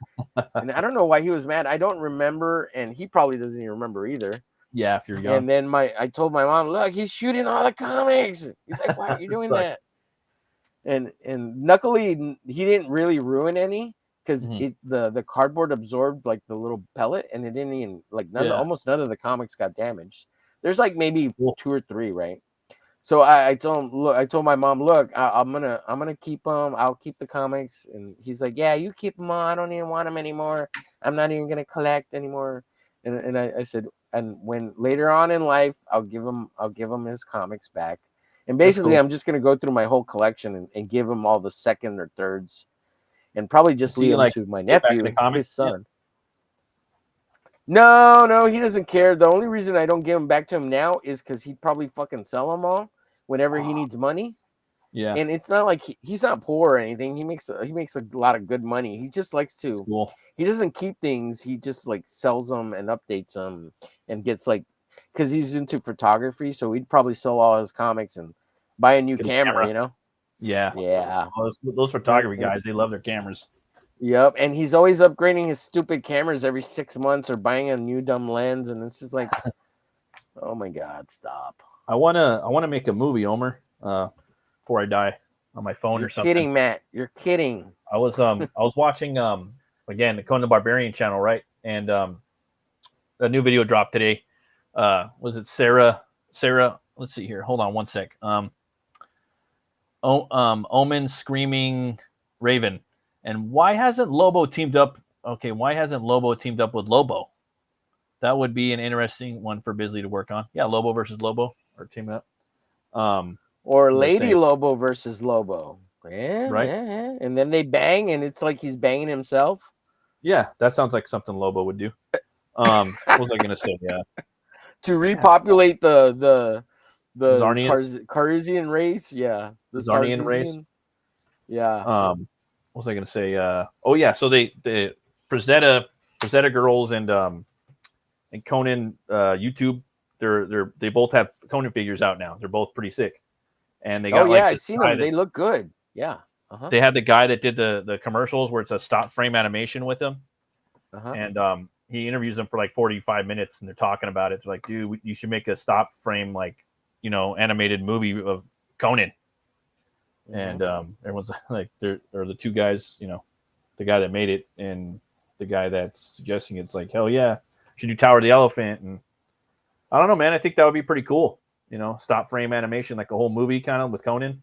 Yeah. You never really see like rated R movies like that. Is that something you want to do? Who, me? Nah. I want to do like film something on my phone, like a horror movie. Oh, okay. Definitely want to do maybe like Sword and Sorcery or Dark Fantasy. That'd be kind of cool, but it's kind of pricey. Got to get all the sets and costumes and shit and actors. But yeah, I would do it. They filmed Beastmaster out here in California. That movie. Oh yeah, Beastmaster. Man, I fucking love that movie as a kid. I would watch it all the time. I always thought I had the power to have the eagle see and shit. Once I saw that movie, I was like, and I found out it was filmed out here. I was like, you could film a pretty cool barbarian movie out here. And then I'm just like, there's certain areas out here that, you could film one, yeah, it's California. Yeah. The land of supple honey. Well, there's just a lot of like outdoor terrain, I think they filmed it in like San Gabriel Valley or something like that. But there's a lot of spots, like even over in Riverside, that look kind of barbaric, like I thought they filmed it out where Dillard lives. I thought that's where they filmed. They might have filmed it out there in Riverside. Like I was out there seeing my brother, and they got some cool. I think Dillard said, yeah, they filmed. That's where they filmed it out here. Like, and he went down the street, or like it's down there they filmed it. Oh shit, that's crazy. Yeah, maybe they did, dude. Because there's definitely spots over there, like because that's where I've been going. My bro lives out there, and I'm like, damn, dude, you could, if you built like a set right here, it could, even in like in the end of Conan, like Tulsa Doom's cult set that looks like Riverside, like the little thing they built inside the mountain. Yeah. So just maybe something like that. Get a cool, maybe like a cool barbarian or something like that. Good story. Yeah. Get some actors. Maybe hit up the local college and theater or whatever. See if they want to do something for free. Right. That's the only way it's going to get made. Yeah. And then make sure the lunches are on point. That you provide the best fucking for food. For the tortas, right? That's what they said. I heard that when you're doing indie movies, if you want to make people, if you want people to work for free, then you're going to have to serve them like the super bomb food. That's where you got to invest your budget. The badass taco truck. Taco truck, the bacon wrap hot dogs. Oh, you speak of my language, sir. Fucking elote man. Yeah, yeah. You got the birria truck. Every day you probably birria truck. Matt Burke speaks my language. I don't know, man. I would do something like that. I would probably try to learn a little bit of stop frame for some of the special effects. But I don't know if you've seen the Deathstalker trailer. Did you see that? That movie's coming out next week, I think. Deathstalker. Fuck, so it looks so cool. I don't know. Did you see Psycho Gorman? No, I haven't watched it. I've been meaning to watch it. Funny, dude. I haven't watched that one. It's from the director of that. He did that, and The Void. I hear The Void's fucking scary. Well, didn't what's it called come out yet? Freaking Toxie Adventure. Didn't that come out already? Yeah, that came out. Did you watch it? Not yet. No, I haven't. I haven't watched it either. Are you a fan of that? Yeah, I am, but I don't know. I kind of lost interest in it for some reason. I heard that Peter Dinklage didn't play the character; he just voiced it. Really? Yeah, and he had a lady dwarf play it. So I mean, that's cool. He's giving people work, but it kind of like, that's kind of weak, you know. Like, are you that big of a fucking princess to where you know, a dwarf queen to where that you have to fucking not play the role? You can only play the human version of it. Yeah, what a bitch. I must commend you. You know, you could put on the makeup, but I shan't do it. I only you know, perform the human parts and read Shakespeare. It's like, come on, bro. Yeah, it's kind of weird. I'm a cocksucker is what he's saying. Right? Yeah. Fuck you, Peter Dinklage. You little fuck. He didn't want anybody to be in the Snow White or whatever. Remember that shit? Yeah. He's like kicking out the ladder for all the other ones behind him. Yeah. You ever seen the first Lobo before? The comic? Have you ever seen Lobo, like the first comic of Lobo? Oh, where he's in that yellow purple outfit, that one? Yeah. Well, I mean, I have it in the trade, the big omnibus. The omnibussy? Yeah. The Boosie? You have the Boosie? It's like a cross between Gene Simmons and Richard Simmons. It's a cross between Gene Simmons and Richard Simmons. You put them both together. And Bisley came through and it looks lame. I mean, the costume looks lame. The character might be all right, but obviously Bisley reworked that shit with his magic. Yeah. Keith Giffen is a creator, right? He's part creator. But if it wasn't for Bisley, it's like if it wasn't for Zeta, you know, Conan wouldn't have looked as badass either, you know. Yeah. It took a while at least. I mean, I can't say that. I will say, like, history-wise, though, for sure, you know, because of Frazetta, Conan got a lot more popular, you know. And then after Frazetta, it was Arnold helped the popularity with Milius. Arnold. And there's like a lot of different versions of Lobo, like the hair. You know, sometimes he's got that kind of Dragon Ball Z hair like you're doing, which is my personal favorite. That's my favorite. Yeah. Sure. Because it just looks crazy. It looks like a wolf. And you know, then he kind of has like the afro hair. He has like the mullet hair. I've seen the dreads. Oh, yeah, and the dreads. Yeah, the dreads. Lobo Unbound. Right. That one was pretty. That was a good comic. It was painted. I forgot who did that one, but it's fucking good. It's really, really political. Like, that's why I like Lobo. Like, they're so political, you know? Like, just poking fun at, like, popular commentary. That's the way it's supposed to be. Right. And they don't care. No. Yeah. Like, in that one, like, he's working for, like, some interstellar, like, rap record producer that raps through the galaxy, you know? And he's got to go to some, like, planet where people run around and they, like, blow themselves up, like, kill themselves with suicide, you know? Oh yeah. I think I remember hearing about it. Yeah. It's just funny, dude. Yeah. Lobo's good. We love him. The bow. Yeah. This shit's hard. I'm having a hard time with the colors. I know, man. Why do you have to do this, Simon Bisley? I fucking hate you. Just kidding, Bisley. I love you. Come on the show. Show me how it's done. Your magical powers astound me. Oh my god. I want to start painting. I'm going insane, Matt. I'm going insane. Just so you know. Well, it's all good. I think I'm turning Japanese. Yep. I'm a monk in the desert, Matt. I'm fucking thirsty. It's an ongoing bit. I've been saying that all week. So what was it? Thursday? What's today? Today's Saturday. It's Friday, right? It must have been yesterday and the day before. Dude, I had 5 women in the chat, which has never happened ever before. And I keep teasing that they're all guys, right? But yeah. I don't know. I don't know if you know Carrie. And then I had there was Scarlett, and then there was this Andrea, and then there was somebody else. Maybe it was 4. But it's like, what is happening? Like, women don't watch me, right? Because I'm such an asshole. I'm so chauvinistic and talk about tits and ass and objectifying women. So they get annoyed and they don't hang out, right? Like, stupid fucking Homer. Why are you such a fucking asshole? But they were all hanging out, laughing up, having a ball. It was great. It was funny. Just having fun. Just having fun, ladies. Having a good old time. Yeah. That's good. Yeah. Sweet talking them, you know? Sweet talking, give them that Homer glitch sweet talk. Oh, man. But they were being pervs. The ladies were being pervs more than me. They were saying naughty things in the chat, man. It's pretty funny.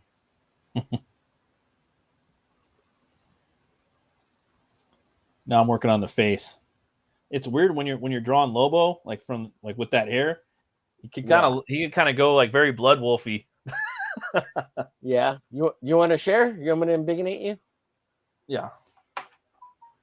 I mean, it's up to you. You don't have to.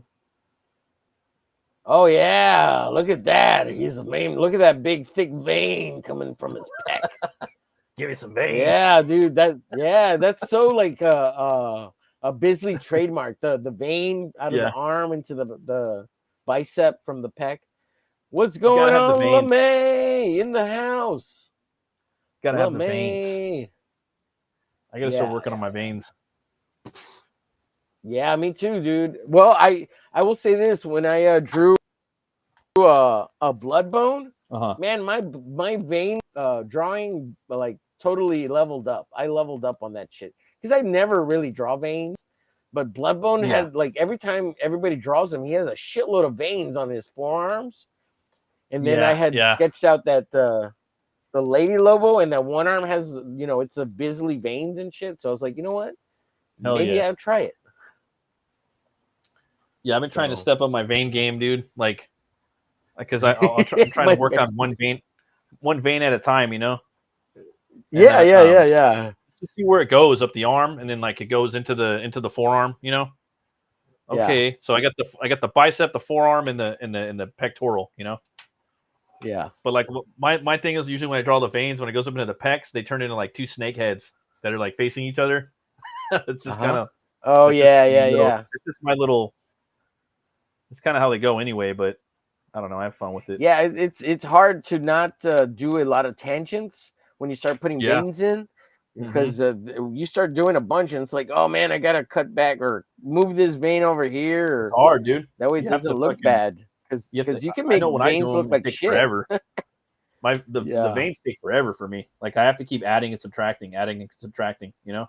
Yeah. Then lighting and then shadowing and lighting and shadowing to where it looks like readable, you know. Right. Yeah.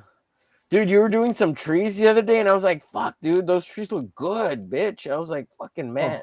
Oh, thanks. Yeah, it was awesome. It was so good. Dude, I've been working. Remember I was talking about building a fantasy world? Yeah. I've been working on that shit a little bit, bro.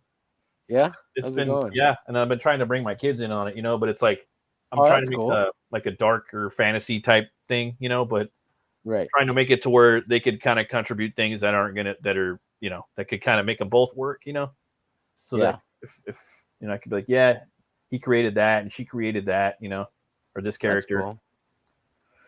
Hey, Yeah. how old are your kids roughly? Uh, Like that, uh, because they're kind of young still, right? yeah, They can't 12 watch and 6. 12 and 6. Yeah. So they can't watch the first Conan movie, right? Because of the boobies and Oh hell no. Yeah. yeah, Can't even watch Destroyer. That one's got a bunch of shit in it. yeah. I was watching. I was like, "Can you watch this?" Like, no, he's all into Minecraft, bro. That fool loves Minecraft. Oh yeah.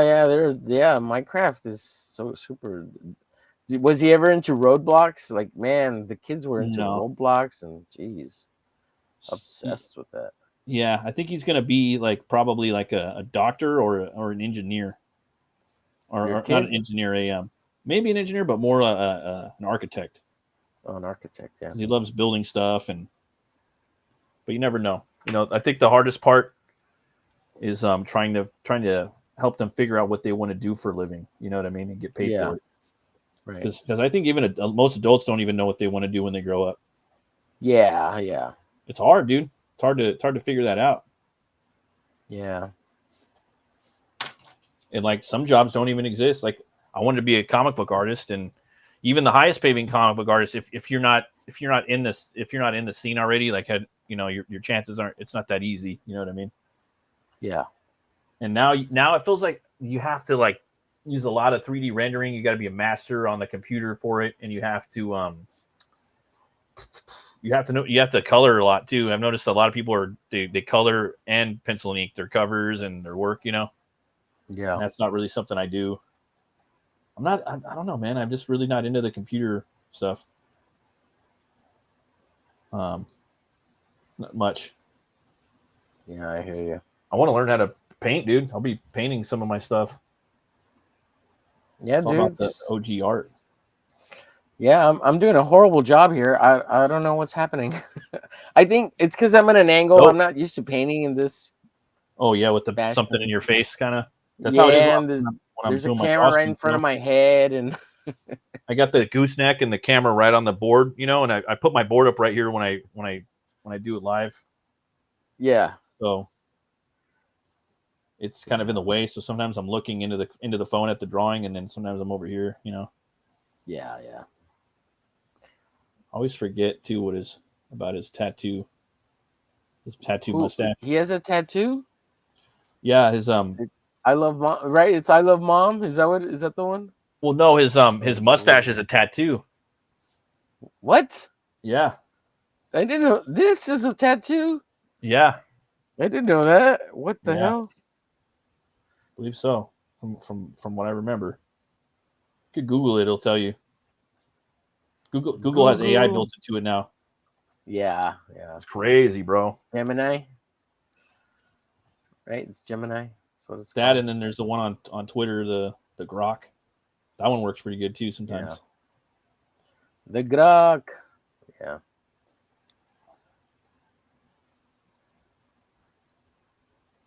I'm gonna give this guy some big ass teeth. I think it'll be fun. It's all about the fun with this stream, right? Yeah, dude. It's all about like kind of because I'm kind of doing like a anti kind of I'm not really doing embracing the biz style because he just kind of attacks it, I think. Yeah. He's not sitting there fucking drawing like little concept and compositions, But then again, he's way more talented and he knows anatomy a lot more. I think he lays stuff out. I think he does thumbnails. Yeah, I mean, if you remember watching like the Joker, he has a little thumb. Well, it's like a sheet of paper, but he did a sketch for it before he started the big canvas. Yeah. Plus, he was working like as an artist. Like he's been been painting since he was a child. From what I remember, like his uncle taught him how to paint. Yeah.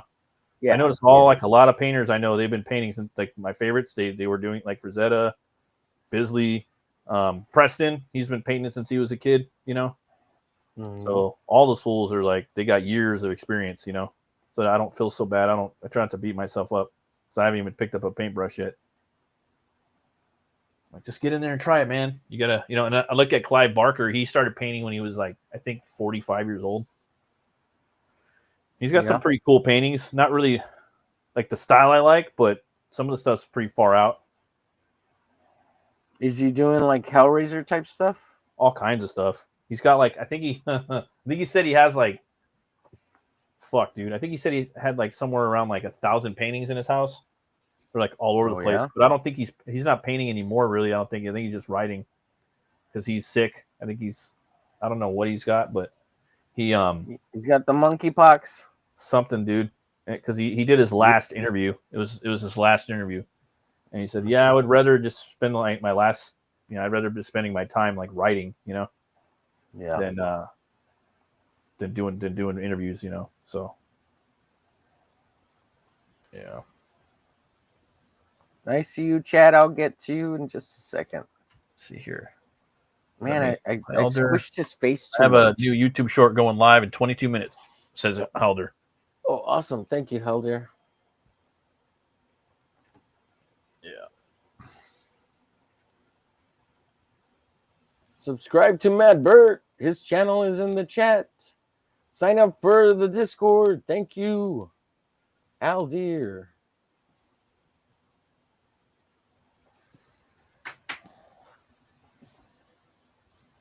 Yep, and you gotta have the big sideburns too. The big Lobo's such a cool character. Oh yeah, he's cool. Just the design that Bisley did.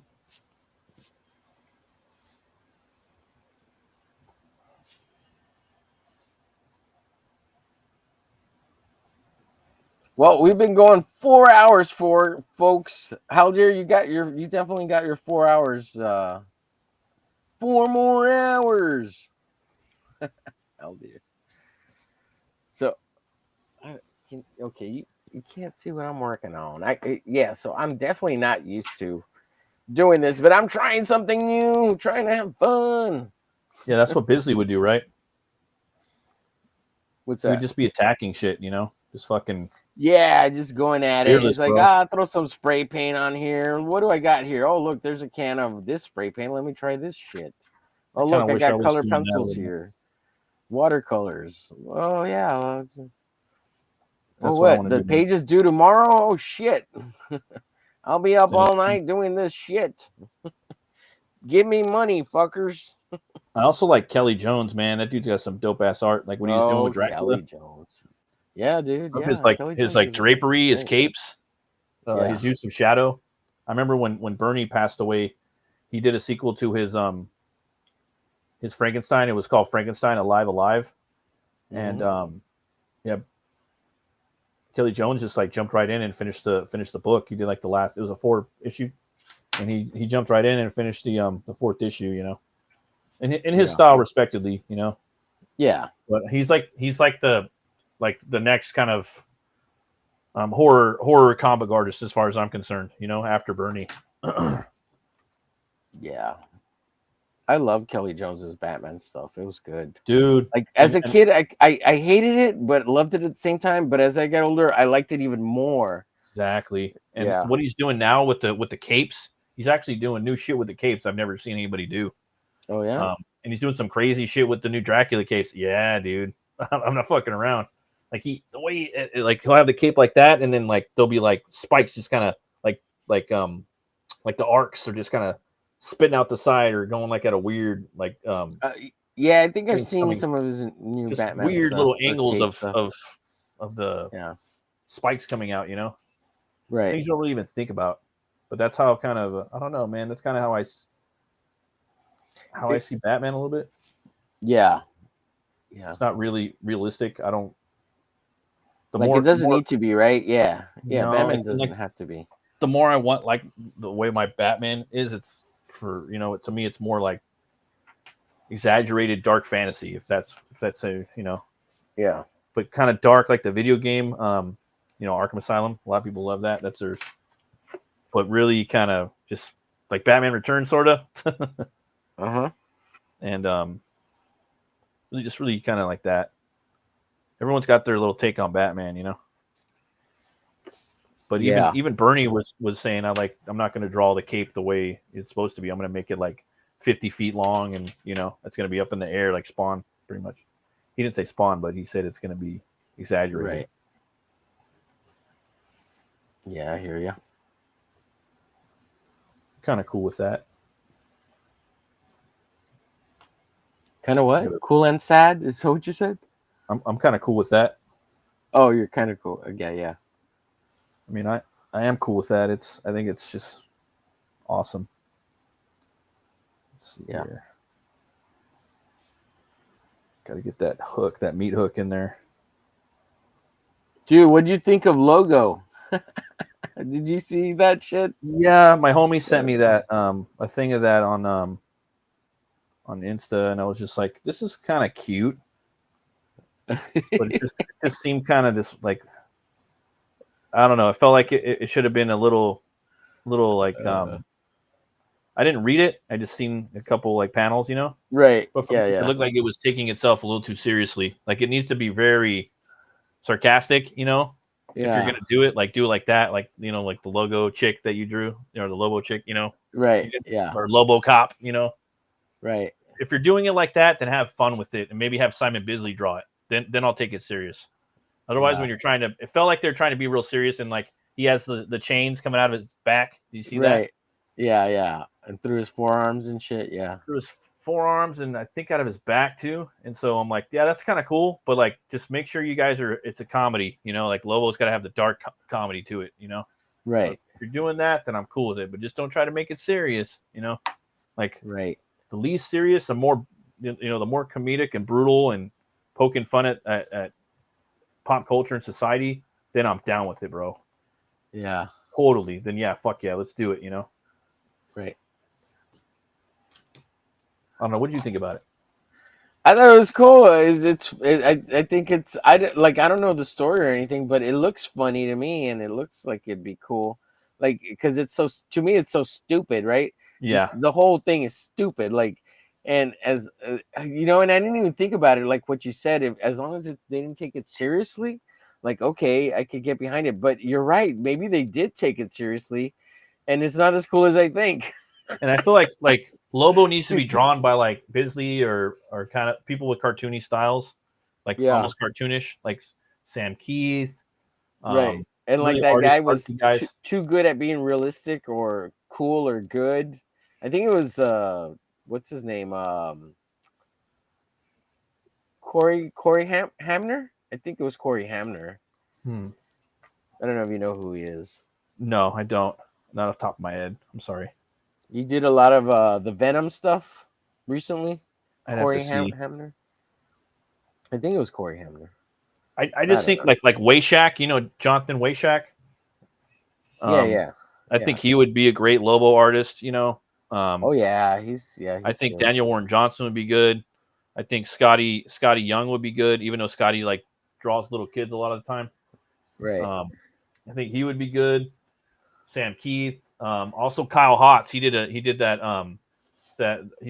a one-shot Lobo story that was fucking dope this year. That was like one of my favorites. Was it this year? He did that, and then he did a Spawn Viking Spawn story that was one issue. You know. Yeah. It was really good. I reviewed them. Well, it was a Violator. It was Violator number 2, and it had Violator going up against Viking Spawn, like in the medieval times. You know. Yeah. Yeah, it was pretty good. It sounds cool. But I don't know, man. I'm kind of drifting away from mainstream comics, and it's just really, I really just kind of want to basically just support the indies and go back and pick up a lot of indie shit that I haven't got. I'm picking up the Absolute Batman right now. Oh yeah. I'm reading that, and then what else am I picking up? I'm obviously picking up everything Conan right now and doing reviews of that because that's just my shit. And then I think I'm gonna give this guy some massive hands. Like, how is the reviews going for you on your channel doing the comics?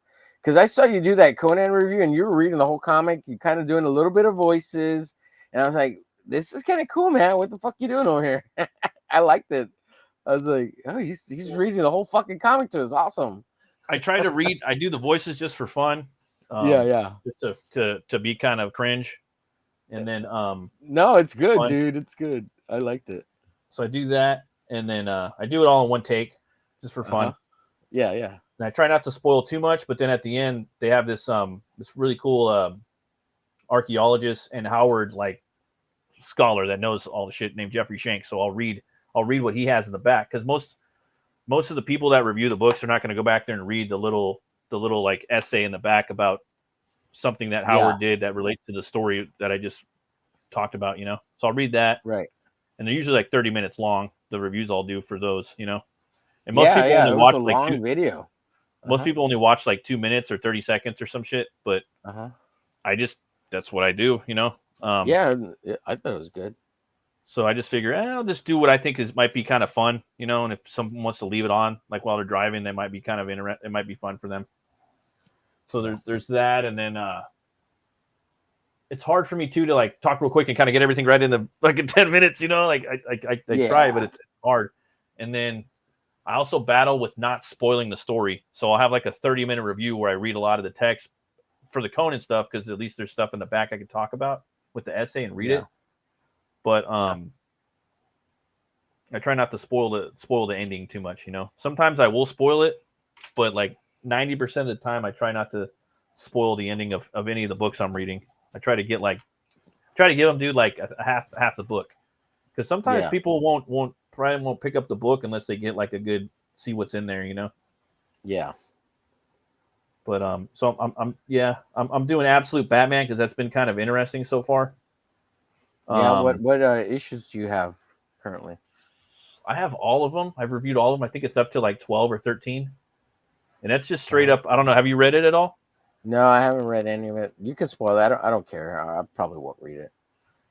I won't spoil it, but the vibe. I hate that word, but you know. I'll Me use too, it anyway. dude. I fucking hate that word. I was using the word amps. The amps. Uh-huh. I was saying amps instead of vibes. The amps. I was feeling off that while I was amping. Was that that it's a nod to like the 90s, the Image days a little bit. Yeah. But it's straight up body horror and sci-fi horror.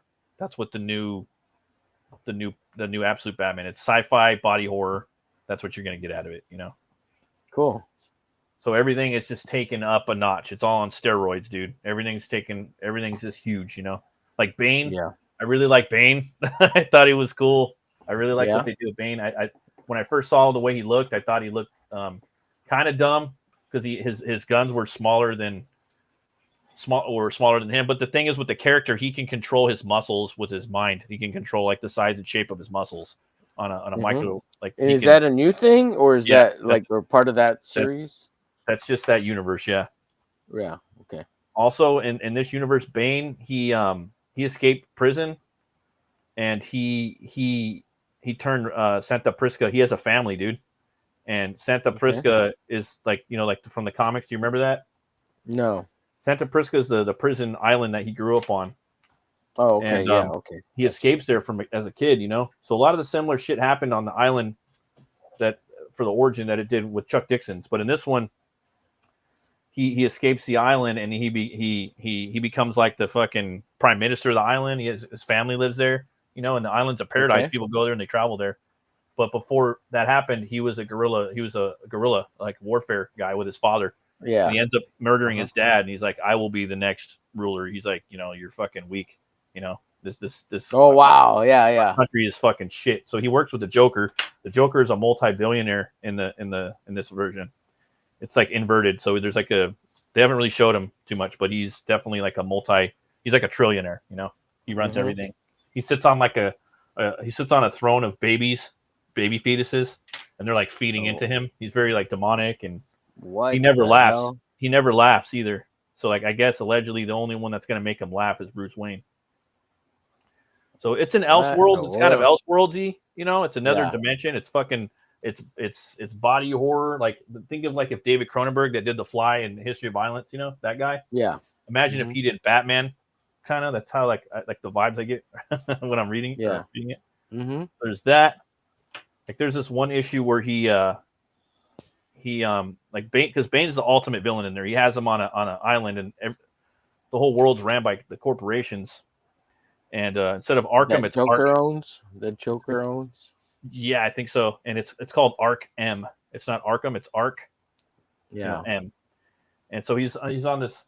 That's on crazy. And they have like Bane has him. Bane's just fucking with him. So Bane, he could get like 16 feet tall. He can control the size and shape of his muscles. Yeah. So he's on the island. Bane's the one that fucks all of his friends up and turns them to who they are. He beats the shit. He beats fucking Oswald up to where he just like a fat flesh mass of pulp, and he's like becomes the penguin after that. He beats the shit out of Edward so much to where he rips the part of his skull off, and he's got like a question mark, and he's like he becomes a Riddler. Half the rogues are Bruce's childhood friends, half of them. And then Waylon Jones, it's his buddy. He's Croc, but in there it's his buddy. He's this black dude, that kid that owns a gym, But then they do some like tests on him, and he becomes a crocodile, like a big ass like crocodile dude. It's pretty badass. Yeah. The design of him looks really cool. It's like his mouth opens up and it rips all the way down into his chest, his mouth. Oh yeah. I've seen all the way down in his chest. I'm like, oh, that's a brilliant design. And then Batman's like riding on the back of him, trying to escape Arkham. He's like riding him like a T-Rex or like a It's pretty cool. And but yeah, they psychologically fuck with Bruce, dude, in the scene. They like shave his head, and they're just like sending people in and beating him up and just torturing him and letting him run out. And when he runs out into Arkham, it's just huge, man. Like they have this sector where they're like, oh, he's in the Isley Forest. So he goes in there, and the Isley Forest is Pamela Isley. It's Poison Ivy's like forest, like a forest of dead. And she's like, oh, she pops up and she looks like a demon zombie type, And he gets out of there, and I don't know, it's just really entertaining, dude. A lot of people are like, this is woke, and I just think that's kind of like it's an easy way to just kind of get content. Like, go read it real quick, like tell me that there's not some cool concepts in here, right, for an Elseworlds. Yeah. So there's that, but what is it? Bane though, man. So Bruce, what does he do to escape, man? They like shave him. They put some shit in his neck to where like it's all going along the like muscles in his neck to where like the lines, the cuts of the muscles in his neck form like a bat signal, and it's actually pretty anatomically correct. Yeah, it looks cool. And Bruce is like 20 in here, so imagine, I don't know if you remember the mountains. And he's not rich, so he's not rich. No, like he's not self-made. Wayne doesn't exist. Wayne Enterprises. Wayne Manor. No, and his mom isn't dead either. Just his dad died. His mom his mom hooks up with Jim Gordon. Jim Gordon is the mayor. He's not the chief of police. Harvey Bullock's the chief of police. So they're tweaks, but they're not big tweaks, Right. But they are kind of big. Well, there's also big tweaks too, though, right? Yeah. But a lot of people are like my Batgirl black and my Catwoman Latina black, So a lot of people are complaining about that. I don't give a fuck. It's an Elseworlds thing. It doesn't matter. It's not a fucking total non sequitur, Yeah. Then they're like, oh, they're gonna have white nationalists in the annual, I guess, like KKK guys. But I'm like, well, isn't the KKK bad? What's so wrong with Batman beating up some KKK, or KKK like fucking, Right. I don't know. Yeah. No, we'll see what happens. Yeah. They're all wearing like red fucking MAGA hats, and that's kind of stupid. Daniel Warren Johnson's drawing it too, so we'll see. But so that's the annual. That one's coming out. I heard there's gonna be like 2 of them. But well, Daniel Warren Johnson he's kind of a little bit woke. He's woke for sure. Yeah. So there's that. We'll see what happens with that. But all the cool bat gadgets he's got some cool shit, and he's younger and he's the size of the mountain. I don't know. You remember the mountain from Game of Thrones? Yeah. He's that size. He's like 400 pounds, 6'5". He's a fucking tank, dude. Yeah. And he's got some cool toys. The bat gadgets he has are dope. What else is? But how does he have those toys if he doesn't have Wayne Enterprises and all that? Like how he's an engineer. He's an engineer. He works for the city, so he fucking jacks a lot of shit. He does have some money, like, so he's not like the poor guy. He's the poor guy. I mean, he's like us. He's just like blue collar. He works for the city, but he steals a lot of shit. Yeah. And then which is like whatever. Which is he steals it from Joker, right? Because he owns. He Does steals he it own from the like big city? corporations in the city and whatever, but he's fighting crime because crime is so bad. Like the Black Mass, there's really people going around murdering families, like men, women, and children. They're murdering families in the streets. Yeah. So Batman has to go up against that. You know, it's Yeah. that bad. He even like chops this dude's hand off with the thing that was coming at him. You know, he doesn't kill, but he'll like definitely chop your arm off. He'll fucking dismember you. You know. Yeah. Maim ya. It's like I said, dude. It's horror. It's sci-fi horror. You know, like it's in the future. It's like not that far off type of. It's so. Well, do you see the series? What I was interested in is, do you see the series as like a placeholder filler for the copyright, all that copyright stuff? That could always happen. That could always be on the table. Yeah. Yeah. And the thing is, like the newer generation dig it, you know. Like when Snyder was writing it, he was telling his son, like, what would be cool about Batman, you know? Yeah. He's like, well, maybe if he was self-made and he wasn't so fucking OP, you know? Yeah. And so he's like, okay. Halder says, have you seen Invincible Hill? I don't know what that is. What is that? I've seen. Oh, dude, and I'm also picking up Battle Beast. That shit's dope, son. Oh yeah, that's Battle Beast. That's sci-fi sword and sorcery. Like, yeah, I used to pick up Invincible, and I always wanted to, man, but I never knew where to jump on. You know, like, yeah, so I never did. But I always loved the action in there. I would always thumb through it, like, damn, these pages are sick. Yeah, I like the style. Yeah. And then the show came out. I liked the show, and then for sure, man, like Battle Beast was my favorite character. I was like, dude, this is kind of like Lobo a little bit, you know? He's kind of like Lobo. He's like the Lobo of that universe. Once Ryan Otley got onto, well, I mean, they did it a little bit in the first what's it called? Invincible stuff. But once Ryan Otley got on, and once somebody told him something, and it's the same thing he applied to The Walking Dead. It said, stop wasting time, just get to the fighting and tell the story with the fighting, because that's what people want to see with Invincible. Like, people don't give a shit about Superman's story, right? Like, they want to see Superman fighting and beating people's asses, right? Yeah, because in reality that doesn't work, but in comic books it does. Like in reality, you're not going to be carrying out big conversations, you know. Right. So in comics, you could do that, especially for that type of comic, you know.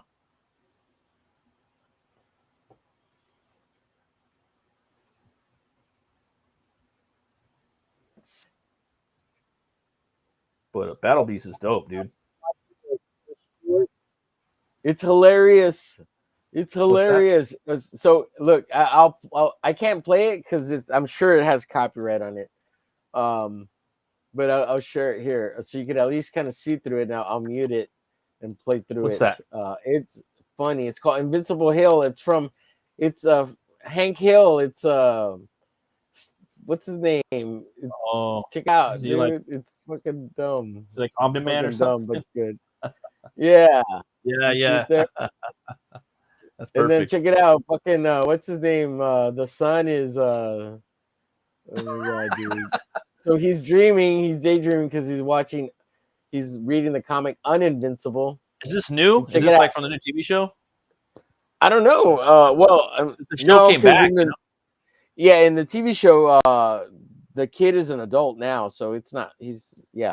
Oh, okay. It has to be back just in the fan shit. Yeah, it might be like AI. They might have made this with AI. That's hilarious. His little belly sticking out and shit. Yeah, dude. Baby dog shirt. Wait, are they gonna fight? Are they gonna battle it out? What? Look at this. Oh, I bet shit. like the show was like, shit, look, kick him in the balls. His leg is all curled up like funny, Yeah. like a pig.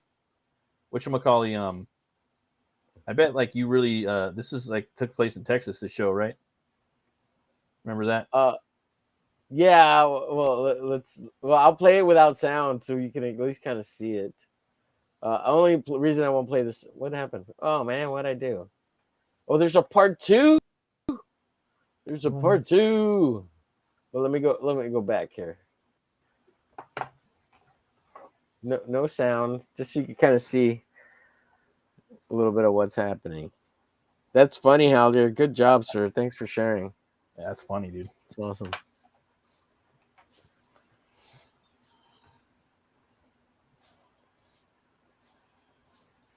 Sharing it with the chat.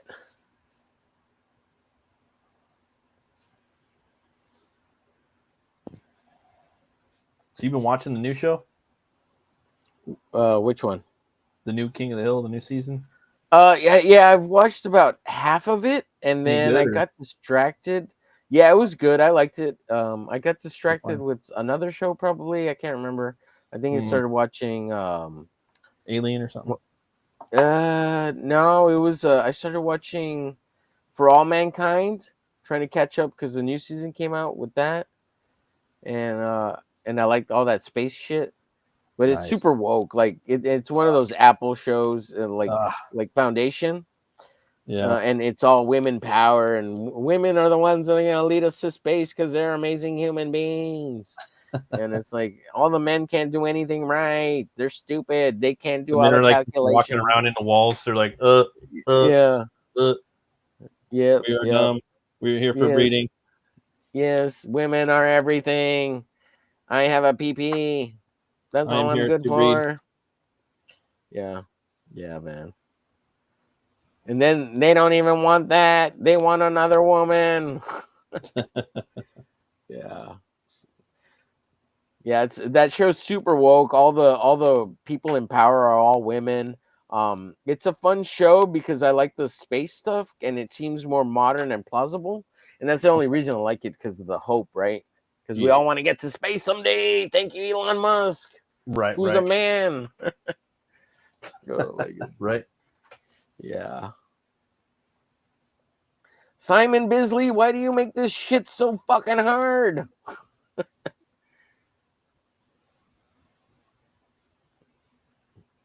Yeah, well, I mean, okay, so it's played through. Oh, it's still playing part 1. All right, let me stop sharing. That's good. I'll check it out. It's good. I like it. Yeah, so some of my adjustments were off, so I had to adjust through while I'm painting, trying to get certain angles right. And it's coming along. It'll get there. It just takes a little while. It's at the super ugly stage. Matt, I think I'm done for the night. I've been on 4.5 hours. I appreciate you coming on, bud. And if you're more than welcome anytime, and I appreciate you swinging by and hanging out. For sure, man. Haldir, you got 4 more hours. Sorry if I've been annoying with the stupid voice. It's my announcer voice, Matt. Oh, the announcer? Yeah. Goal! It's my Mexican announcer voice. Goal! Yeah. Like times like 5 minutes? Yeah. But I just like recognized it. Yeah, My announcer voice. That's where that comes from. Awesome. Yeah. I'll try to jump on, man, like next week. I'll try to make it every week if I can. So awesome, dude. And you know, if you can, I understand, dude. I mean, and it'll just mean I'm at work, dude. Just having a good time. You see me popping up in the chat, that means I'm getting my shit ready. Get my all right, bud. Awesome. Well, thanks for being here, man. You're part of the inspiration with this. We talked about the book, and I told you about the Peter thing, and I explained all that stuff at the beginning. And I was hoping Pete would want to come hang out, but he's busy his weekends are real busy, so no pressure. You know, I don't expect anybody to come hang out on my stupid little channel. But if you can, that's cool. If you can't, no big deal either. It's not gonna change my feelings about you. You're still an awesome dude. So we'll get out of here. I'm gonna play the trailer for the BIZtober series. It's a special, and I'm just having a good time playing with this piece of plastic here that's dried up paint. So hopefully I'll have more done on this painting that'll look better. I usually film with another camera, so I didn't film any of this. It's just too early. But I'll start with that other camera. So eventually, if I don't get it here live with everybody, maybe I'll make another video. I have tons of videos of all of the drawings I do, but I never, because I hate editing. That's why I'm just let's go live. Yeah, I don't edit can't at all. stand I editing. barely edit anything. Yeah, yeah. So all I did like 100 videos edited over Oh, like a 2-year period early on before I ever went live, and before my channel had any real viewing, and it was all speed art stuff, and nobody like it was right after the hit of speed art stuff took off, and then nobody watched it or nobody cares about speed art anymore, you know? they don't care anymore, huh? No, it's out of Oh, really? vogue, you know? It is, right? Yes. Yeah. Damn. If I like the missed only that way whole you could thing. do speed art, the only way you could do speed art now, Matt, is you have to like tell a different story or talk about something else with a voiceover Uh-huh. over your speed art while you talk about something, like, or teach something, or like that guy Ewan. Whenever you see him do speed art, he talks about weird stories of weird shit that's happened to him, and he's yelling and he's saying all these bad words, and he says Oh, penis, okay. penis, penis, penis, penis over and over. Yeah. You've seen him, right? He's a fucking nutbag, but I love that For a guy. little bit. Yeah, But you mean speed art? So you mean like a 5 or 10 minute video where they're talking over it, kind of? yeah, yeah. Okay. You're not talking about a short though, right? Of it. No, not a short, but even the shorts are moving that way. Like the speed art, like nobody watches short speed arts. I did They 100 don't, of huh? them. Nobody watched them. Like Yeah. maybe now because they'll push it because YouTube is pushing everything. Like they're pushing everything. They want to push all the content, no matter what. That's why it doesn't even matter anymore if you're doing lives. Like they don't prefer pre-recorded videos to live anymore. It's all content. They don't Yeah. care because they're trying to dominate over TikTok, right? They want to make sure they stay on top, and they are. They are. They are. They're gonna They be like I are. said, dude, and I've been saying they're gonna be cable in 5 years. You know, there's They're gonna be already cable. You're right, but they'll be like cable more so because I've been having them. They've been pushing the buy YouTube Premium for like a whole month now. I'm like, I don't Oh, fucking really? want YouTube Premium. Stop pushing it on me. Right. It was just like, what is happening? I have no interest in YouTube Premium. I mean, I thought of it, right? At some point, maybe. I mean, I thought of it like for the audiobook reading, because you'll be listening to audiobooks and there's commercials like every 2 minutes. So you're like, motherfucker, and you might be listening to a 3 hour book. Yeah. So it's a lot of, you know what I'm saying? Yeah, yeah. Well, one of the things that caught my eye the other day on the YouTube Premium is you can actually speed up videos faster than 2%. You could go up to 3%, and I'd be interested in that because then I could get through a lot more videos even faster. And then sometimes I want to get like videos like from movies, and I want to cut like intros for my channel, you know? And you have to have YouTube Premium for that, you know? Like I was trying to cut a bunch of Conan shit up. I'll send you 2 links where you can download any YouTube video, basically, unless it's the only ones you can't download that are real hard for it to do are some of the Venmo videos, and I think that's it. But I'll send you a link to 2 sites that I use to download and rip. What about movie? YouTube What about videos.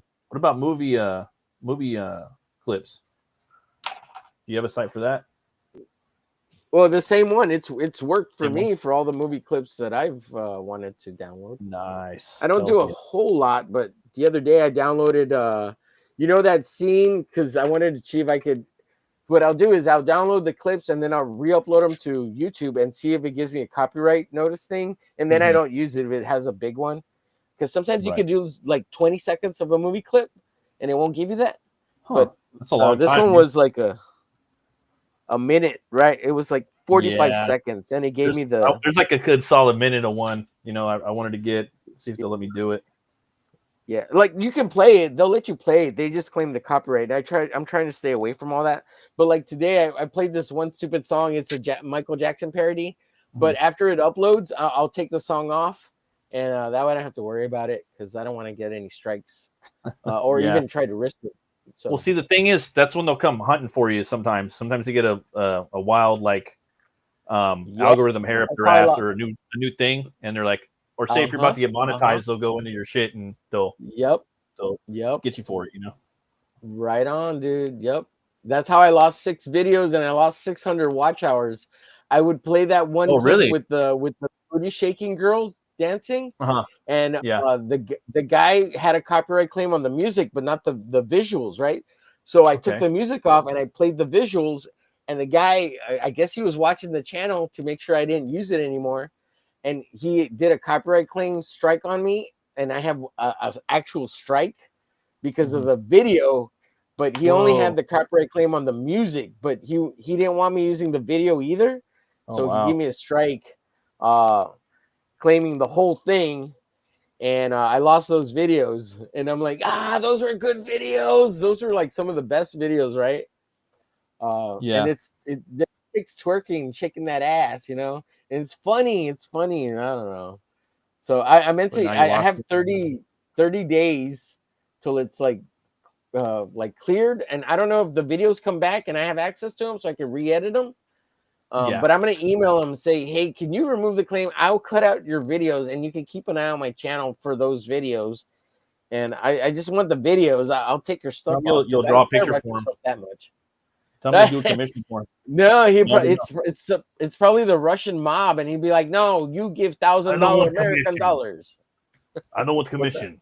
I take a piece of your ass. I take off booty shake, and then I give commission.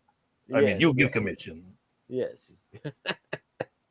I don't know. So let's see here. We'll do a quick show and tell if you guys want to see. Here's what I got. It's I'll see if I can move the camera even more up so you can actually see the whole painting. Yeah, this is good. I have an 11x17 scanner, but I'm gonna have to probably scan this in like 3 or 4 pieces and then have Photoshop put it together for me. Yeah, So I gotta get on the Photoshop. Matt, you want to share what you've got going? Yeah, sure. In Bigonate, yeah. My Bizinate. Ooh, in Bizinate. Hell yeah. That's awesome. Oh, dude, that looks so good. I love it. It looks good. Muy bueno, sir. Thanks, Muy man. Bueno. Yeah. So, look at all those veins. Yeah. Oh, look at that thigh vein. You put in that huge thigh vein. Still working on it, you know. Building it up. Good, then I'll start populating it with the world and space and some fucking aliens, you know. Have some fun with it. Absolutely. Then I'll sell it one day. Hopefully, yes. Thousands and thousands. Phil Diaz, $1 million. come buy our Dobo shit. Thousands Dude, that of Frazetta dollars piece sold for $14 million. You hear about that? Of course. Frazetta? Yeah, they should be selling this shit for fucking millions and millions. The Rogues in the House piece, the one where Conan's jumping on the gorilla with the red cape. He's jumping behind. He's got the sword. That's a good Conan story too. That's really good. But yeah, I don't know. Do you sell your artwork yet? I just did a commission this past week. It was really good. I want to open a website where I just sell my art on there, my original art. Do you sell your original art online, dude? Like, do you have a web store for your art? Well, okay, so I have a website, and I've been meaning to start. So I've been building it, and then I didn't have enough funds to pay the new web hosting for the year, and so I let it lapse a little bit, and the whole site got deleted. But I just paid it like yesterday or the day before, and I'm hoping the site will come back. But it was 3 months that I hadn't paid it, and I was like, I've been with this web server for like years, been with them for like 13 years, 15 years, maybe more. I've always hosted with them. They're called like Dream servers. DreamHost. Yeah, I was with them for a while too. I think I still am. Yeah. At some point I'm gonna make the store and the art store there, and it's just web page design has changed so much that it's not the way it used to be. So I'm doing it through their interface and using what's it called? Let me see here. I can't remember. It's that to help you design the pages. Because I used to do them by hand and do the HTTP or the HTML and all that, which wasn't a big deal because I was okay at it. I wasn't great. I wasn't perfect, but I could do cool shit, right? Yeah. What is it called? WordPress. Those guys, there's clearly only one thing missing: the nuts you'll crack with them. Dude, I was gonna say, Big Cartel seems pretty dope, dude. I've seen a lot of people using that now. Yeah, and they have really nominal fees. They have a free entry one where you can have 5 products for free. It's like the free plan, you know. Yeah, the free plan offers like so. I could put 2 of my comics and 3 of my like pieces of art up there, you know, and people can buy through their cool like They take Visa, they take everything. I think they do like the payment, you know. And then I've seen other artists with like a lot, like, you know, they're taking advantage of their bigger plans, dude. You know, and those go up to, you know, a lot more a month, but you can have like 50 products. You know, I think what's his name uses it. Ben Templesmith, dude. His fucking shit's dope, man. Oh yeah, like yeah, he's good. Yeah. I mean, he's obviously he's a celebrity, but I mean, he's got his shit on point. It seems like. Right, but we can all hope to be him too someday. Yeah, especially like you're a painter and stuff, dude. So you do like a lot of stuff like that. So I think you should be selling your art, man. For sure. Like you need an art store for your art. 100%. I know that for sure. Did I show you this one? Here's a glitch that I painted off that panel from. I just need a little bit right here. Just need to finish this little bit, and then kind of go over a little bit of black. But I gotta draw a glitch again. I like that orange in there, bro. Yeah. So this is I swiped a Jim Lee Deathblow panel. Oh, here, okay. you want to take? Here, I'll show it to you. So I've been trying to adapt styles, right? Because I'm working on this glitch story where it's gonna supposedly be different artists, but it's gonna be me doing them all at some point because I can't get other people to help. And I've had a few people that said that, yeah, so I am gonna send out 2 or 3 pages here or there, but I swiped this panel right here. This is the Deathblow. Okay, yeah, I see what you're saying. You see it? Yeah, it's I remember that. I like the orange on the gun though. I just made it glitch instead of Deathblow. Pretty fun. Glitch blow. Yeah, glitch blow. That sounds. So what about Gumroad? I love it. I know Gumroad has like you can put your comics on there too, but I don't know about the art. Well, here's the thing. I haven't figured out already as far as like the payment stuff because I'm pretty good at using PayPal, and all you have to do is put the PayPal button with the price. And yeah, PayPal takes a big chunk, right? Yeah, they when do. You do sales. It's like 12% of like the total, or 16%, or 1% depending on how you have it set up. But yeah, and it's fine. It's not a big deal because that's the sale you'd get no matter, as opposed to not getting part it, of the. right? That's just the way it is now, dude. So you have to sell online, and you have to sell all over the world, and some of the artwork's gonna get lost in the mail too. Like I don't even want to think about that, but I guess that could happen. No kidding. You know. Yeah. But it's like that or nothing. So I'm like, fuck it. Right. I think I'm gonna start selling my artwork because I got like a lot of pieces now, dude. And I'm like, okay, well, you know, and then like it goes up and down like the way price points are and whatnot. So a lot of people do it though, man. Yeah. You know. Well, I think I have maybe developed a Patreon with this last commission. Ooh, nice. She's really, really nice, and she likes what I do. So you got a Patreon? I don't know. Or what? Well, she was the last person who commissioned, but she already commissioned me for another piece. Okay. So I'm hoping to work on that one next week. And she was generous and kind of gave me a little bit of a bigger tip on top of my asking price. And I don't want to talk too much sales like totally online because it's nobody's fucking business. But I tell you happily in the back room. You know what I mean? Because I don't think it's right for people to be putting out page rates or prices or whatever people pay out in public. Of course, if I was selling it, the commission was $60, right? That's what I told her. But and that's fine. On average, I try to sell about reasonable prices. I want people to actually buy my stuff.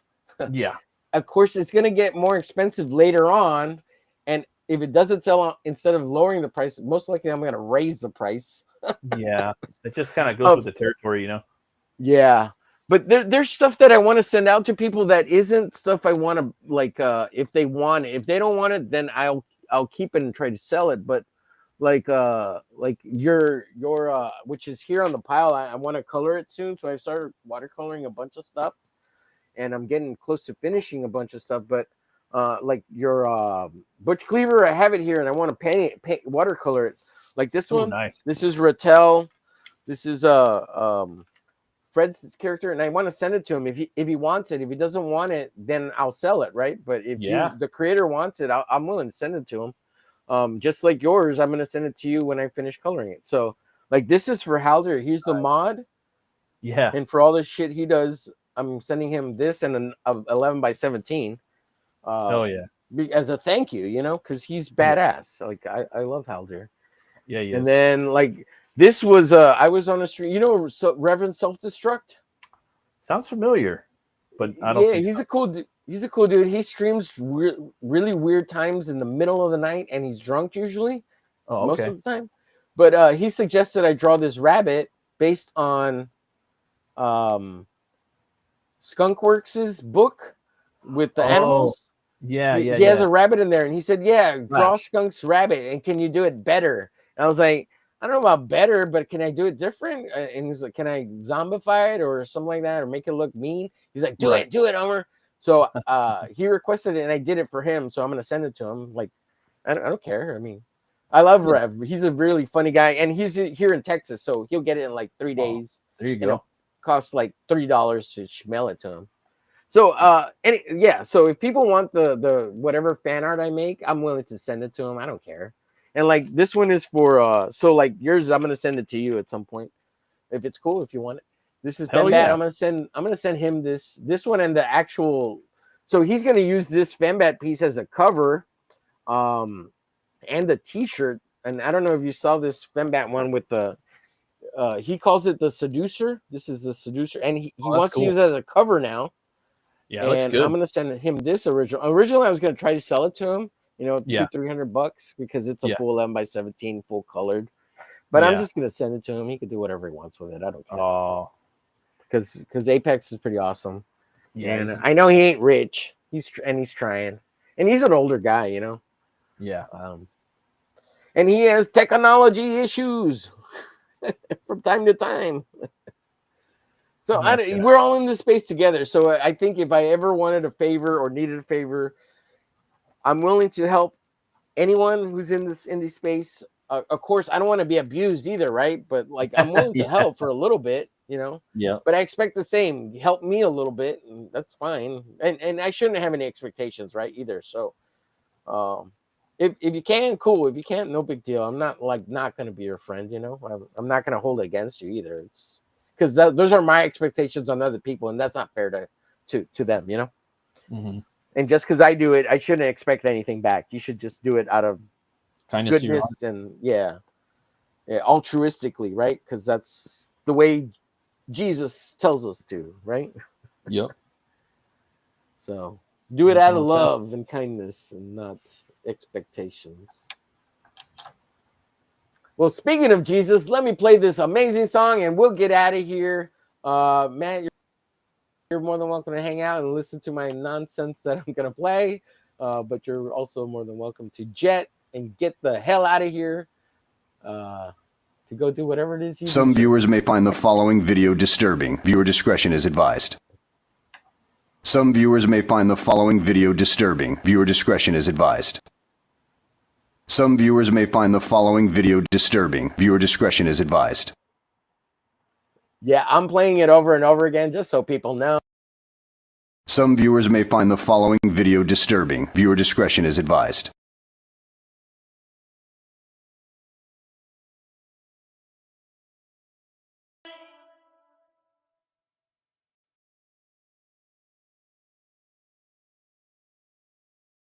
Some viewers may find the following video disturbing. Viewer discretion is advised. Some viewers may find the following video disturbing. Viewer discretion is advised.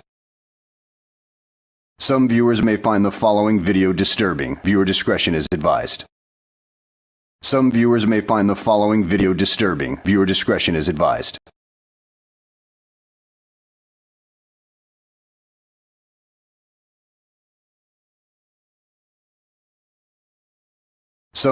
find the following video disturbing. Viewer discretion is advised. Some viewers may find the following video disturbing. Viewer discretion is advised. Some viewers may find the following video disturbing. Viewer discretion is advised.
reason why I use multimedia mediums is because it just happened to fucking be there at hand. It was just easy. It was just there, you know. If it makes a mark, it makes a mark. If it's a colour, it's a colour. It's just a tool. It doesn't make any difference. But it's, you know, it's nice to use different kind of techniques and different kind of materials because it just jazzes it up a bit more and you get nice contrast and textures. And plus it makes it more interesting for me. Yeah, so I was using car spray paint as in some areas, you know, it's my early stuff. Just spray with some stuff and highlight it, and then you look at my early work, you can see all the different styles in there. The thing is, when you do a lot of work, we work with a lot of people, each individual person assumes, more or less, that you're working solely for them. And I find it fascinating sometimes when someone says, oh, we got to think, can you do it like tomorrow, or can you start this new series? I'm thinking, well, don't you think that probably do something else in the meantime, you know? Oh yeah, I've been sitting around for 30 years waiting for you to fucking call me. It's funny how you get really bogged down. Be warned, because it can't. When you say don't be a slave to it, you can be a slave to it, because do you imagine all these comic book pages you got to do? That's an awful. What are you stressing about? Everything's gonna be fine. Life happens the way it's supposed to, okay? So sit back, relax, enjoy the ride. Share this with someone who might need to hear that. Might make their day.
This is your sign.